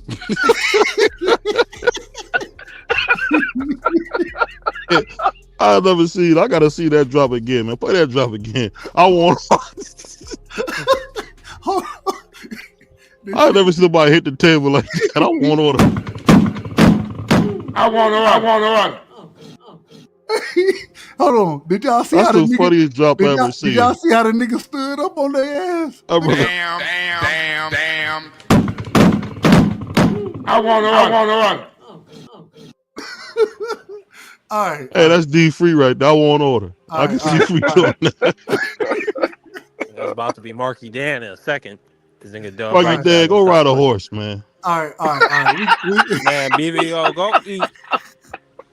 Hold on. All right. We got to be in order tonight. We gotta finish this thing. Man, the right we've way. been out of order. Go ahead. I want order, man. we gotta finish it. We gotta finish this thing the right way. That was classic. Man, I gotta say that, man. I want order. You know what? Man. You know what? Fuck it. Fuck this. Marky, and I have to ask, and let me. I'm once again doing things the right way. Marky, you want to keep cooking? And I'm gonna just be honest. We going straight into you already know the topic I want to talk to about the most. We going straight into that. You want to keep cooking? No. All right, we send it down. Yeah, I'm tired. I want order, man. We not shutting nothing down because some dude that ride horses, man. We send it down. You know what? Aladdin don't make decisions, man. The democratic thing to do would be to put it to a vote. There's 4 people on the panel. Oh, hold on, Aladdin. You don't make no decisions. No. Wait a minute. And BVO, shout out to my brother BVO. You ain't running shit around here. I'm running. I want order, man. Hold on, I want order. Well, you can want all the order. Hey, they call for a point of order, nigga. Call for a point of order. If you want to be in order, nigga, be in order. I'm gonna drop be in order. Man, that drop is so. Hey, D Free, you ever seen that drop? I've never seen that drop before. That's hilarious. Let me drop it to the people. Hold on, I'm dropping this to the people. We're gonna do a poll real quick, man. It's a yes or no, man. Should we cook? Let me make sure I do this right way. Should we keep cooking tonight?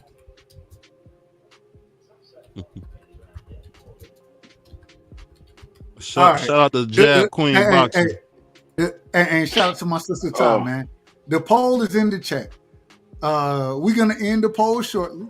But if y'all think we should keep cooking, y'all hit it, and shit, we'll keep moving, man. We'll keep moving around here. I ain't got no problem tonight. I got a little time, so that is the funniest drop I ever seen on YouTube, bro.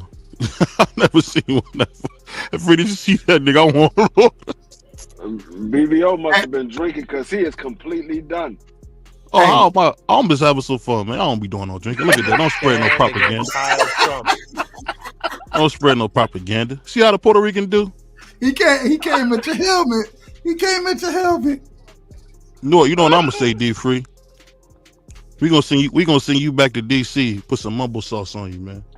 That's all right. I mean, I'm gonna eat my chicken wings and mumble sauce and fries and watch the Washington Commanders make their draft picks and be happy. And y'all make sure y'all pull up, man. We will be live next week.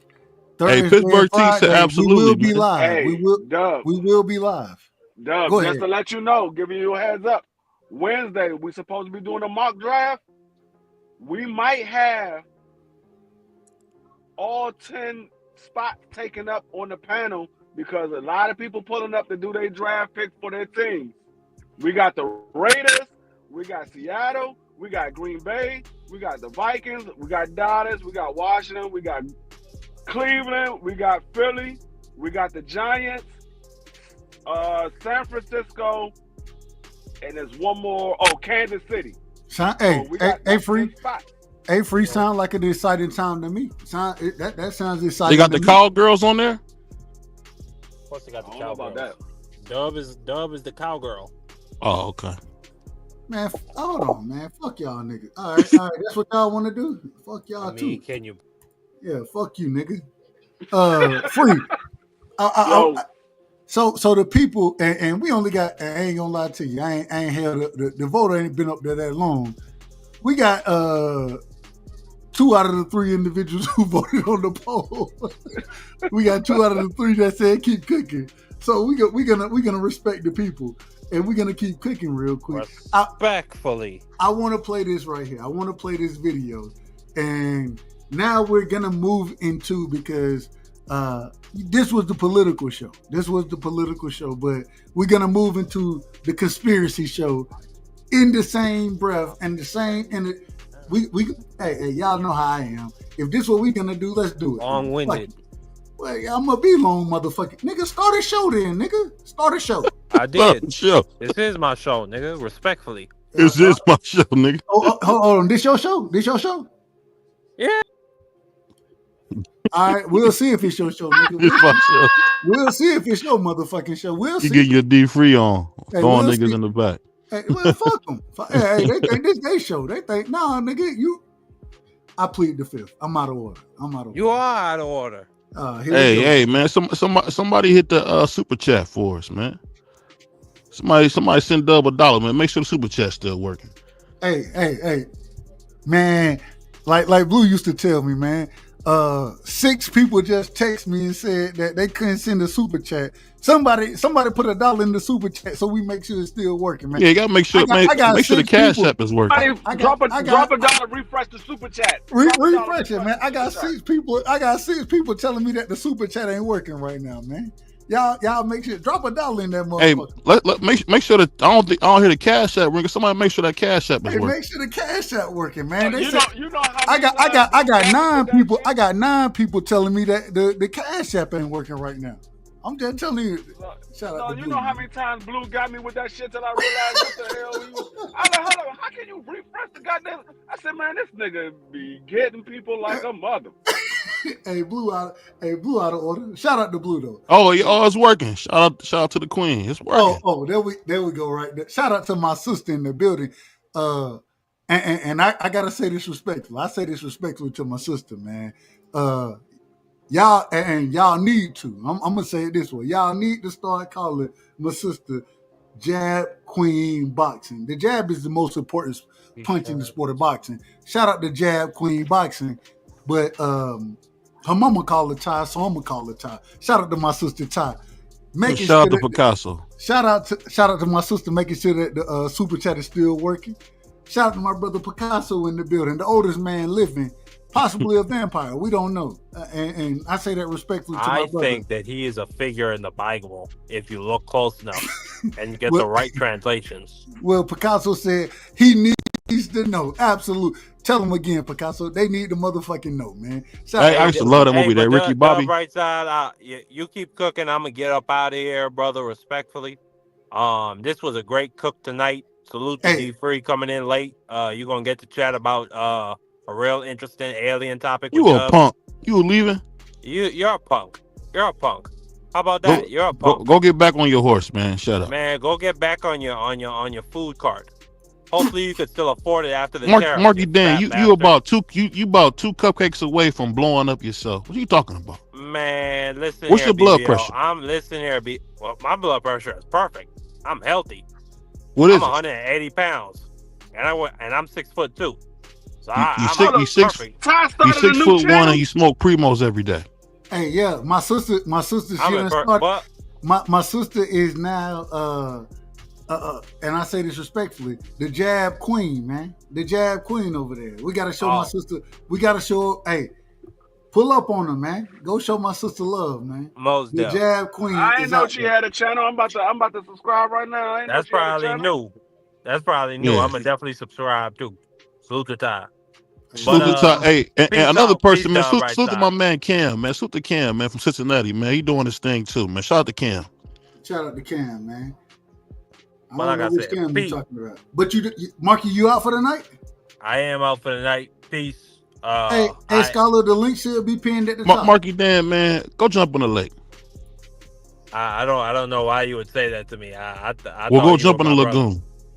But I think that I've sufficiently done my Hopefully part the sharks to eat you. fight for the Constitution tonight using my First Amendment.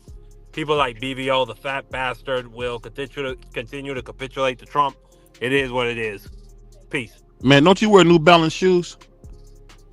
Aren't you a fat bastard who's racist? A nigga with lugs who ain't got water in his house can't talk crazy to me. But you gotta have water in your house before you talk crazy to me. So look, check this out, man. I want The man ain't got no water in his house. Hold on, he gotta go pump the water. He gotta pump the water. A nigga you gotta have some water in your house before you start talking He gotta crazy. scoop that joint out. He gotta scoop that joint out of well.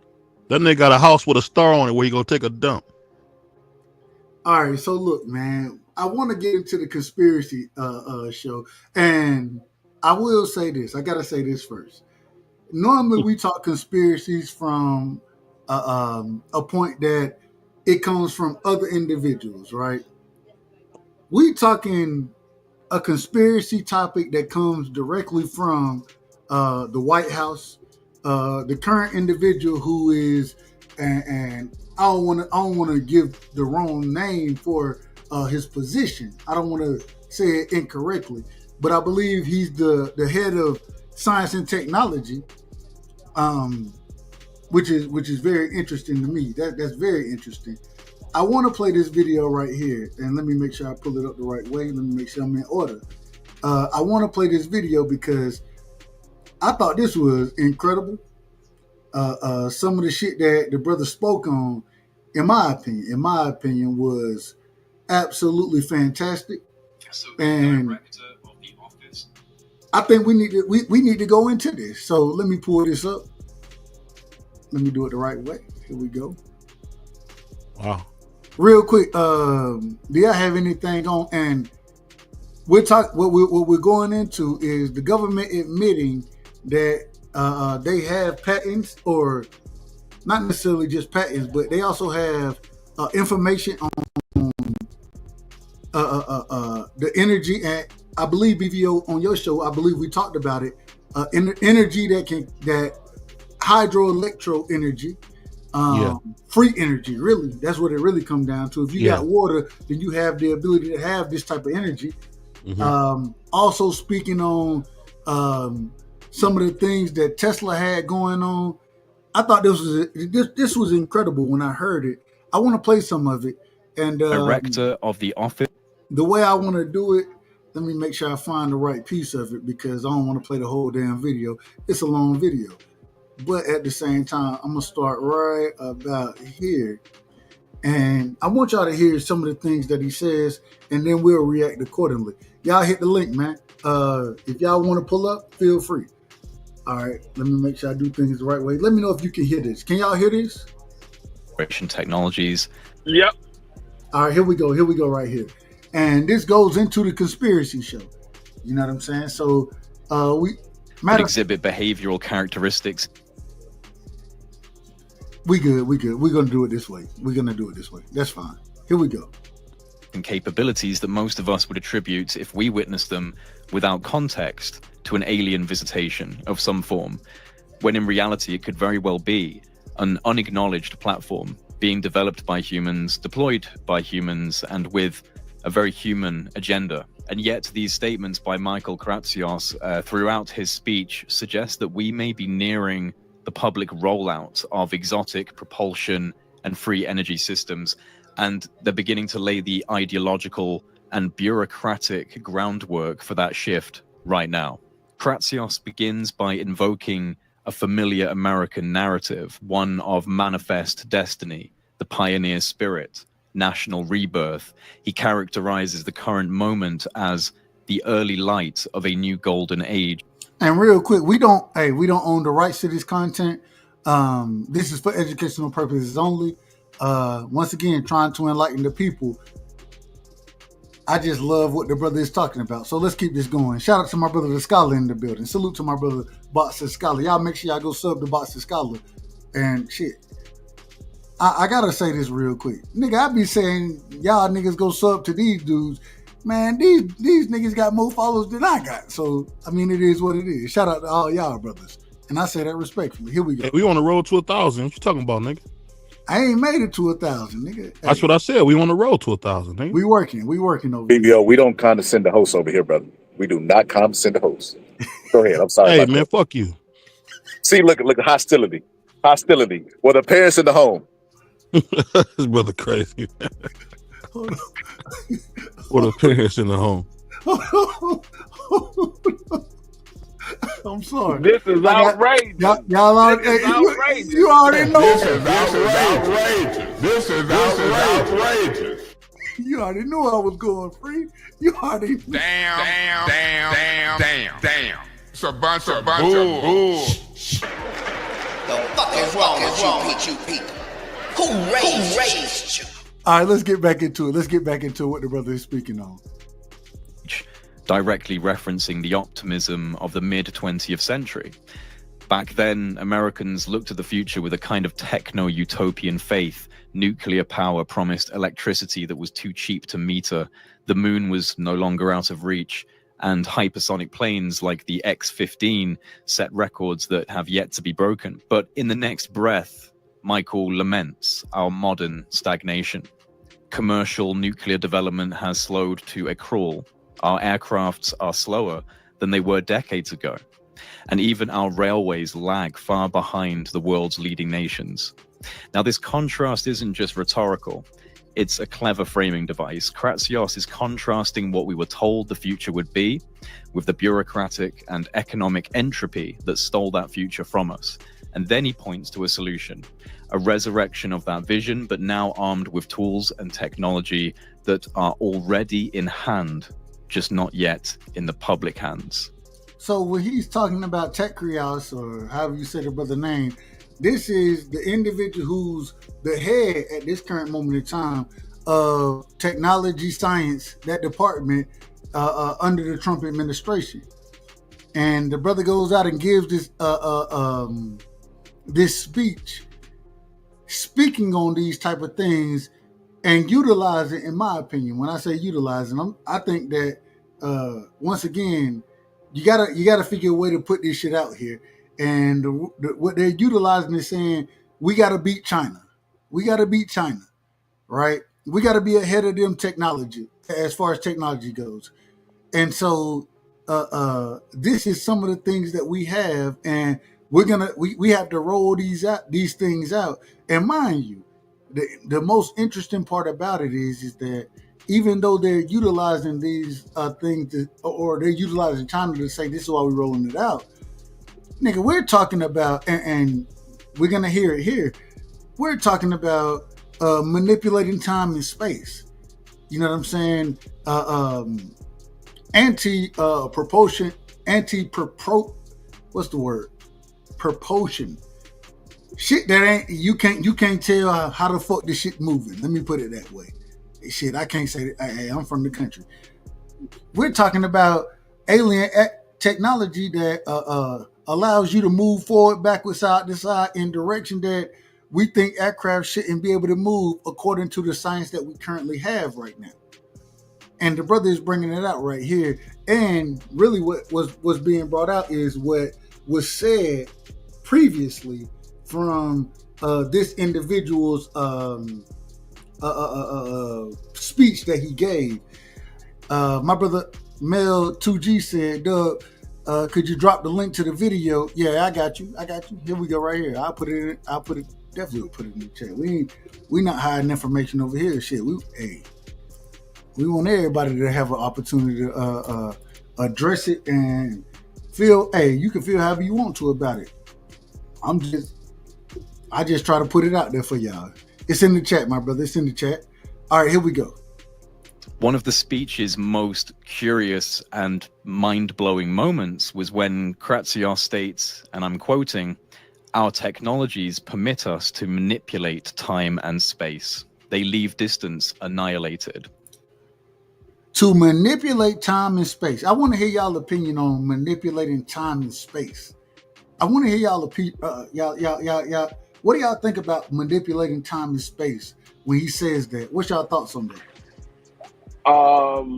What the hell is he talking about? How can you manipulate time and space? He's saying the brother is coming out saying we have the technology to manipulate time and space. Yeah, Doug, I'm gonna just tell you like this, brother. When I was a kid, they kept talking about the movie called The Fifth Element and how we was gonna have flying cars when I'm an adult. And they got to tell people like, hey man, this lotion that you got is not edible. Please don't eat it. You might go to the hospital because of high levels of toxicity. So with that being said, it's always the motherfuckers that's not in the lab, Doug, making the promises for what people gonna do in the future. They definitely not manipulating no fucking time and space. He capping, bro. Okay. Hey, my brother Scholar said it's all cap. BVO, what's your thoughts on it? Well, BVO, you on mute, so you out of order. And now, BVO sound better on mute though, but I'm gonna just be honest with you. and now we got to give BVO the drop. The fuck is wrong with you people? Who raised you? BBL said keep the show going. But yeah, my thing is I just don't understand how can you manipulate when people say manipulate time. What I think of is either being able to go back in time or be able to slow time down. So how can you manipulate time? Time is time. Whether you think you can manipulate time, it's not going to stop you from growing older. You're not going to be able to get younger. You're not going to be able to stop from growing old. So how can you manipulate time? So I want you to continue to listen to this, and he kind of breaks it down. Now, these are not casual words. In the lexicon of aerospace engineering, annihilating distance implies, quite frankly, field-based propulsion systems that do not rely on combustion or Newtonian mechanics, systems that theoretically bend space-time, compress distance, or create inertial voids through advanced energy manipulation. So what they're talking about manipulating time is more or less going into bending time. Bending it and being able to be in multiple, I'm not going to say multiple places at once, but the whole theory we have on, or not even theory, the whole understanding we have on travel, if we were to fly right now to Asia, you know what I'm saying, Japan, wherever in Asia, it's a 16-hour flight for us. What I believe he's saying is and going into manipulating time, if we can change it from a 16-hour flight to an hour flight, that's how I kind of look at him and what he's saying as far as manipulating time, space, bending it. That's how I look at it. What's your thoughts? What it sounds like he talking about is quantum mechanics. And if they're able to exploit quantum mechanics, well then fuck traveling, bro. Like D Free said, we can go back in time, brother.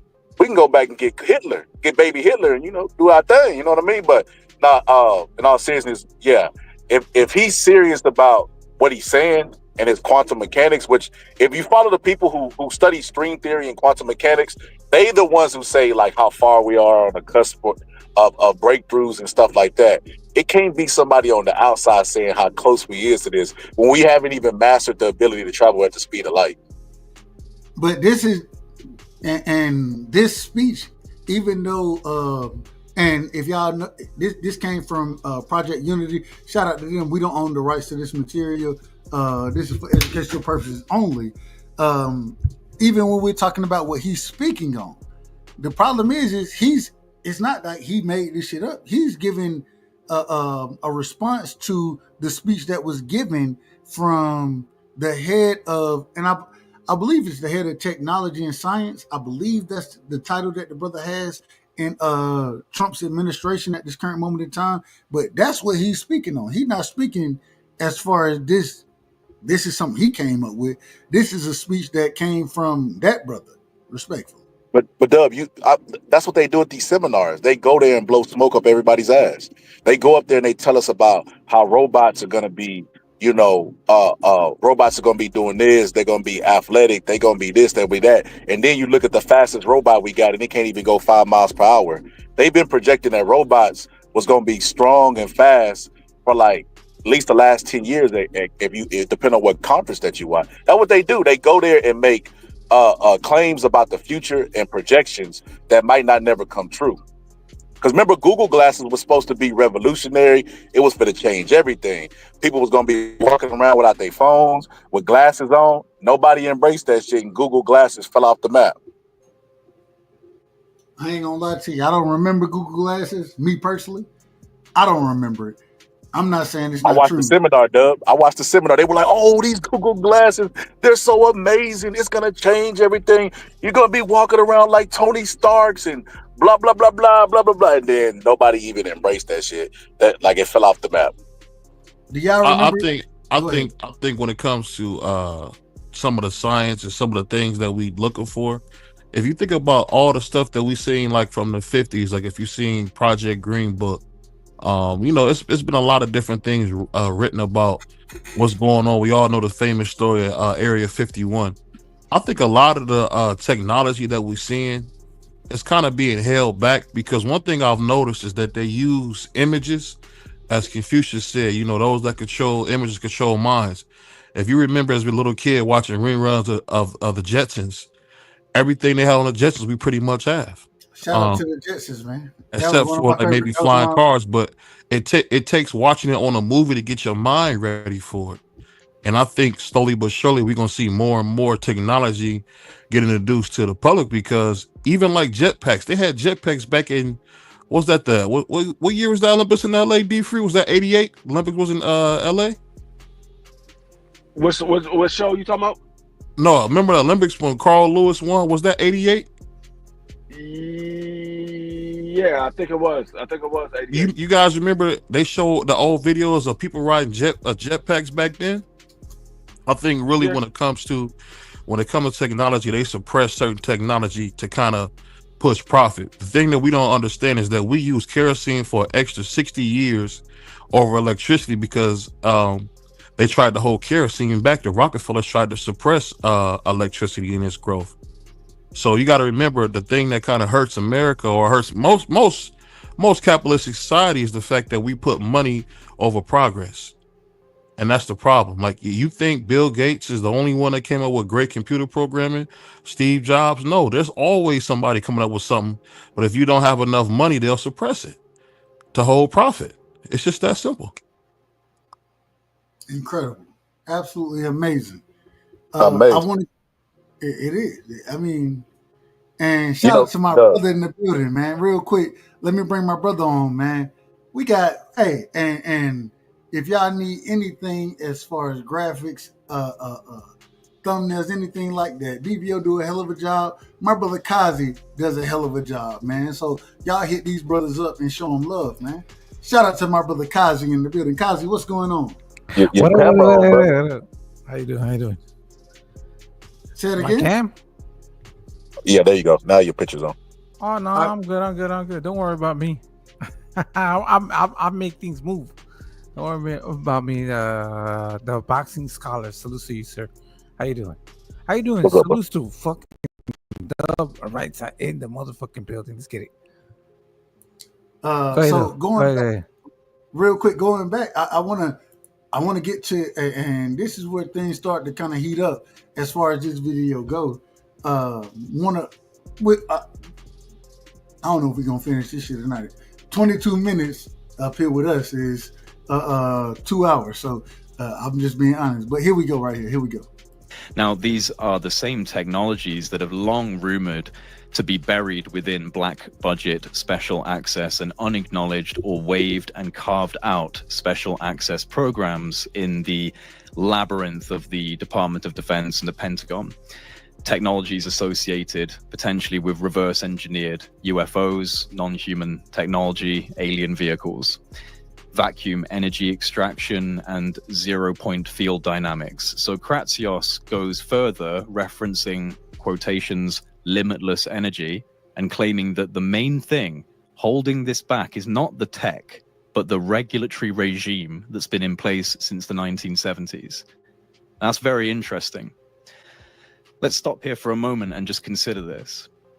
So the director of the Office for Science and Technology Policy, so he's the director for the Office of Science and Technology. There we go. Here we go. Person responsible for advising the president on advanced science and technology, just said that limitless energy is real and bureaucracy is what's keeping it from the... Limitless energy is real and it's the bureaucracy. The one thing that I've been saying, I love that Trump is tearing down the bureaucracy. This is what's holding us back from being able to access this technology. Well, it's beyond him though, the right side, because this technology has been around for ages. So, like, okay, so but he the first person, and I mean, speaking. He's not the first person. Hold on. So, when I say first person, let me rephrase that. The first person in a power position that's speaking on this, and they're saying that, we got to bring this out. He's the first person. Well, Nikola Tesla, the actual Tesla, Nikola Tesla was one of the first that actually told people that we can harness the energy. Nikola Tesla, though, but when Nikola He was the Tesla first died, one. Yeah. I don't disagree. My thing is the first thing is, and I don't know if it's this interview or another one, but it speaks on how I Free believe energy? it's this one. Well, absolutely free energy, but when Nikola Tesla, when he ended up dying, passing away, I believe he was killed. That's my personal opinion. At 90? I'm just telling you what I believe. Oh, okay. And I think the brother speaks on it in this. I believe he speaks on it. Matter of fact, let's move forward with this, and then we'll chop it up accordingly. And Dub, you have to look at the Nazis. The Nazis literally took over the world. You know that, right? The Fourth Reich, the Nazis, they didn't lose the war. They actually gained the world. You know that. When it comes to everything, nuclear, rocket science, medicine, everything, they took over the whole entire world. So what that one scientist say about the atom bomb that it landed on the wrong planet? But my thing is you could tell me that, and I wouldn't disagree with you. But now we're what we're doing here, we're documenting. You know what I'm saying? We have an individual coming out in a position of power, and the government speaking on it. And so I don't disagree with you. I don't disagree, Kaz. You are trust me. No, they but at the same time, has that information been privy to every average day individuals? No, it hasn't. And so I think that's the difference between what the Nazis had going on and what they were doing. And even in my opinion, I think that Western civilization, specifically the United States, they took a lot of those scientists that had some of those experiments going on, brought them to here. Yeah, they brought 37 of the 50 to the America, and that's why we got the atomic bomb. But it's even beyond that, though. It's even beyond that. The influence, right? Okay, look at what's it called? Adidas. Adidas is a German company that was founded by who, right? You look at every single fucking thing that it was. What did they found, right? What did they create? You see it every single day, whether it's medicine, science, the CIA, every single thing. It was founded by who? I'm saying they took over the world. You don't need to win wars. You need to win minds. You need to win the minds and the hearts of the people. Fuck taking over a fucking country. How do you do it? You take over the world, right? But okay. Hold on, cause you can say all of these, you can say all of these things, but people are gonna say, well, hey, that's your opinion on it. It's true though. But hold on. This is why, and you can. I ain't got no problem. I don't disagree with you, but we have to give other references and other individuals the ability to break this shit down, because they're gonna say, I done heard it plenty of times, nigga, you don't know what you're talking about. So I don't. It can't come from me and you. Why? Because it's okay. And this is why we got to do it the way we're doing it. We giving other or we're documenting other individuals speaking on these things, and the documentation speaks for itself. And now you can't say that me and you don't have credibility, because this individual he has the credibility. He has more credibility than me and you will ever have. And is he all the way credible? In my opinion, no. At the same time, people, they're not worried about how we're going to speak on it. And that's why we got to bring other things out and show and prove because it's about showing improvement. It ain't about what we think or believe. But It's the about proof is showing there, improvement. though. But this is why we have to show. sir. But this is why we have to show improve, because they'll say the proof from me and you isn't accurate. You It's want not me to on show point. you the proof? You want me to show you how the Nazis took over the whole entire world?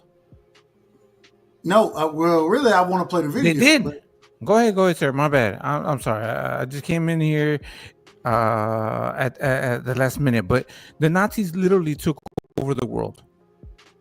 Real quick, man. 994 Millie. Real quick, put your camera on for a quick second. You ain't got to do. Well, we'll do it this way. I got a way to do it. I'll be in order. Let me make sure I'm in order, man. And it always do it that way. Melly, man, welcome to the show. Only nigga I know named Melly, I ain't gonna lie to you. Was the Melly out of what is that? 054 Melly, man. Out of New York. I mean, not New York, Chicago. I apologize for that. Welcome to the show, my brother. Give me your opening statements. Yo, what's up, man? Can y'all hear me? You crispy, baby. You crispy. Yeah, man. No, I ain't no 05. What you say, 051 Melly? Nah, man. Well, that's the only Melly I knew like that. I ain't gonna lie to you. So, but man, give me your opening statements. What you got on this new technology? Well, anything you cooking on? What you got?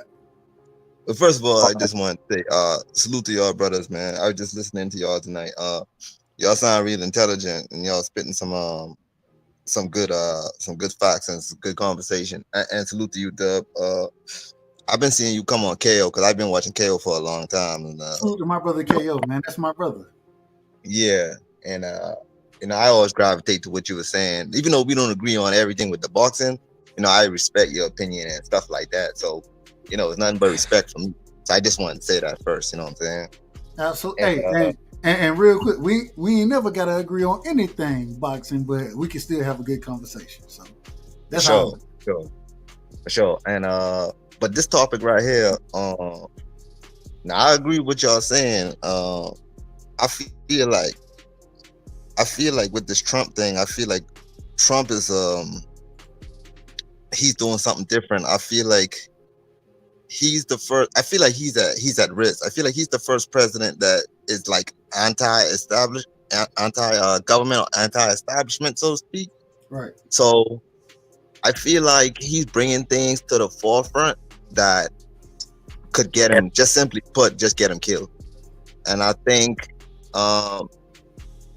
with this guy who I think you said he works in the in his cabinet or whatever, I think it's possible that the technology exists, but I think if anybody would be daring to put it out or ease the public into this type of thing, the only person crazy enough to do that would be Trump, in my opinion. Shout out to Trump, man. Shout out to Donald Trump, man. Hey, can I say something real quick, Dub? Right side? Go ahead. Let me tell you like this. Trump has already been he's already disturbed the establishment. They were already going after him before that when he was doing his whole casino things, and the FBI was all over him. You know what I'm saying? So he felt like he was being persecuted, and now he's in power. Now he's like, all right, fuck y'all. You know what I'm saying? So he's doing his thing too. You know what I'm saying? He thinks that he doesn't trust the government, and you shouldn't, right? How many times has the government actually gone against the people? Do you think that the government is for the people? It's not. I ain't mad at it, and I will tell you, one of the reasons I rock with Trump is because, like y'all just said, I think that the man goes against the establishment. For the longest, and I done told this story multiple times, but for the longest, I didn't vote. Matter of fact, I had no reason. Oh, we got my brother in the building. Give me 1 second, Terrence. I got you. For the longest, I didn't give a damn about voting. Individuals, and this when I first got my job, you know what I'm saying, in corporate. Niggas said, nah, hey, you need to be voting, man. Black our ancestors, they fought for our right to vote. You need to vote. So then I started listening. Mind you, I'm in the salad club at the time. Nothing, and shout out to all my peers at that time. All of them were old enough to be my mom and my grandmother. You know what I'm saying? Didn't have too many niggas there. But, and we got the chairman in the building. Shout out to Mr. Chairman. I got both of y'all. I'm going to come to y'all in a second. But when I started, when I started watching this shit, it was during the time Trump had just got in office. They like, they finna get Trump ass. I'm like, they finna lock his ass up. And I started paying attention. I'm like, wait a minute. They was trying. But what I realized is these niggas ain't got no evidence or anything that can make me believe a nigga need to be locked up. You can't prove none of the shit you're talking about. And then that's when I started rocking with Trump. But I got to do things the right way. Shout out to my brother, and I say this respectfully, man. Matter of fact, I'm gonna do it the right way. We got my brother, one of the biggest Bud Crawford lovers, and I ain't got no problem with it. Shout out to my brother in the building, man. Terrence Best Videos. Terrence, welcome to the show. Give me your opening statements, brother. What up, Doug? What up, panel? I just got a couple things. I'm going back to the subject of technology. I mean, you guys, I don't know if you ever watched this documentary. I forgot the gentleman. It starts with an E, it's like Iguan or something. And the guy, what's interesting about it is he goes back to the beginning of history, if you will. And what he describes is basically the technology's just basically been buried. He talks about all of these different cities underground, all of these technologies that were lost. And basically what I guess his argument is that basically, huh? Hold on. Before you answer that, let him finish his point. So, I mean, basically what he's arguing is that the technology that we're having is just coming, is already been there, is just coming out again. So I think a gentleman said they already had stuff. Yeah, that would be expected if it was already, if we had this advanced technology already. And his argument is that, we had a flood or whatever, which buried a lot of cities and things underground, and we built over top of it. And now, again, we're just collecting some of these technologies now. So when the guy says we have propulsion and things like that, yes, I believe him. And just like someone said, there's certain people that's not going to let it out if they're not going to profit from it right now. So I absolutely believe that we have plenty of technology that the Army knows, the CIA knows, that just didn't come out and hasn't been approved to come out to the general public on that point. And your other point, the only election. Who said it though? Who said it? I'm saying, like, you can't say. Hold on. This is the thing. You can't say this person said this, and you don't know who said it. No. Who are they? I understand what you're saying. Who is them? What I'm saying, what I'm going to do, I got to look back and find the but documentary. When you say something, hold on. You have Kazi. Now you out of order. My bad. Go ahead. You out of order. I'm out of order. This first time, Hold on. I'm just asking questions though. When somebody says something, hold on. I ain't got no problem. Hold on. And you still out of order. And you're still out of order. I ain't got no problem with you asking questions, but at least let the man finish his statements first. The same way. Yeah, but when they and now you cut me off. My bad. And you still cutting me off, and you're still doing it. You say my bad and keep doing it.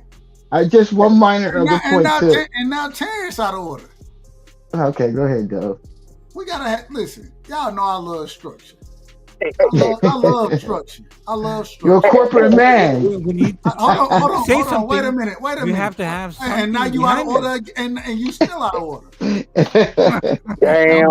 I'm trying. Damn. All right, we gonna get order around here. I get it. My bad. However I need to do it, I get order. But Go ahead, Doug. I like to be in order, and one of the reasons I like it is because I like to hear what people got to say. When you cutting this man off, I can't get his full. Let the man get his full statement. I ain't got no problem with y'all going back and forth. I had no problem with it, but let him get his full statement off in its entirety instead of cutting them off and then ask the question then. But So at least, and now you cut me off, with no evidence, and now you still cutting me off. All right, fuck it. All right, I got it. Y'all want to see me act the motherfucking fool? That's what y'all want to see, and I'm gonna do it. Do that is, dog. Put us in the back. Put us in the back, dog. So you already know what it's gonna be. Wish us to the cornfields. Okay, and let me just finish my last point. And I gotta get Mr. Chairman in here as well. Then you get Chairman in. My last point. Hold on. Listen. Let him finish capping. Go ahead. My bad. Fuck. I got it. That's fine. Terrence, finish your statement, my brother. Finish your statement. Right. We'll do it one more.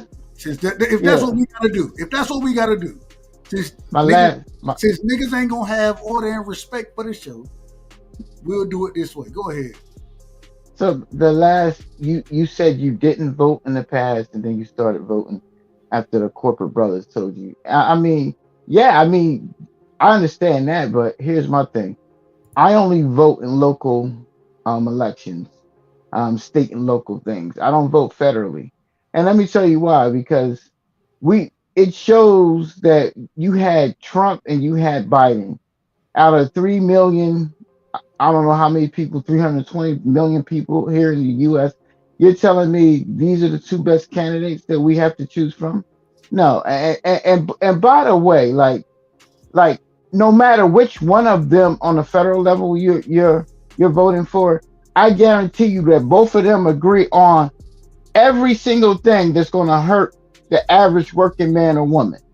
That's what they agree on. The minor shit that they don't agree on, which really, for the most part, don't mean shit, who cares? But the shit that fucks us all and keeps us all under the government control, they agree on it. So to me, by voting in those federal elections, all I'm doing is giving them credence and saying, oh, it's okay. This is good. I'm agreeing with the system itself. No, I don't agree with the system itself, so I stay clear of it. I don't agree with how you do it with how the electoral college works, where they can still pick whoever the hell they want, whether we agree with it or not, and we support that system. So no, I don't participate in federal elections and never will. But that's all I have to say. I'm done. Amazing. Mr. Chairman, welcome to the show. I apologize. Niggas gonna be out of order tonight, so I'm gonna be out of order. Shout out to my brother, Mr. Chairman. Mr. Chairman, give me your opening statements. You're on mute, Mr. Chairman. So I want to come in on order, dog. That way you can't say Ninja is out of order. I'm probably out of order right now, but you know that's how we go, dog. I just can't stay in order sometimes. But you know what? All I will say is this. Let's go on and play that video, god dang it. Let's get on into it. And we're trying to get back to it. Kazi, go ahead and respond. I think you had something to respond to Terrence with. Go ahead, Kazi. No, it's all good. So this is the thing. I think that what we're seeing is the reaction of the people. They're not satisfied with what we're dealing with, right? So are we dealing with extremists? Are we dealing with an extreme president? Yeah, because we need extreme reactions, right? Is that not what we want? The bright side, I'm asking you the question. Oh, wait. Well, while you asked that question, let me say this too. I forgot. I neglected to say this. Go ahead, sir. Nigga just cut me off again. Go ahead, Thomas. Oh, no, my bad. Go ahead. That's on you, Mr. Chairman. Go ahead, Mr. Chairman. I don't want to be out of order, bro. Send me the cookie. Hey, if you out of, I call you. You know, I call. I know, even when I'm in order, you call me out of order sometimes, Dev. I know 9 you times ain't got out of it. 10. 9 times out of 10. Go ahead. Yeah. So I'm gonna get the 9th right now. Let me say that I think you said something about he goes against the establishment. I think the most important question is who is the establishment and who put it in place? And if they are the establishment and people are going against it, is it a smokescreen, or do they care if someone goes against or for? Is it all just to distract us or disillusion us so that whatever it is that the agenda truly is gets done behind the scenes right in front of our face under the cloud cover of smoke screen that really ain't smoke? Just saying. And let me go back into you. Okay, so the logic would be that what the whole entire Trump administration, whether it's Cash Patel or all the people that are part of, so look who actually is a part of the Trump team, right? Cash Patel, what's her name? The female from Hawaii. Tulsi Gabbard. Right. You have a very good team. Then you have RFK. You have Terrence, I don't know what you got mute your going. mic. I got it. I don't know what you got going on in the background, Terrence. We're gonna put you on mute though. That means you're out of order. He's out of order. He's way out of order. Wouldn't be the first time. Ain't gonna be the last time. Go ahead, cousin. But you can saying, so look at the team that Trump is actually building, right? He's building. Okay, so RFK, Robert F. Kennedy Jr., right? He was a Democrat. Tulsi was a Democrat. What Cash Patel is just he's just a loyalist to the government. You know what I'm saying? So you put these people in power. I think that he's actually putting the right team. He's getting all the right people in the right positions that you should have, right? You know what I'm saying? So all of these people, whether it was RFK, Tulsi Gabbard, they were denied by the fucking Democrats and they lost. And they're fucking weak. And their message is fucking flawed, right? And now you have fucking Donald Trump actually putting them in power, right?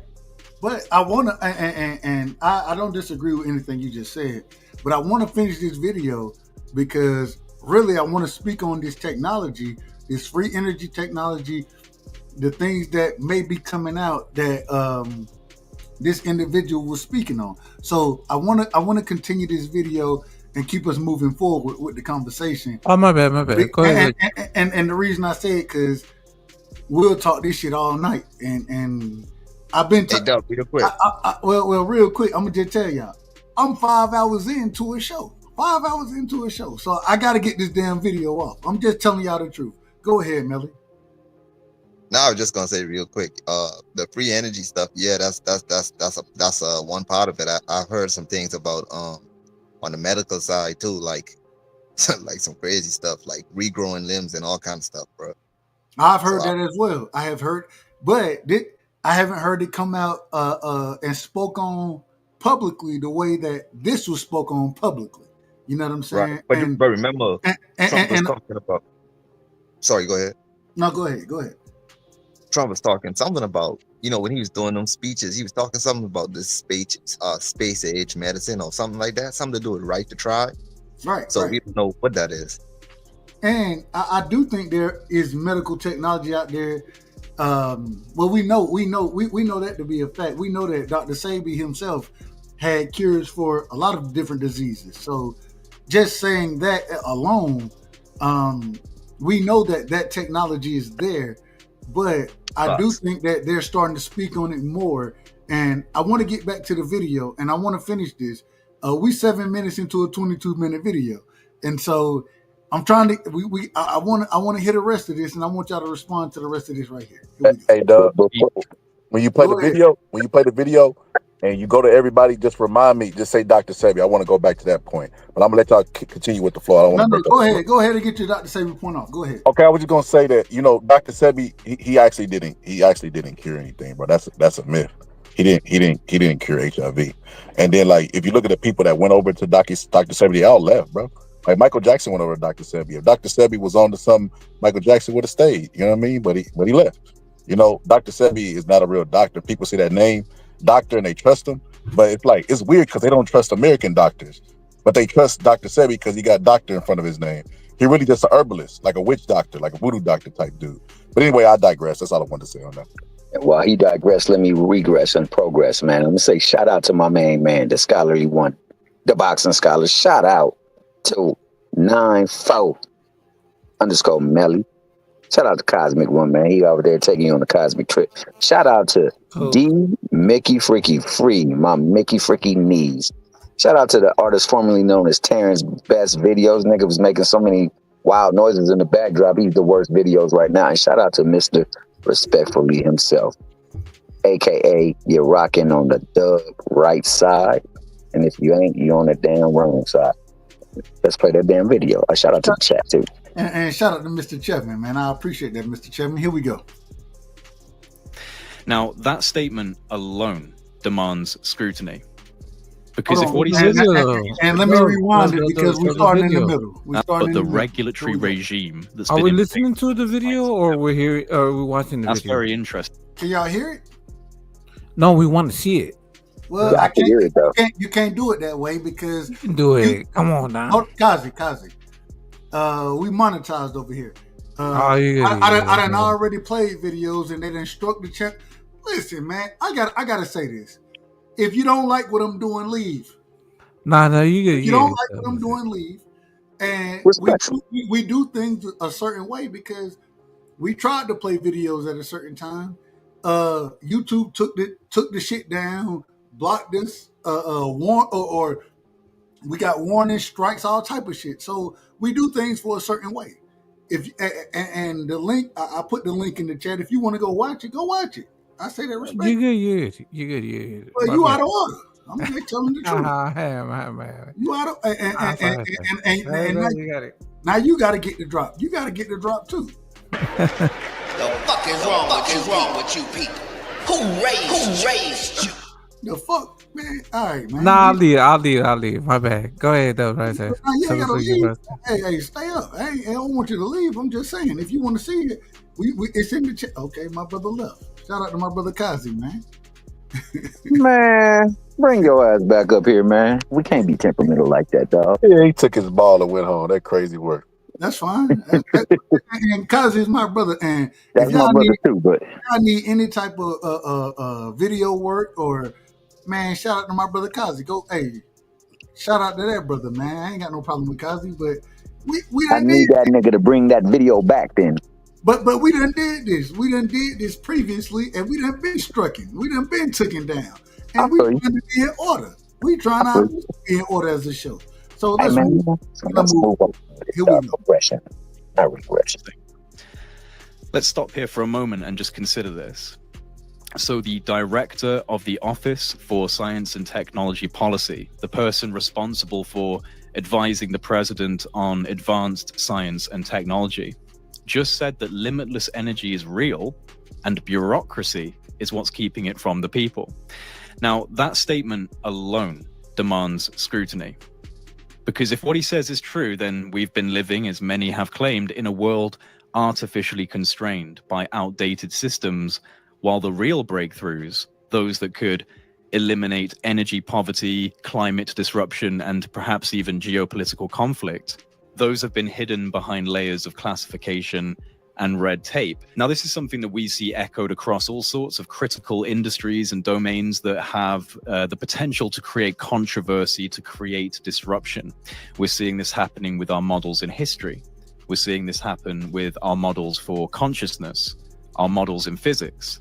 And we're now being given some very provocative statements from an extremely high-ranking individual who is in the perfect position to know whether or not such statements. And I want to show. So if anybody has or wants to go and find this individual, I wanna make sure that we put them on screen right here. Let me make sure I do things the right way. This is the brother right here, Director Michael, and I'm gonna fuck his name up. I ain't gonna lie to y'all. So I'm gonna be in order and not say his name. But y'all see it right there. This is the director, assistant to the president, the 13th director. You see all of it. Go listen to this brother's speech. Go listen to his speech. Don't listen or take what's going on here. Go listen to that brother speak on it. And if we out of order, come back and tell us we out of order. I ain't got no problem with it. All I'm saying is that we're trying to show and prove here. I want y'all to understand that I'm not making this shit up. I'm going off of what's being presented and given to us. And the craziest thing is that niggas ain't going. Y'all tell me who talking about this. Y'all tell me who talking about it. Shout out to my brother Cash. Cash was the one who put me on this. The chairman, what's up? Hold on, you out of order, BVO. Cash was the one who put me on this. Shout out to my brother Cash. Shout out to Cash. Hold on. You out of order, Dub. Man, god damn, bro. Y'all finna piss me off tonight. I'm finna be honest with y'all. And y'all finna see a different side of me. If that's what y'all want to do, we can do it. And it ain't gonna be fun. It ain't gonna be fun for y'all niggas. It'll be fun for me. But let's get back in order. Shout out to my brother who presented the information. And I want to present it to the people. That's how we got to do things around here. You know what I'm saying? Scholar, you ain't backstage. You in the show right now, brother. You not backstage. I want order. Well, you out of order. Who cares what you want? All right, here we go right here. Let me stop that right there. Excuse me. I hit the wrong button. Let me do things the right way. We got to finish this off right here. I didn't even expect to go this long with this damn show tonight, but it happens that way, and I ain't got no problem with it happening that way. The reason I ain't got no problem because we're gonna do what we're gonna do around here. Y'all know how it is. All right, here we go. Y'all let me know if y'all can hear. Well, I know y'all can hear, so we good. Here we go. This would be true. Saying the quiet part out loud regarding free energy, limitless energy, its existence, and its true reason for a lack of surfacing in the public domain. I want to rewind that. I think we caught him at a bad time. Let's rewind it. To create disruption.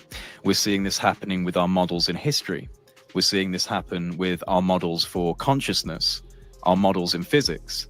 And we're now being given some very provocative statements from an extremely high-ranking individual who is in the perfect position to know whether or not such statements would be true, saying the quiet part out loud regarding free energy, limitless energy, its existence, and its true reason for a lack of surfacing in the public domain, which is all to do with the bureaucracy of the entrenched deep state of which America represents only an element.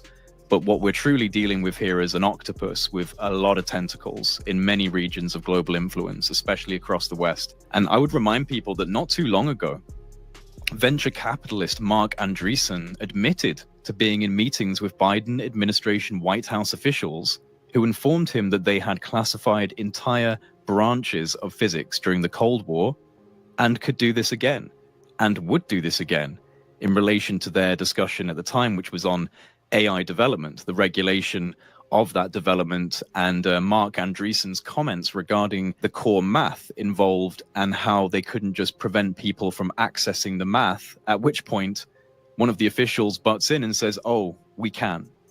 We did it in the Cold War and we can do it again. So we have people admitting that they have stopped individuals and took this information away from individuals already. We have people admitting this. I think this is some of the craziest, some of the most diabolical shit that we could ever hear. What's the point of taking information away from the people? Why? Because you want to harbor it for yourself. And then utilize it how you want to utilize it and make sure that the every average day motherfucker can't do the same thing. You out of order, man. And we call him out of order on this show. BVO, welcome to the show, my brother. Welcome back. You done been out of order the whole night, anyways. But go ahead. What's your thoughts on what the brother's saying? It just goes back to I can't remember the guy. He was on DJ Vlad. He basically was one of those guys who's like an expert in this. I think the hard thing is to know what's a true UFO and what's a reverse engineered one. That's the whole thing, and I think the government is a little bit more complex than we like to admit. Especially when I was reading something recently, they actually are cloning woolly mammoths. They're in the process of bringing back the woolly mammoth. So if they can do something like that, God knows what they can do. I mean, I think really a lot of things are being hid just because, hey, they want to make sure that, they keep people in order, as you would say. So that's just kind of what it is, man. We kind of got to do what they want. And it's weird because there's no reason that we should have homelessness. There's no reason we should have a shortage of food in America, but we do. So it just all goes to back what's the priority in America, and it's definitely not pushing things forward. Like I spoke about earlier, we seen J.D. Rockefeller, who spent a lot of time in East Cleveland, built East Cleveland. He actually was pushing electricity back because it was so profitable to sell kerosene. So like I said, in America, profit always beats progress, and that's the sad thing. That's horrible. It's horrible. Free, go ahead, my brother. Free. No, I agree with everything BBO said. I mean, somebody got to take a chance on trying to move into the future, because I mean it got to be done. It's always going to be somebody trying to discover something new. Now it's just a matter of was this knowledge here before and they just now giving us privilege to see it, or is this something actually new that never been tried before? Because it seemed like they're trying to get the credit of stuff that was already here and it just wasn't released to the public. That's my only thing about it.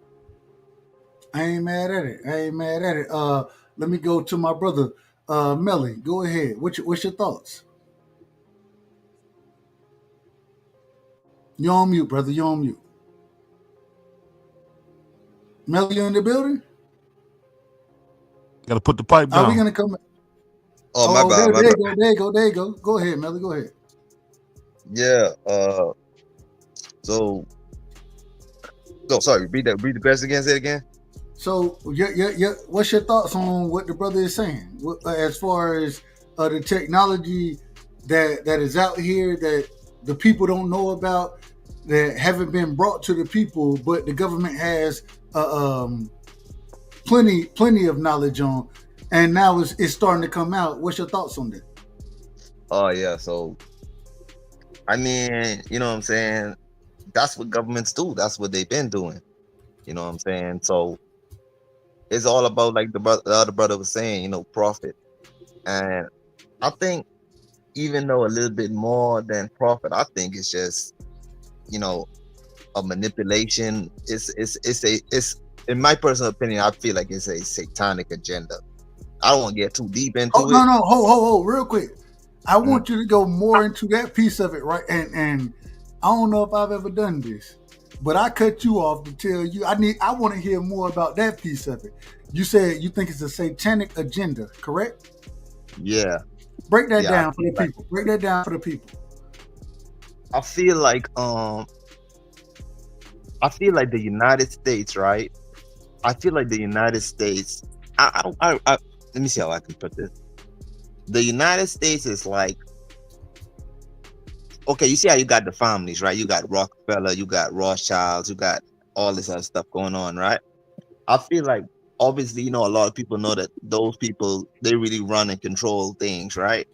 And I feel like they implemented, like, I think you call them like sleeper cells and stuff like that within the United States, because the way the United States Constitution is made up and the Declaration of Independence, the United States is like they have to get the United States to fall in order to conquer global, like, world domination. Like, the United States is like a strong point. You understand what I'm saying? So I feel like a lot of the presidents, a lot of government politicians, a lot of secretaries, senators, a lot of them was already pre-selected. And I feel as though when Trump came in, he wasn't a part of the plan. You dig what I'm saying? He So upset. He upset the apple cart. He upset, flipped the apple cart yeah. on their ass. Go ahead. And I think there's, I don't want to bring religion into it, but just like the devil has people working for him. And real quick, I gotta say this. Let me just say this one thing. If you want to bring religion, I think religion, I think all of it ties in my opinion. And that's why we had these conversations. I think it all ties into each other. And so if you want to bring that into the conversation, I ain't got no problem with it. Go ahead, my brother. I apologize for cutting you off. Okay, so I think the same way Satan has people working for him, I think you'll be a fool to think God don't have people working for him as well. It's just that God has a timing to when he does things. You see what I'm saying? It's sort of like a master orchestrator. And I think there's people in position, high in position, that installed Trump. I think it was like and it's not just Trump, but Trump is like the face of it. I think there's something going on where there was a gathering of evidence. So I gotta ask you. You believe in Satan? I gotta ask the question, and I apologize. You believe in Satan? Hold on. Hold on, real quick. I gotta ask the question because I think I agree with what the brother just said. I agree with what the brother just said, but I gotta ask the question. And I don't know. I always say this. I'm a conspiracy theorist by nature. I don't believe this is even a theory. I think it's a conspiracy, in my opinion. And a conspiracy don't necessarily have to be a bad thing, in my personal opinion. It could be a very good thing. Do you believe Q is real? Nah, the Q? Nah, I don't know. I think it could be elements to it. Hold on. Let Melly go. I think it could be elements to it, but I think it's more. See, I'm more of a religious person, so I don't get too deep into that side of stuff. But I think it's elements to it that is true, and I think that people in high position, potentially the military, put Trump in position to do the things that he's doing, because no one man can disrupt the establishment by itself. He has to have a powerful backing behind it. And I think if I was to guess, I would say it's the military. I think it's something going on where they waited to like gather evidence, so to speak. Like they waited for the perfect timing to do certain things and put certain things in place. And I think it's still being played out. You know what I'm saying? But it's hard to do because the way the public thinks. See, the way I'm talking, it's conspiracy, right? But the thing is, if you mention something like this to the public, they gonna you crazy. You know what I'm saying? So they have to roll it out a certain type of way. Like it's a timing thing. And they have to, like, I think the other brother was saying, like with the technology, slowly introducing you, like warming you up to the idea of the technology, where they have to slowly warm you up to everything that's going on, slowly warm you up to like gold-backed currency, getting rid of the dollar, certain things. Like they gotta warm you up to it and put it in your head so that when the switch flips, you done heard it. And I think that he's breaking down the system step by step. Like the finances is a part of it. Like I think you'll see, like, okay, for instance, you keep talking about the taxes and stuff like that, right? Like he putting in your head saying, I'm getting rid of income tax, I'm getting rid of income. He putting that in your head because it's going to happen. That's why he keeps saying that stuff. You understand what I'm saying? Hold on. You start breaking up. Say that again. Like, you see what he was saying about income tax, right? Like, hold on, real quick. Go ahead. He was saying he getting rid of the income tax, right? Like he keeps saying that because he's gonna do that. That's something that's gonna happen. You know what I'm saying? So he warming you up to the idea of the changes that's gonna take place. Not saying everything's gonna be like smooth, but it's a transition. And when you're making a historical transition, it's gonna get ugly before it get good. You understand what I'm saying? So he just warming you up there. We ain't never heard no president say he getting rid of no income tax. That's like historical. That ain't never happened before. So I don't think anybody at this current moment, anybody on this panel, I don't think anybody on the panel would disagree with getting rid of income tax. Would y'all disagree with that? I wouldn't nobody's agree going to disagree with it. Say it again. You said you don't want to have income tax? All right, man.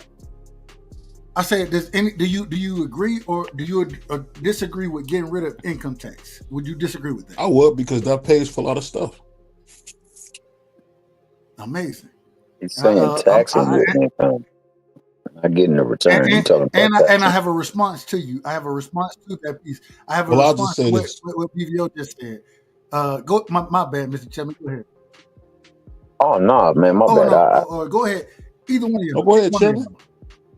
Well, I think the brother, are you finished? Because you was cooking, bro. And I think that it borders definitely on the lines of those No, things. he was cooking. My bad, Melly. I think you should continue to. Yeah, you should. If you're not done, you continue to Melly, speak. you done? No, I'm just. Go ahead, I mean, man. I want to let you see the video, but I'll just say it a little bit more. Like this is the thing, right? Trump understands and knows things that we don't know. You understand what I'm saying? So our understanding of how economics works and how the medical field works and how finances work is only within what we know or what we appear to think. Like, okay, let me give an example, right? You see how we understand how money moves through the Swiss system and you have to send it and it takes a week and all that stuff, right? But all of a sudden now we have cryptocurrency, right? And you have some cryptocurrency that can send money in like a second. You understand what I'm saying? You get the money in a second because it's the technology behind it. And then when you hear Trump say things like he's establishing a crypto reserve and he putting certain coins in the reserve, why the hell would he do that? Because he's preparing for a transition. You get what I'm saying? He's preparing for a transition. In other words, the way the financial system even works now will change. You dig what I'm saying? So all right, fuck it. I'm gonna do it. I'm gonna do it. I'll do it. And shout out to my brother Melly. So I done been listening. I done heard about this for a long time, and I always say I'm a conspiracy theorist by nature. I done heard about what Trump wants to do. If y'all heard what I asked that brother, I said, do you believe in Q? I don't know if y'all know who Q is. I don't know if y'all know. Yeah, I heard about it. I really don't know whether to believe or not believe in that. But at the same time, I've been looking at this shit for the last, like I told y'all, when the older folks got me into, they said you gotta vote, dub. You gotta vote. When they got me into it, you know the thing that they hated who I voted for. That's what they hated about me. And they still love me to death. Shout out to all my OGs, man. All the old ladies, or what real quick, you call niggas OGs. What you call old women, respectfully? Are they OGs too? I don't know. Yeah, they OGs. They hated how I was gonna vote off of what I was looking at. And when I started looking at it, I came across Q. And I think that shit is real. I think that shit is 100% real. My auntie, and I done told this story on this show. I don't know how many times I done told this story. I had a chance to visit the Pentagon. You know what I'm saying? Have a tour at the Pentagon. I had that opportunity. I also had the opportunity to be around my auntie, and for her having the highest civilian ranking the highest civilian ranking in the U.S. government. It was certain things that went on with our conversations that would always trouble me. It would always trouble me. Now, I think there is niggas out there who know what the fuck going on, and I think, yeah, bullshit has been going on in this government. I think Trump is the one who's in position now to say we stopping the bullshit. We stopping the bullshit. That's how I look at him. That's how I look at it. When we see many individuals could have been released the JFK files, regardless of what's in those damn files. Regardless, many individuals could have released them. Trump did it.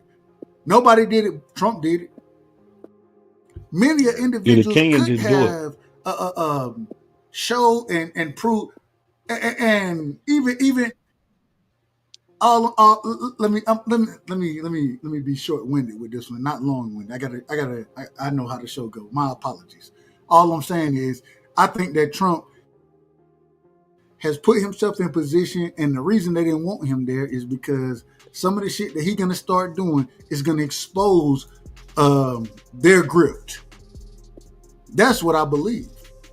If I'm wrong about it, that's why I gotta have the show. I gotta have an individual like Marky, and I gotta say, well, you wrong for this. I gotta call Trump out when he wrong.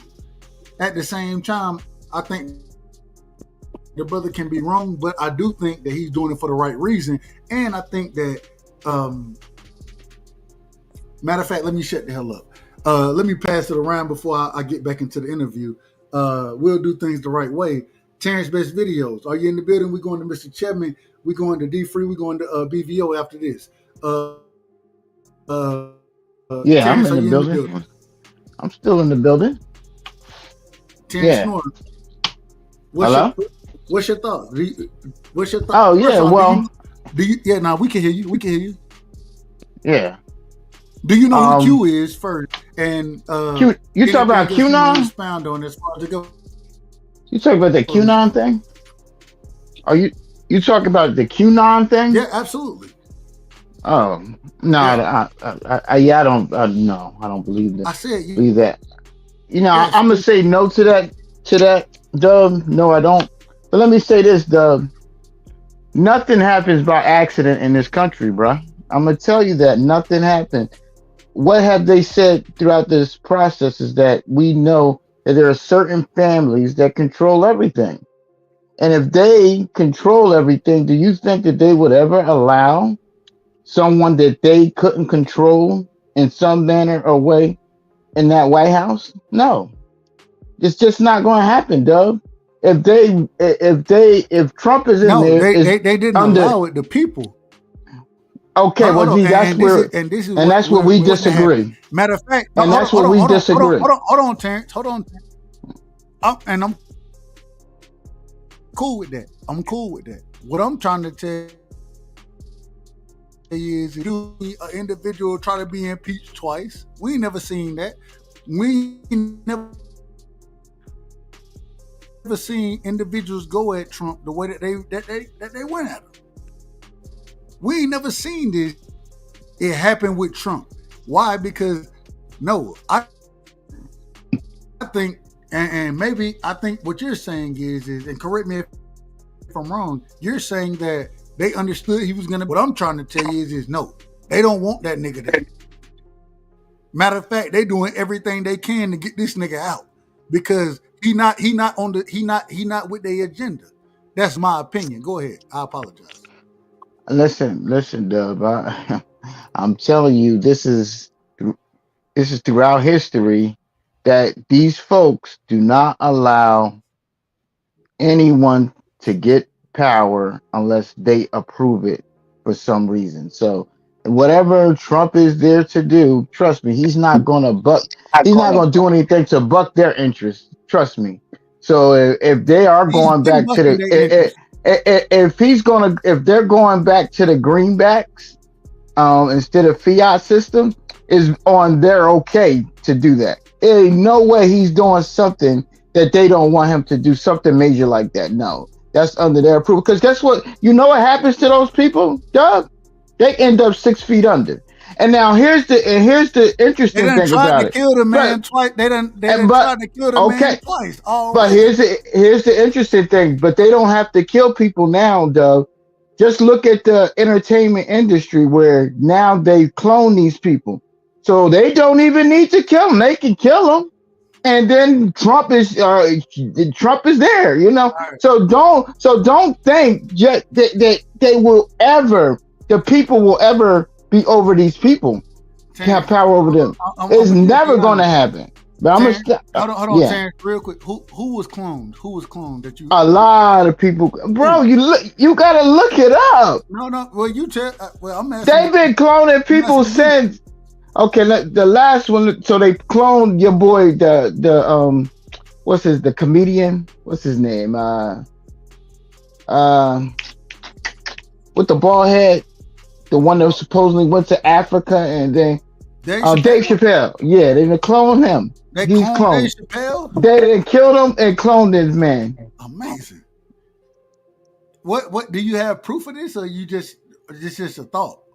Listen, did you follow him? Did you follow Dave Chappelle's career? I love Dave Chappelle. Okay, so you don't see a markedly difference between the Dave Chappelle before that incident, before all of that happened, where he was supposedly going to Africa and stuff?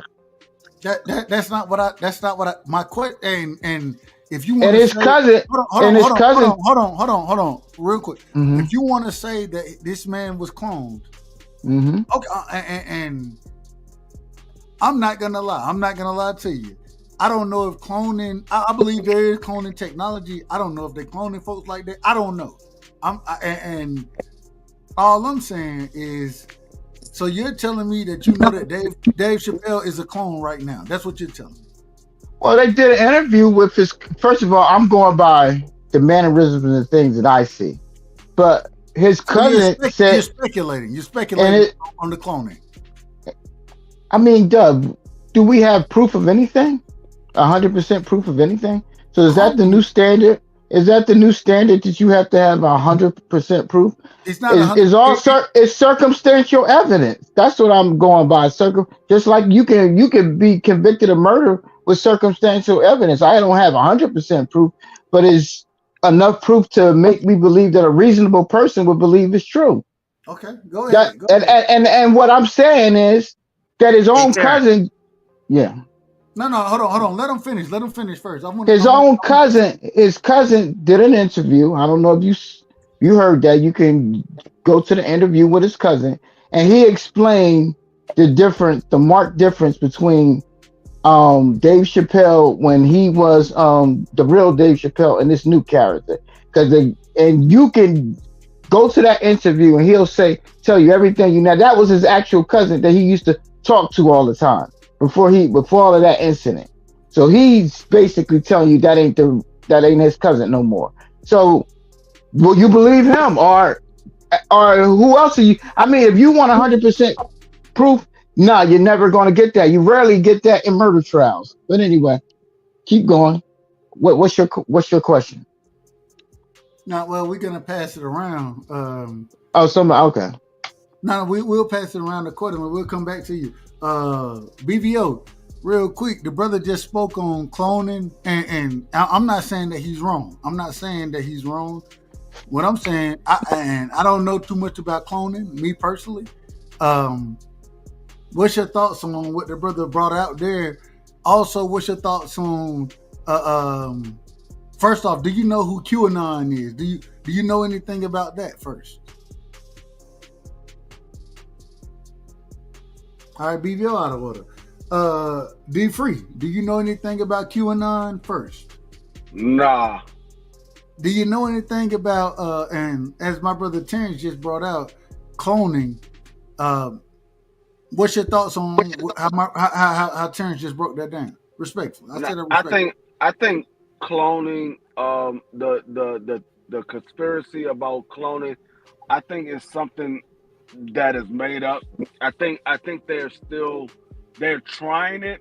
I don't believe it. I mean, the same way he said he doesn't believe. I mean, it's hard to prove that it's not true. It's the same way I say it's hard to prove that it is true, because they're never going to come out and say it is true, and It's more on them to prove that it is true than it is for me to prove that it's not true. Because you're telling me something that was done that I find virtually impossible to do.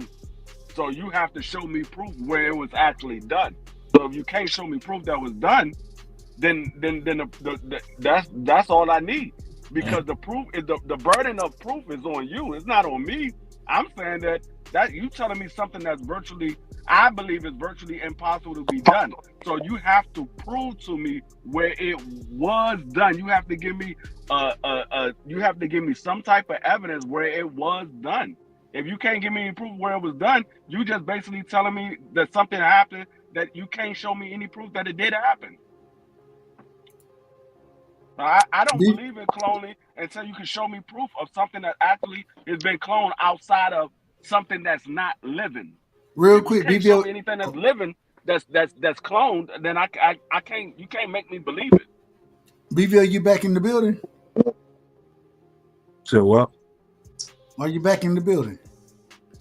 What were you saying? Your mic out. Yeah. Well, first thing we got to tell you, your mic out of order. Oh, my mic is out of order. Let me go in and come back. No. You in order. Now you in order. You in order. Oh, okay. I mean, we just heard Terrence break down what he believes as far as cloning goes. We heard Free respond. Also, I gotta ask you. First things first. QAnon. Do you believe in that, or do you think that's a myth, a legend? Do you believe in that whole situation as far as QAnon go? Have you ever heard of it? Let me ask that. Of cloning? I remember when I was a little kid. We're not talking about cloning. We're talking about QAnon first. QAnon is a complete conspiracy BS. It's really, I don't really talk about nothing that's just like Lord of the Rings, just a fable. Okay. Go ahead with the cloning thing. As far as cloning, that's a real thing. We've heard of that since way back in '96 with Dog Sheep that lived for like a couple weeks. They're trying to do that now, like I spoke about with the woolly mammoth. They're trying to bring some extinct animals back through cloning again, because I didn't even realize that they use certain things from animals into food. Like a lot of this food that we eat is chemically altered. Look at the Popeye chicken sandwich. It got 50 ingredients for a chicken sandwich. I mean, if they can put that much technology into a chicken sandwich, it's really a chemical sandwich. I mean, what you think they can do when it comes to cloning and fixing people? We actually are not eating food, which is kind of crazy. I was actually reading about that. I'm actually headed to North Carolina to go to meet this alkaline doctor, and you'd be surprised some of the stuff that's re-engineered, like Burger King, your McDonald's. That stuff's not real food. And every day Americans are feeding their children at KFC. That's not real food. So it's kind of funny how it goes, man. So nothing surprises me. I won't say it's anything other than, hey, if you're a spiritual person, you know, we're not wrestling against flesh and blood. You know, it's just what it is. I mean, we could talk about Trump, but Trump is just another face. He'll be gone in a couple of years, and then we be talking about the next guy. So it's one of them things where you can't get too invested, because right when you get invested, they're gonna be gone again. Then we're gonna be talking about, is it gonna be Ron DeSantis or is it gonna be Cory Booker? You know, it's gonna be it's a never-ending conversation. All you can do is vote for your interests and go from there. So when you hear people say that they voted a certain way, I want to know what tax bracket you in. Now, if you're in my tax bracket, it makes sense, because I don't want to pay 34%. I want to stay in that 25 to 27%. And that's the problem, man. It's people who don't make no money who voting for the wrong people. You know, the Democrats is not the perfect party. At the end of the day, that's not the party of the poor either. So, I mean, the problem with the Democrats, they got a messaging problem. They too invested into the LGBTQ mob, and not realizing everybody doesn't want to be part of the freak show. Hold on. I apologize. Hold on, they invested in the what? Say that again, BPO. That was the LGBTQ mob. I mean, you know what's so crazy about this whole thing, and you guys can tell me this is kind of off topic. Have you ever seen this homosexual agenda pushed so hard? Well, now you're a bad guy if you don't want to be involved in the sick stuff. It's crazy. That's a fact. You know, That's it's a fact. crazy. I'm gonna be quite honest. I was in Atlanta, walking down the street. You know what I'm saying? I'm on a lunch break. Me and my sister. You know what I'm saying? Matter of fact, my sister at the time older than me. You know what I'm saying? She got kids my age, but she still that's my sister right there. Shout out to Claudette. We got stopped and they asked her. They said the LGBT community stopped us and asked, said, will you sign this? You know what I'm saying? So, and Claudette, she ain't finna argue with your ass. I'm gonna argue with you. That's just me. Nah, nigga, I got smoke for you. And the only question I said, okay, first things first. And this is a true story. I put this on my son's life, and I don't put shit on my son's life, but hell, I ain't gotta lie. So shout out to my son. I said, what rights do the LGBT community, what rights do they not have that every other individual have? What rights are we talking about? And you know what she said? That's a good question. I don't know. I don't know the question. You know the sad thing. Let me finish. She said, I don't know. Well, nigga, I'm gonna keep going. She said, She said, I don't know. You forget this nigga, man. Stop. You don't need no help, bro. Hey, fight your own battles. Stop asking for help, nigga. She said, I don't know what rights that we asking for. I said, hold on. So you out here asking for me to sign this petition for y'all rights, but y'all not missing no rights. What rights are y'all missing? And you can't tell me that. Why would I sign this? Get what she said. On everything I love. Get what she said. You right. Hold on. I gotta go back and look at this now. And I'm thinking to myself, I'm like, and she was young, she was a younger individual. But at the same time, if I could ask a simple question as far as when you telling me to sign this petition for your rights, and I ask you what rights you're missing, and you can't break that down, what are we doing? What are we doing? It's out of order. And this is why we got to use that word right there. Real quick, man, I got to bring my brother Pittsburgh T in the building. The Boxing Coalition, DBC, is in the building as well. We're going to Pittsburgh. We coming to DBC next. Pittsburgh, give me your opening statement. Well, it ain't your opening statements. We done had a conversation tonight already. So, matter of fact, because we done had an opening statement, I say this respectfully to my brother Pittsburgh. DBC, give me your opening statements, brother. Man, I had a mouthful. Hold on. Say it again. Hold on. You out of order. You out of order. We can't hear you. Can you hear me now? Oh, you crispy, baby. You crispy. All right. Salute to the motherfucking room. What's happening? I had a mouthful of food, man. I was munching this shit. Now I was waiting on you to go ahead and get Pittsburgh. You gotta speak, and I said you gotta speak up on this one, man. We can barely hear you. Said he had a mouthful of food, but now he's about to let you know what time of day it is. Y'all, is it me? It may be me. It may be me. Nah, it's not you, but I heard it. Okay, all right. I turn it up. We want to have a good show, and we. Want I can't hear. It's like you smoking crack or something. Now you out of not BBO. You out of order. Now you out of order. Fuck DBO. There we go right there. That's where we need you. Exactly where you at. Go ahead, my brother. All right, yeah. Fuck DBO with that smoking crack. Crack shit. What in the hell?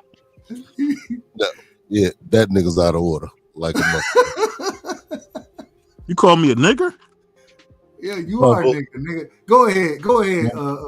Wait, bro, you can't call me no nigga, man. He can call you whatever he want to call you. So, and not no white dude. They can call you nigga, not me. On this show, Ryan, white brother. You about to end up in the background, man. You fucking the show up. You gotta do what you gotta do, punk. Now I'm a punk. Ain't, All right, ain't that's got fine. a That's You gotta do what you gotta do. That's fine. That's fine. We'll do what we gotta do. We Go definitely ahead, my will. brother. Go ahead. All right, as I come into the room, I'm listening to shit. The last brother that was speaking. Now you out of order again, man. Listen. What? I'm just gonna be honest. Don't you He can't whispering, have it. man. You can't have the Barry White going on. You know, hey, we don't need to whisper. Put some bass in your voice. You got the bass already, but we can barely hear what you're saying. Turn the treble up, nigga. No. And now you out of order, BVO. I throw his ass in the background again. No. All we saying is we can barely hear you. You gotta speak up, brother. You gotta speak up. And I say that respectfully. Yeah, Dub. What I'm gonna do, because I'm back up in the hometown, and I hooked my shit up, and for whatever reason, it ain't right. I'm gonna jump back on off my phone because I just plugged all my shit in. No, you good. You good right now. You good. Yeah, you good now. You good right now. You good. Go ahead. Yeah, you really are good right now, man. Yeah, all right. Because I'm making adjustments to my setup as we speak in real time. Nah. Yeah, put that foil down. Man, calm down, BVO. You out of order, man. Calm down, brother. Hey, man, you gotta do what you gotta do. I'm Can we have a show? Can we have a show tonight? Can we have a show tonight? If you gotta throw me in the back, you gotta do what you gotta do. I'm gonna do. We gonna throw you in the back, nigga. You out of pocket. You out of order. You be out disrespectful. A crackhead. That's the worst. Go ahead. Go ahead. No, don't worry about that. Go ahead, brother. Go ahead. Bring your get your bars off. Hey, bring your points out. Okay. Now to the last brother that was speaking before I jumped in. All right, now I got to tell you again, man. Stop whispering. It sounds like you're whispering. Damn. Now, see, this is why I'm telling you, I got to make some adjustments to my motherfucking microphone because I'm seeing it light up on my end, and it seemed like it's clear on my end, but it ain't. If you stay right there, if you stay at that level right there, you good. Okay. To the last brother that was speaking, he was talking about that alphabet community.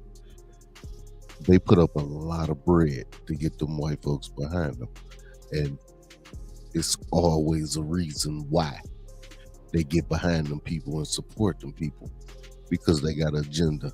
If y'all notice, everything we see on TV has that community involved in it. Every show, every motherfucking movie. And if you think back when we were younger, we knew they existed.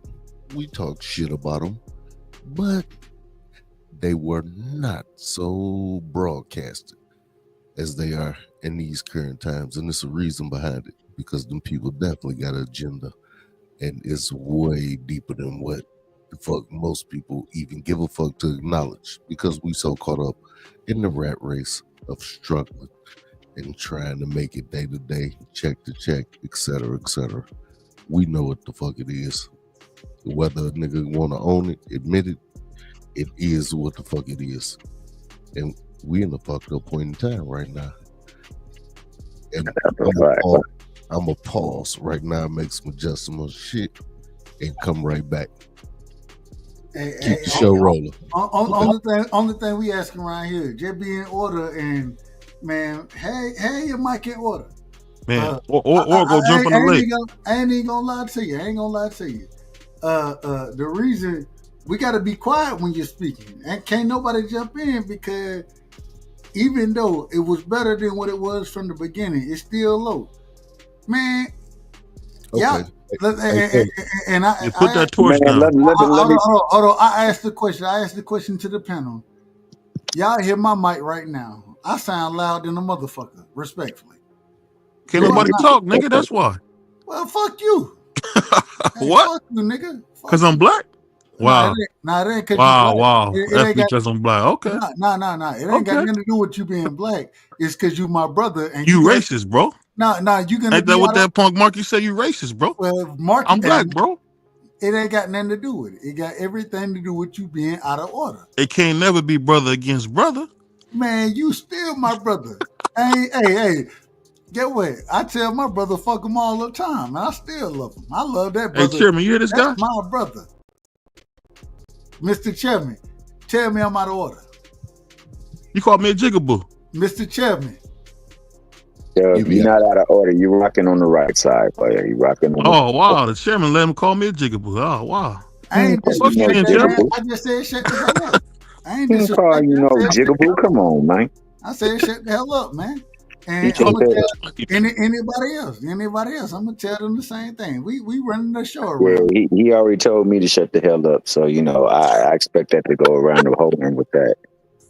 I don't discriminate. Yeah, I say that respectfully. I don't discriminate. Hey, if you out of order, you out of order. I gotta get my brother Pittsburgh T in here. Pittsburgh. Man, fuck him. Well, fuck you. Yeah. Man, hold on. Man. All right. Like a motherfucker. That's what we're gonna do to the panelists. And you supposed to, and I want everybody to know. BVO's supposed to be a supporter of the channel. We'll show.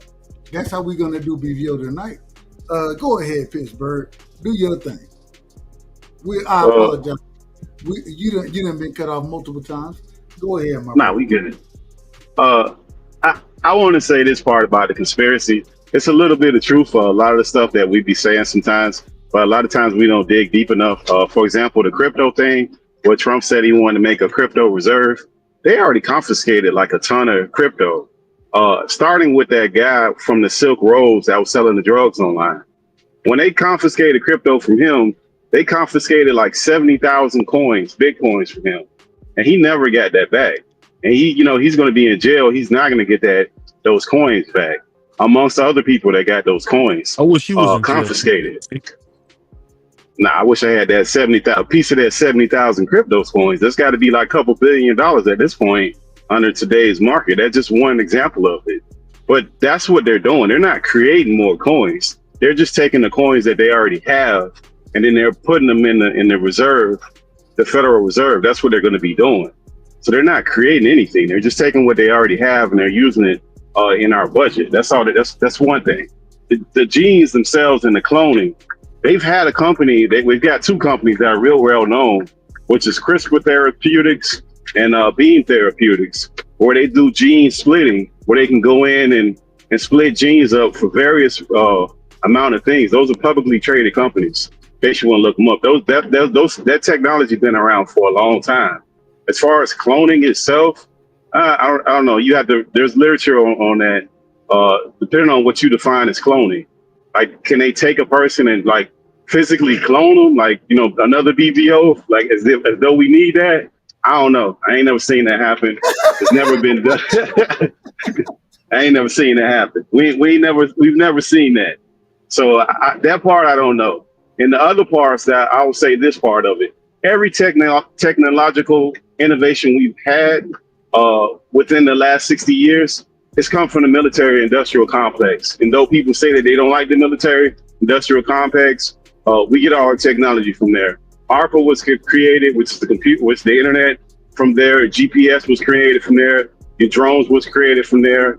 Your computers themselves, the supercomputers and all of that, that was created from there. A lot of your medical inventions was created from the military itself. And within ARPA, which is now DARPA, they've created all kinds of technologies, and it's all from that military budget that they needed to have.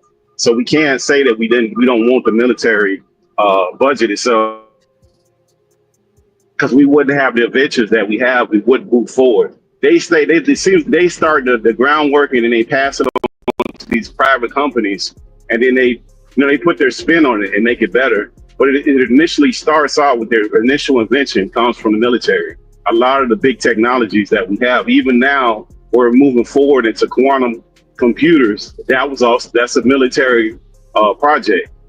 And what they're doing, where they're using teleporting, they're not using the internet anymore. Quantum computers use teleporting between two of them.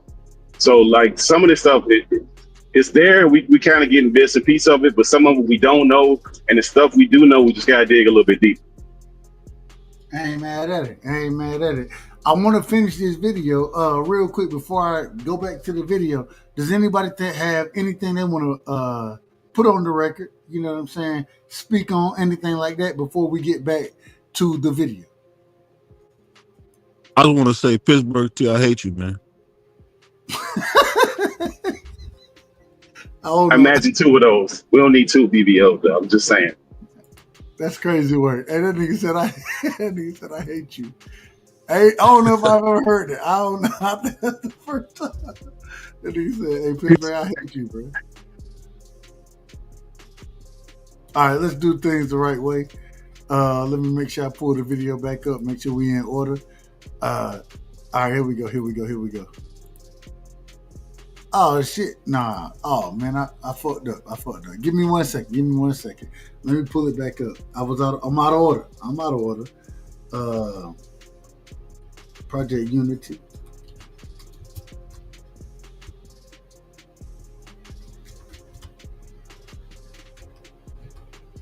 Real quick, I want to ask this one question before I pull this video back up.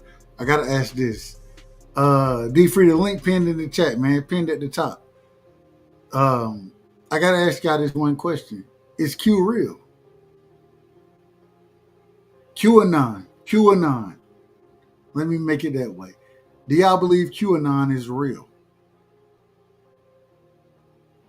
Ain't nobody got shit to say about QAnon? Absolutely not. It's not real, bro. Pittsburgh said no. That's just conspiracy theory. Another one you need to pull up, Dub, is that Moses Water. I don't know if you heard about that. That's a black guy that created where you can make water out of air. He's got like a machine that makes water completely out of air. Purified water. I ain't got that for you. So No, I'm just saying, have you heard of that dude? The Moses Water. That's the guy that went to Katrina in Louisiana and helped them with the water situation, where he brought that technology over there, and he would go away and somebody would come and fuck it up. But it makes water out of air. It's had it for a while. send it to me, and I'm always honest about it. If I seen it, I seen it. I ain't seen it yet, and so because I haven't seen it, it's hard for me to speak about it. You know what I'm saying? So, hey, it is, and I try my best to keep it a buck. I haven't seen that yet, and so send it to me, and we'll do a show about that as well. We'll do a show about it. I ain't got no problem with it. I gotta find. Damn. All right, here we go.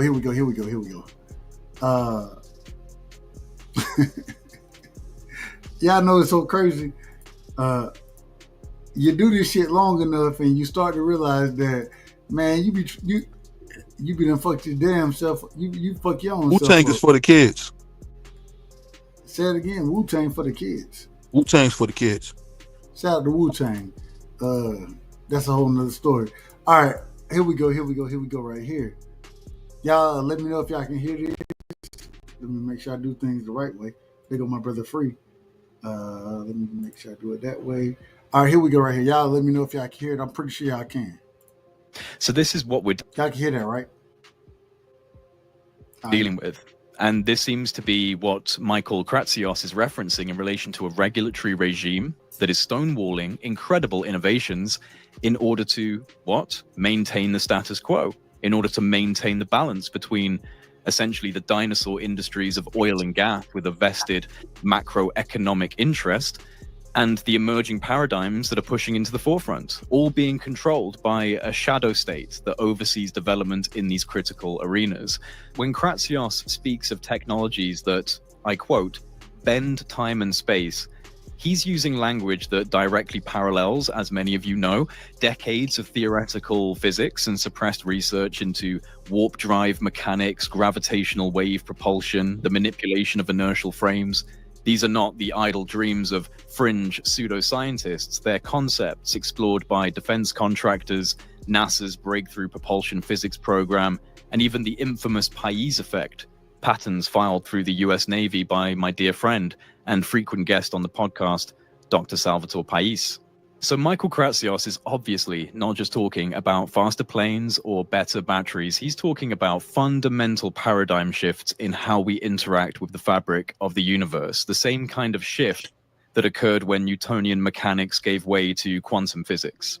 If these technologies are being alluded to in a public-facing government speech, we have to ask the question, are they finally preparing the population not for the development, but for the release of technologies that have already been refined in the shadows. And let's not forget the timing as well. This speech comes off of the back of several years of high-level conversation, congressional hearings, Senate intelligence briefings, where officials publicly and in closed session environments have purported to have knowledge on the recovery of materials not of this world, materials from non-human intelligences, technologies, biological samples, even claims from certain elements in the DoD, such as Dr. Eric W. Davis, of intact non-human craft. And so the overlap here between field propulsion, recovered vehicles, energy systems that defy our known physics, it's now all too aligned to be ignored. And Kratsios isn't shy about his framing. America, he says, has to outpace China in the race for technological dominance. He invokes the concept of technological supremacy as both an imperative and a justification. Now, this rhetoric really is key, because in the halls of government, especially when it comes to the arena of special access programs and defense projects, releasing exotic technology to the public becomes possible only when it serves a national strategic objective. China is that objective. China is the narrative vessel through which the disclosure of these capabilities can be normalized. The public doesn't need to hear about aliens or metaphysics or consciousness. They just need to believe that America is back on top, that advanced transportation, energy independence, and impossible sounding breakthroughs are all part of a patriotic revival. I thought that was incredible as far as how he broke that down right there. I want to pass it around and get y'all opinion on what the brother just said there. And I want to be in order. As always, I always try my best to be in order. Let me do it this way. The boxing coalition, or DBC. Let me call it DBC, because I'm gonna try to say this shit. I'm gonna fuck it up.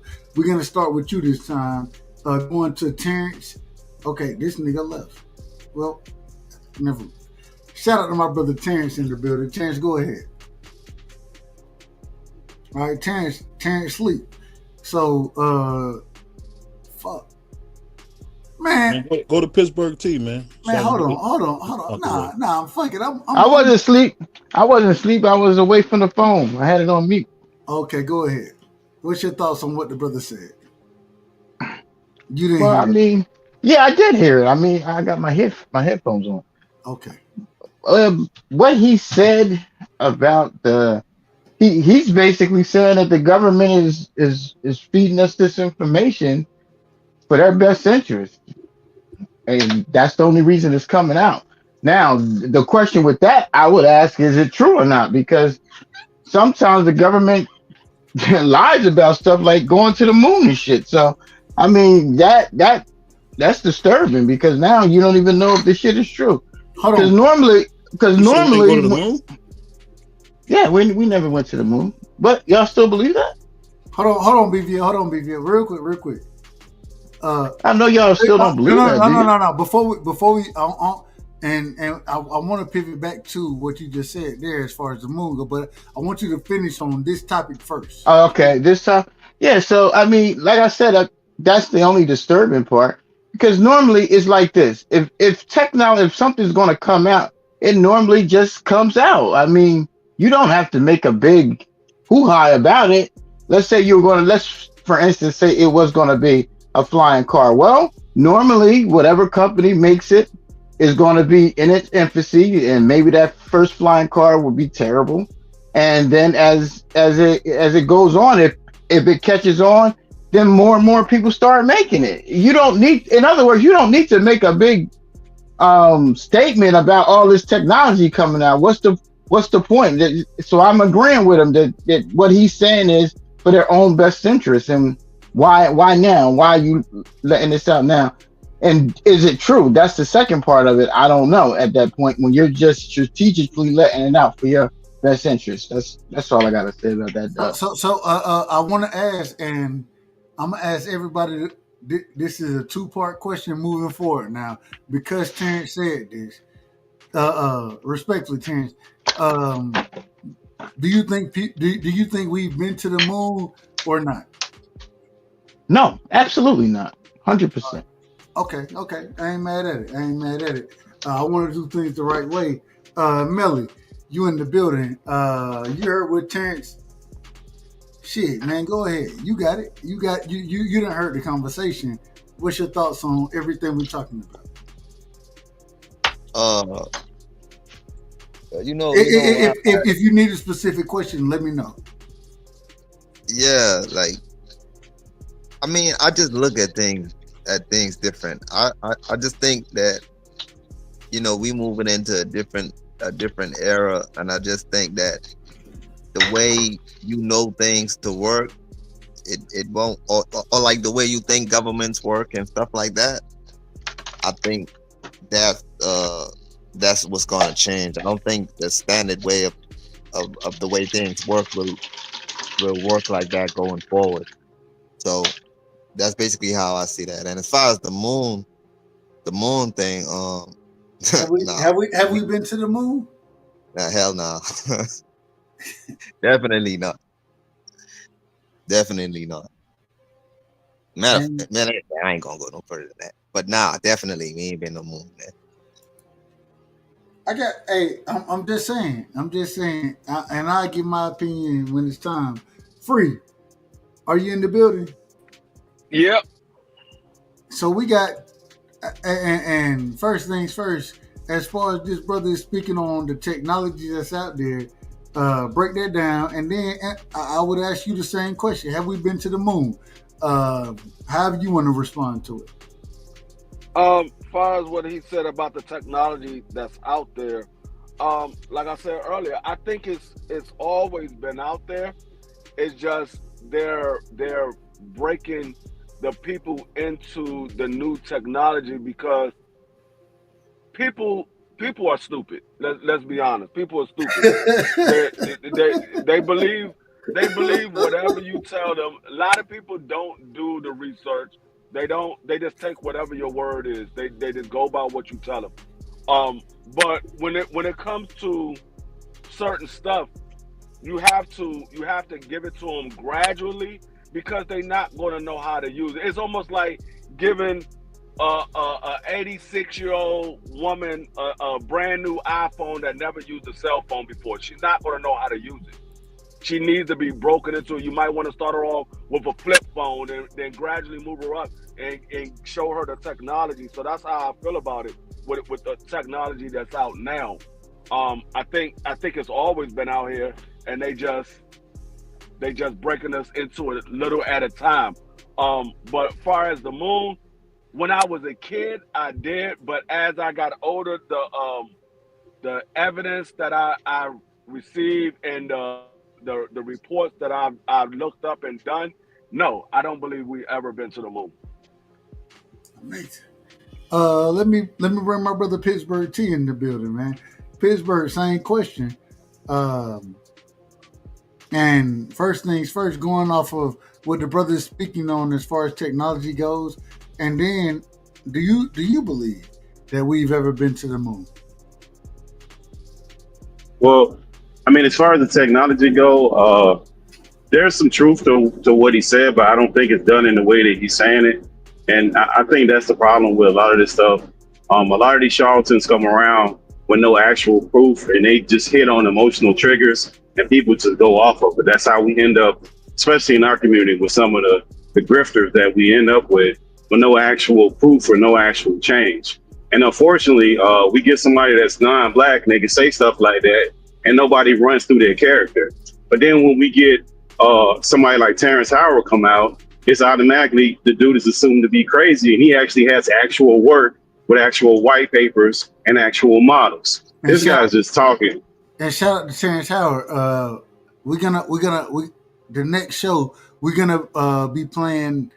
If y'all don't know, they shut us down the last show that we were trying to play. So we're gonna. I think we got it. I think we got it in order this time. I think. Shout out to YouTube. YouTube, show us love. But we will be going off of and speaking on the things that Terrence Howard was presenting in that situation in his last interviews and those type of things. We will be covering it. But go ahead. My apologies for cutting you off. Well, and even him, for an example, like he had Neil deGrasse try to go Neil through deGrasse some of his Tyson. own, Neil deGrasse right? Tyson. Go try to go through some of his older work to discredit him. He didn't go through any of the new models and none of the stuff that he actually had. He has some paper that he sent to him previous to any of the work he has, and they won't go through the work because it has to be. He's not published anywhere. They don't consider him a peer, so they won't look at the actual work. So it's a little game that these people are playing. So I think like there's people who actually got real work that needs to be pushed forward. And this guy right here, I don't know because I ain't seen no actual work that he's actually done. I just hear him talking. As far as the moon itself, us going to the moon, I think that's preposterous that we ain't went to the moon because we got U2 planes where you can go on YouTube right now and type in U2 plane and you can see it where the plane itself goes up into the atmosphere and you can see the curve of the earth. And they've done that, I don't know how many times, how many of those videos are from recent time up until now, all the way back to like the 50s, because they had U2 planes before they had spaceships. Even the first outfits that they had for the space program, they got those from the U2 program because those things were going up into the atmosphere. We've got like 4K or 8K video of somebody riding along with those folks, and you can see the curvature of the moon. So, I mean, if people want to believe that, cool. I mean, I don't know. That information is out there. But I think this part of it, I think there's some real people doing some real work, and they kind of get overshadowed, especially when they look like us. For some reason, they just do go into the assassination of character, which is a whole nother thing. BVO, what you got on it? I think at the end of the day, it's like Pittsburgh T said. When it comes to a lot of things, age, race, gender plays a lot of roles into a lot of things. I found out through reading Terrence Howard's work, he's brilliant, but we never hear that. We hear about him, stumping his wife out and stuff. So that's what they want to do. They want to kind of paint us as they shut our whole show down. They shut the whole show down over here when we tried to play what Terrence Howard was saying. I said it respectfully. And shout out to YouTube. Shout out to YouTube. Yeah, and they do the same thing when you get Andrew Tate say simple things like men should have control over themselves. So I mean, it's an agenda, man. It's crazy. It's on every level.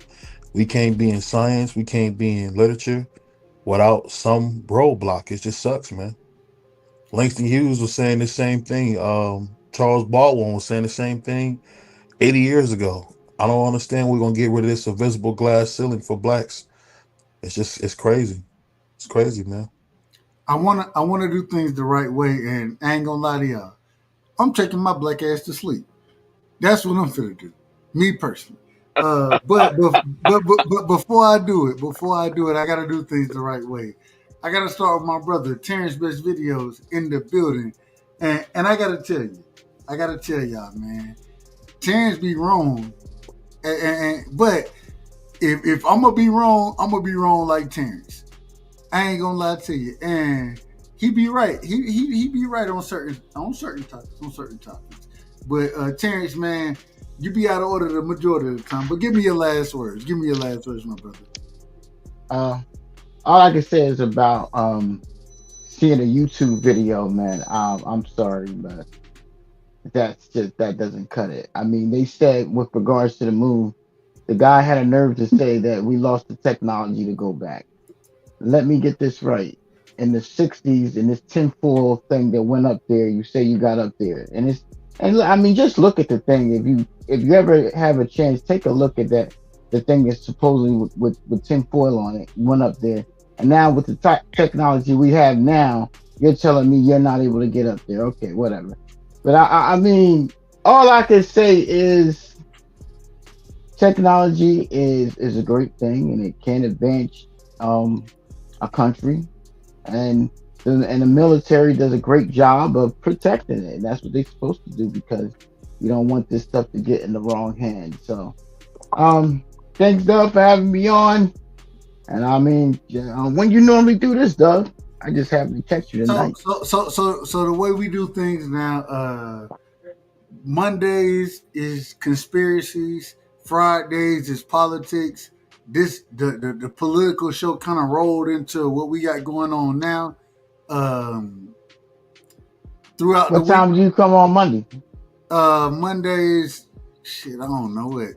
Hell, I don't know. It depends on the day. I ain't gonna lie. All right. And I'm gonna just be honest with you. I need to find some time to get some damn rest. I gotta find some I time hear to you. fucking I rest. hear Man. you. Fuck y'all niggas. And I say that respectfully.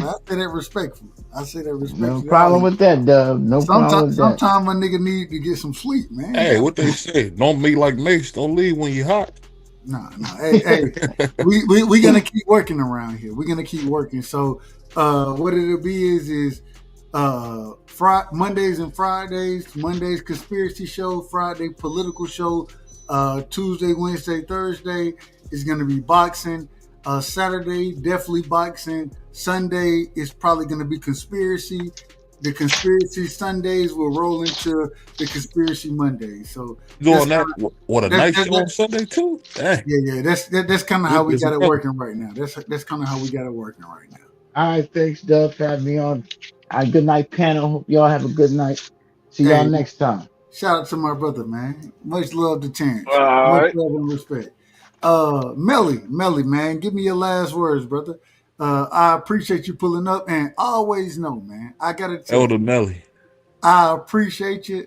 You come with, in my personal opinion, you come with a great mindset, a brilliant individual.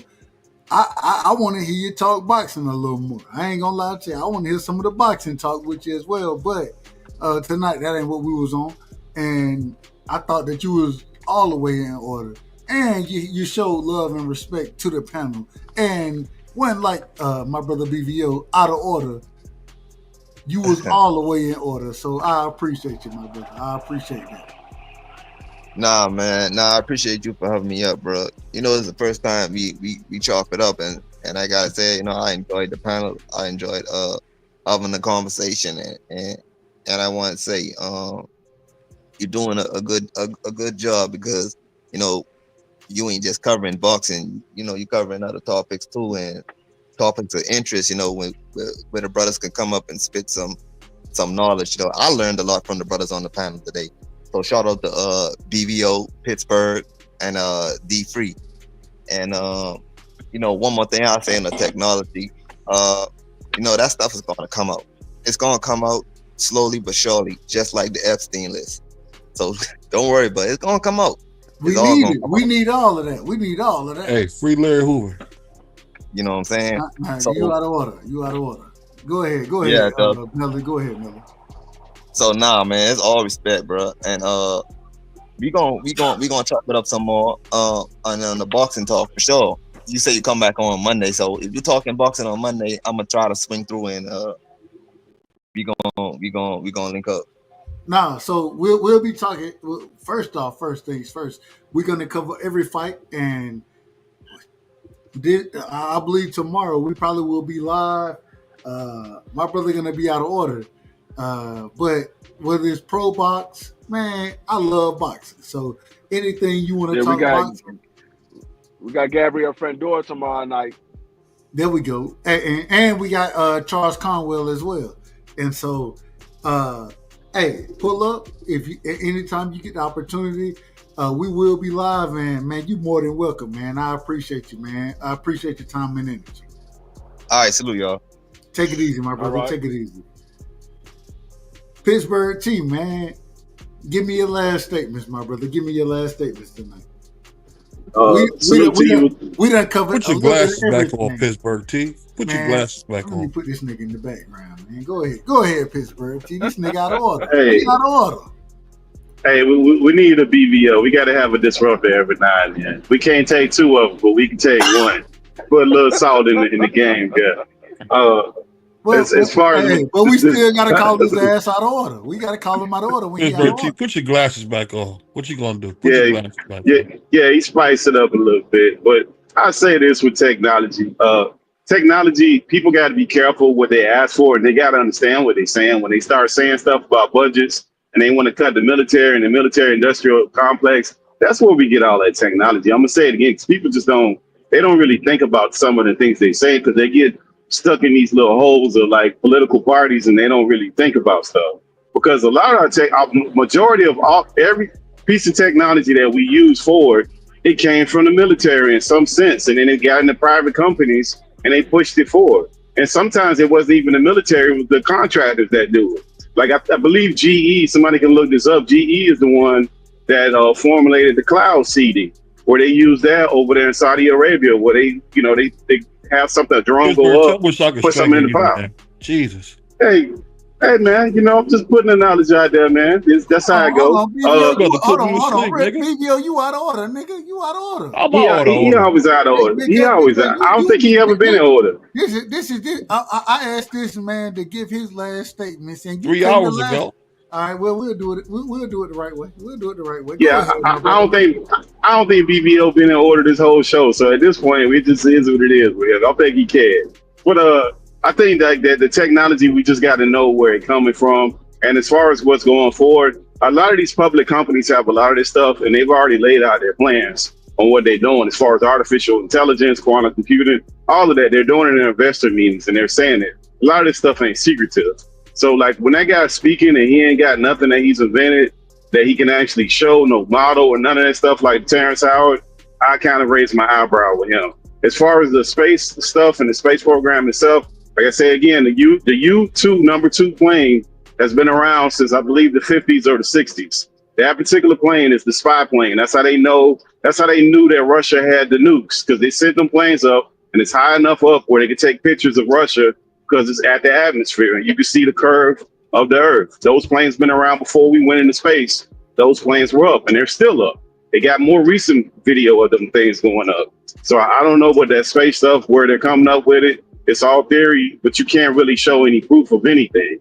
Like we can actually see current videos of the curvature of the moon and of the earth, with just to even forget the NASA program, just the U-2 program, which is those particular spy planes, and the way that they come down, we could just kind of see that. Appreciate you, Doug, man. BBO, man, just go ahead and do your thing, Chaos, man. I like it, man. Go ahead. Keep Saturday a little spicy, man. I ain't gonna lie. I just woke up, Pittsburgh T. Thank you. I just woke back up from that. Hey, real quick, man. Shout out to my brother Pittsburgh in the building. And Pittsburgh, hey, always pull back Go up. jump on the leg, bro. Well, hey, Pittsburgh got great information and can speak to a lot of these topics. You need some good sleep, watch your core fight, or Pittsburgh T talk. Here we go. And I dozed off. You said Shakur, I dozed off for a second. What you said something? You got to be fast on. There we go, right there. D Free, man, the master debater is in the building. Shout out to the master debater. How long Lil Durk gonna be in jail, D Free? All his life. Wow.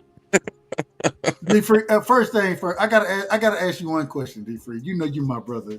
And first things first, y'all make sure y'all pull up me and D Free. We will be live. And y'all go sub to my brother D Free. We will be live next week, Thursday and Friday. D Free, if you do Saturday, hey, I'm gonna let you have it. I'm just gonna be honest with you. I'm gonna let you have that. Nah, I just thought about we're not doing Saturday because we got the fights on next Saturday. So Exactly. Saturday. And so, but at the same time, y'all make sure y'all go pull up on D Free, man. We'll be live next Thursday and Friday covering the NFL draft. Every pick. We will be giving our opinion on who we think is going to get picked, what we think is going on. Now, we may be wrong than a motherfucker. I'm just telling you, we may be wrong. But at the same time, we're going to give educated picks, and we're going to break down why we're saying what we're saying. Free, my apologies. Go ahead, my brother. Give me your last words. No, I appreciate you coming up. We always have a good time over here. It's always out of order, but it's always fun. It's always in good fun. No disrespect. But yeah, like Dub said, we will be live Wednesday. We will be live Wednesday as well doing our last mock draft. Hey, but and that mock draft, real quick, Free. Let me know how many people, because I'm gonna be there. So the Cowboys will be represented in the mock draft. I just want y'all to know the Cowboys will be represented. Free, and I'm free. How many Yeah. teams? Maybe, and we don't know exactly who's going to pull up, but how many teams do you think will be represented in that mock draft? Respect. I think it might be a total of 10 teams. I think we might have a full panel. I think it might be a total of 10 teams. Okay. So, if your favorite team, regardless who you believe or who you think they're gonna pick, they probably gonna be represented. Shit, most folks don't like the Browns, so excuse my bad. BVO like the Browns. Girls. My apology. I'm out of order. Yeah. Hey, but go ahead. But yeah. So we will be doing the draft Thursday and Friday. We will be giving our thoughts on each team's pick and giving a grade on the player and discussing how they can help the teams that they're going to for the new year. But I appreciate you having me up, and I'll catch y'all tomorrow for the fight. Hey, we'll be live tomorrow for this. Y'all see it? We go live for all this shit, man. Hey, shout out to my brother Free, man. Salute Free. I gotta do things the right way. Shout out to my brother BVO in the building. Mr. Sombrero is what I like to call him. Sombrero is in the building, and I will say, one of the great fathers, just like Free. You know what I'm saying? The man probably in this car right now because never mind. I don't want to be out of order. Let me get back in order. BVO. Man, first things first, man. What was your thoughts on this? Was supposed to be, and it was. I ain't gonna say what it was supposed to be. It was Dub and Marky. You know what I'm saying? Starting at 9, nigga. It's 3 o'clock. We done been live for 6 hours and 30 minutes, man. What's your thoughts on the show, man? Hey, thought it was a good show. I think both y'all gave some good points, and other than when my man Pittsburgh T was talking, I enjoyed the show. I just fell asleep when he was up. But other than that, it's a great show, man. Keep going. Let the people know, man, what you got going, man. I know we got a Sunday show. You know what I'm saying? Me and BVO will be live this coming Sunday. Man, let the people know what you got going on. Next week, we got my man Claymore Rain stopping by the show. Shout out to Claymore, man. If y'all don't know who Claymore Rain is, he co-hosts with Blue. He co-hosts over there. And shout out to Blue, man. Much love to Blue. Go ahead. And he worked with I think he worked with old guy named Ray Davis. So shout out to Grandpa Ray.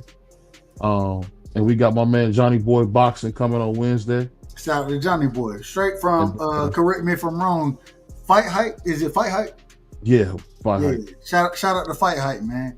Fight Hype, Fight Hub, Fight all that shit. And we looking to get Pat Schofield Sr. back on the show, hopefully next week.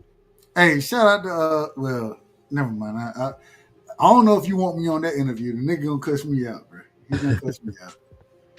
I gotta say with him, I just had a show about the brother. I ain't gonna lie to you. Hey, shout out to, but at the same time, keep doing your thing. And y'all make sure y'all go sub the BVO as well, because any interviews that we posted on the show, 9 times out of 10, they coming from BVO. So, man, y'all go show that brother love, because it ain't me, it's him. It's him doing the work. You know what I'm saying? Give love and respect with credit, and credit where credit is due. Same thing with D Free. We'll be simulcasting, but it ain't me, it's Free. You know what I'm saying, man? These brothers are talented. They much more talented than me. So y'all make sure y'all go show love and respect to their channels, because they doing it, and I appreciate them allowing me to rock with them. And I say that respectfully. Last words. Anything else you got, BVO? None. I just keep going. Sports Talk Network. We doing it big, and I want to say, Scholar Man, keep your head up. I heard that you and Diddy got some more charges at it, so we praying for you, man. And I believe all that baby oil, man. You're a good guy. Hold on, real quick. Let them know, as far as the Sports Talk Network goes. Let them, man. Tell them where you can find the individual, who's gonna be live, when, where. let the people know, man. Break I it think down. we got Crush at 6:30. We got CDK at 11. Hold on, 6:30 a.m. 6:30 a.m. 6:30 a.m. We got Crusher. CDK at 11. I think we got Free. I think you're trying to find a spot, but I think you come on around 6 o'clock. Is that right, Free? Nah, Free. Free. Okay. Free said he got the hell on. Shout out to Free. Hey, And then we come on at 8, and then you our anchor. You close the site at 10:30, right, or is 11:30? it's 11:30, man. We normally at 11:30 on Fridays. We're gonna start being at 9 on Mondays. We will also, I think we're gonna start at 10 on Mondays. And we're gonna get it in Tuesday, Wednesday, Thursday, 11:30 on on Tuesdays.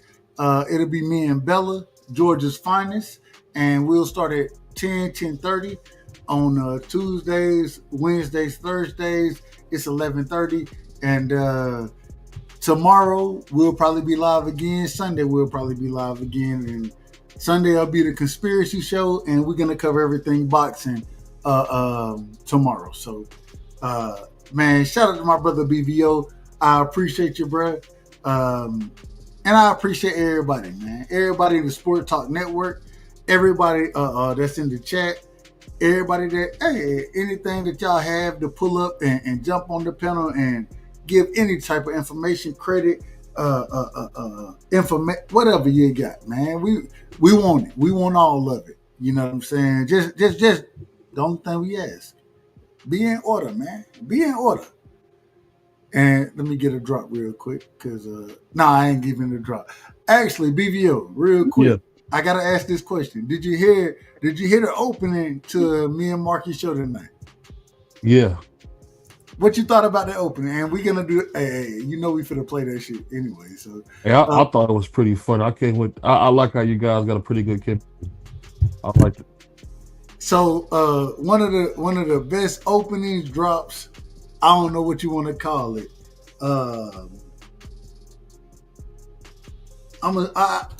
Let me do it this way. Damn all my talking. Damn, y'all know I'm long-winded. Y'all know I'm long-winded than a motherfucker anyways. We want to put this on for the people. You know what I'm saying? And one of the reasons I love this, people hate the whole. And matter of fact, we giving 2 drops tonight. BVA, you got time for it? Say one more time. You got time for 2 drops? Oh yeah, we can do that. Hey, well, the first drop, and shout out to all my people in the building. We got to get a first. What happened? I just got my hand done 2 days ago, and she put grease in my shit. So the shit was like when you sweat like that, grease come in my face, it burnt my eyes type shit. Damn, why y'all booing like I'm saying bullshit? Like, this is real facts. Come on, man. I just got my hand done 2 days ago. Swing the Phoenix guard. I just got my hand done 2 days ago. I just got my hand done. And she put grease in my shit. I just got my hand done 2 days ago. I just got my hand done. I just got my hand done. I just got my hand done 2 days ago. I just got my hand done. And she put grease in my shit. I just got my hand done. I just got my hand done. I just got my hand done. I just got my hand done. I just got my hand done. I just got my hand done. Why y'all booing like I'm saying bullshit? Like, this is real facts. Like, this is real facts. Why y'all booing like I'm saying bullshit? Like, this is real facts. It burnt my eyes. Like, this is real facts. I just got my hand done 2 days ago. I just got my hand done. I just got my hand done. I just got my hand done 2 days ago.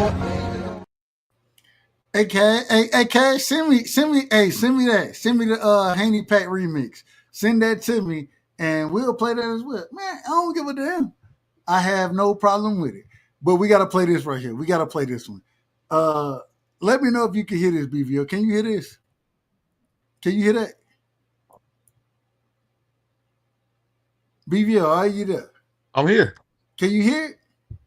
What you talking about, the tank thing? Nah, Lakers in 5. Oh, you funny, man. Can you hear it? No, I can't hear it. Oh, hold on. I'm out of order. If you can't hear it, then nobody else can hear it. Let me make sure I do things the right way. Oh, I hit the wrong button. It Rob Pelinka extension. It's crazy.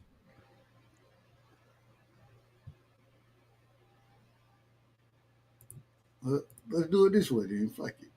Let me drop that. You said you couldn't hear it, right? Yeah. I bet. I'll do it this way then. And we ain't get and YouTube. Once again, we don't own the rights to this, but at the same time, hey, we're gonna show out. We're gonna have a good time about this one. Hey, tell me if you can hear it now. Lakers in 5. Lakers in. Can you hear that? Yeah, I can hear. All right, here we go. And I just gotta be honest with you. Shit, Shannon Sharp from Georgia, nigga. Y'all know, I love Georgia motherfuckers. I ain't gonna lie to you. Listen to this right here. I thought this was brilliant right here. What you think about this, BVO? Lakers in 5. Lakers in 5. Lakers in 5. Lakers in 5. Lakers in 5. Lakers in 5. Lakers in 5. Lakers in 5. Lakers in 5. Lakers in 5. It don't matter. Divorce court, child support, Lou Dort. Lakers in 5. Okay. AFC, UFC. Lakers in 5. It doesn't matter. Chris Paul, Jake Paul, Logan Paul. Lakers in 5. Serge Ibaka, Chewbacca, Waka Flocka. Lakers in 5. Tyler Hero, superhero, guitar hero. Lakers in 5. You can have hard, you can have a hard, you can get a guard. Lakers in 5. White side, back side, sunny side. Lakers in 5. Phoenix Sun, Capri Sun, the sun's about to set. Lakers in 5. Lakers in 5. Lakers in 5. Lakers in 5. Lakers in 5. Lakers in 5. Lakers in 5. Lakers in 5. Lakers in 5. Lakers in 5. What you gonna put on Luke? You be finding the craziest stuff, bro. Hold on, BBO. What you thought about that? What you think about that? I thought that was funny, man. That shit had me crying. Hey, Man. I might make that a drop, man. Lakers in That's 5. a good one, man. And guess what? I don't even fuck with the Lakers. I can't stand the Lakers. But at the same time, the way he put that together. Man, I love watching it when he was hanging out with Stephen A. And Stephen A. just kept laughing like a little baby. That was funny. Shout out to Stephen A, man. He be out of order too, but BVO, man, I gotta tell you this. And everybody, man, y'all make sure I go sub the BVO channel. He doing a hell of a job over there. And the man putting on everybody anybody he think got talent, he trying to put folks on. Make sure y'all go sub to these people, because at the end of the day, shit, what we doing? This is for entertainment, and BVO is one of the most entertaining individuals. He out of order. He always out of order. And I say that respectfully, but he know I ain't lying. The nigga out of order. But at the same time, the nigga doing the best to put people on. And I have a lot of love and respect for that. And y'all got to show that brother love and respect, in my opinion. So y'all make sure y'all go hit his like button. Go sub to his channel. And we'll be live again tomorrow. Well, shit, it's later today now. But we'll be live covering all the fights. And we're going to do our thing, man. Gabriel Fundora, Charles Conwell. We'll be talking to everything boxing. We will be talking it tomorrow. And shout out to my brother BVO. Any last words you got for us, bro? Peace. And once again, when you're over here, man, just know you're rocking on the right side. And so, my fellow Americans, ask not what your country can do for you. Ask what you can do for your country. And we shall overcome. Impromptu celebration outside the White House. The very word secrecy is repugnant in a free and open society. And we are as a people inherently and historic, opposed to secret societies, to secret oaths, and to secret proceedings. For we are opposed around the world by a monolithic and ruthless conspiracy that relies primarily on covert means for expanding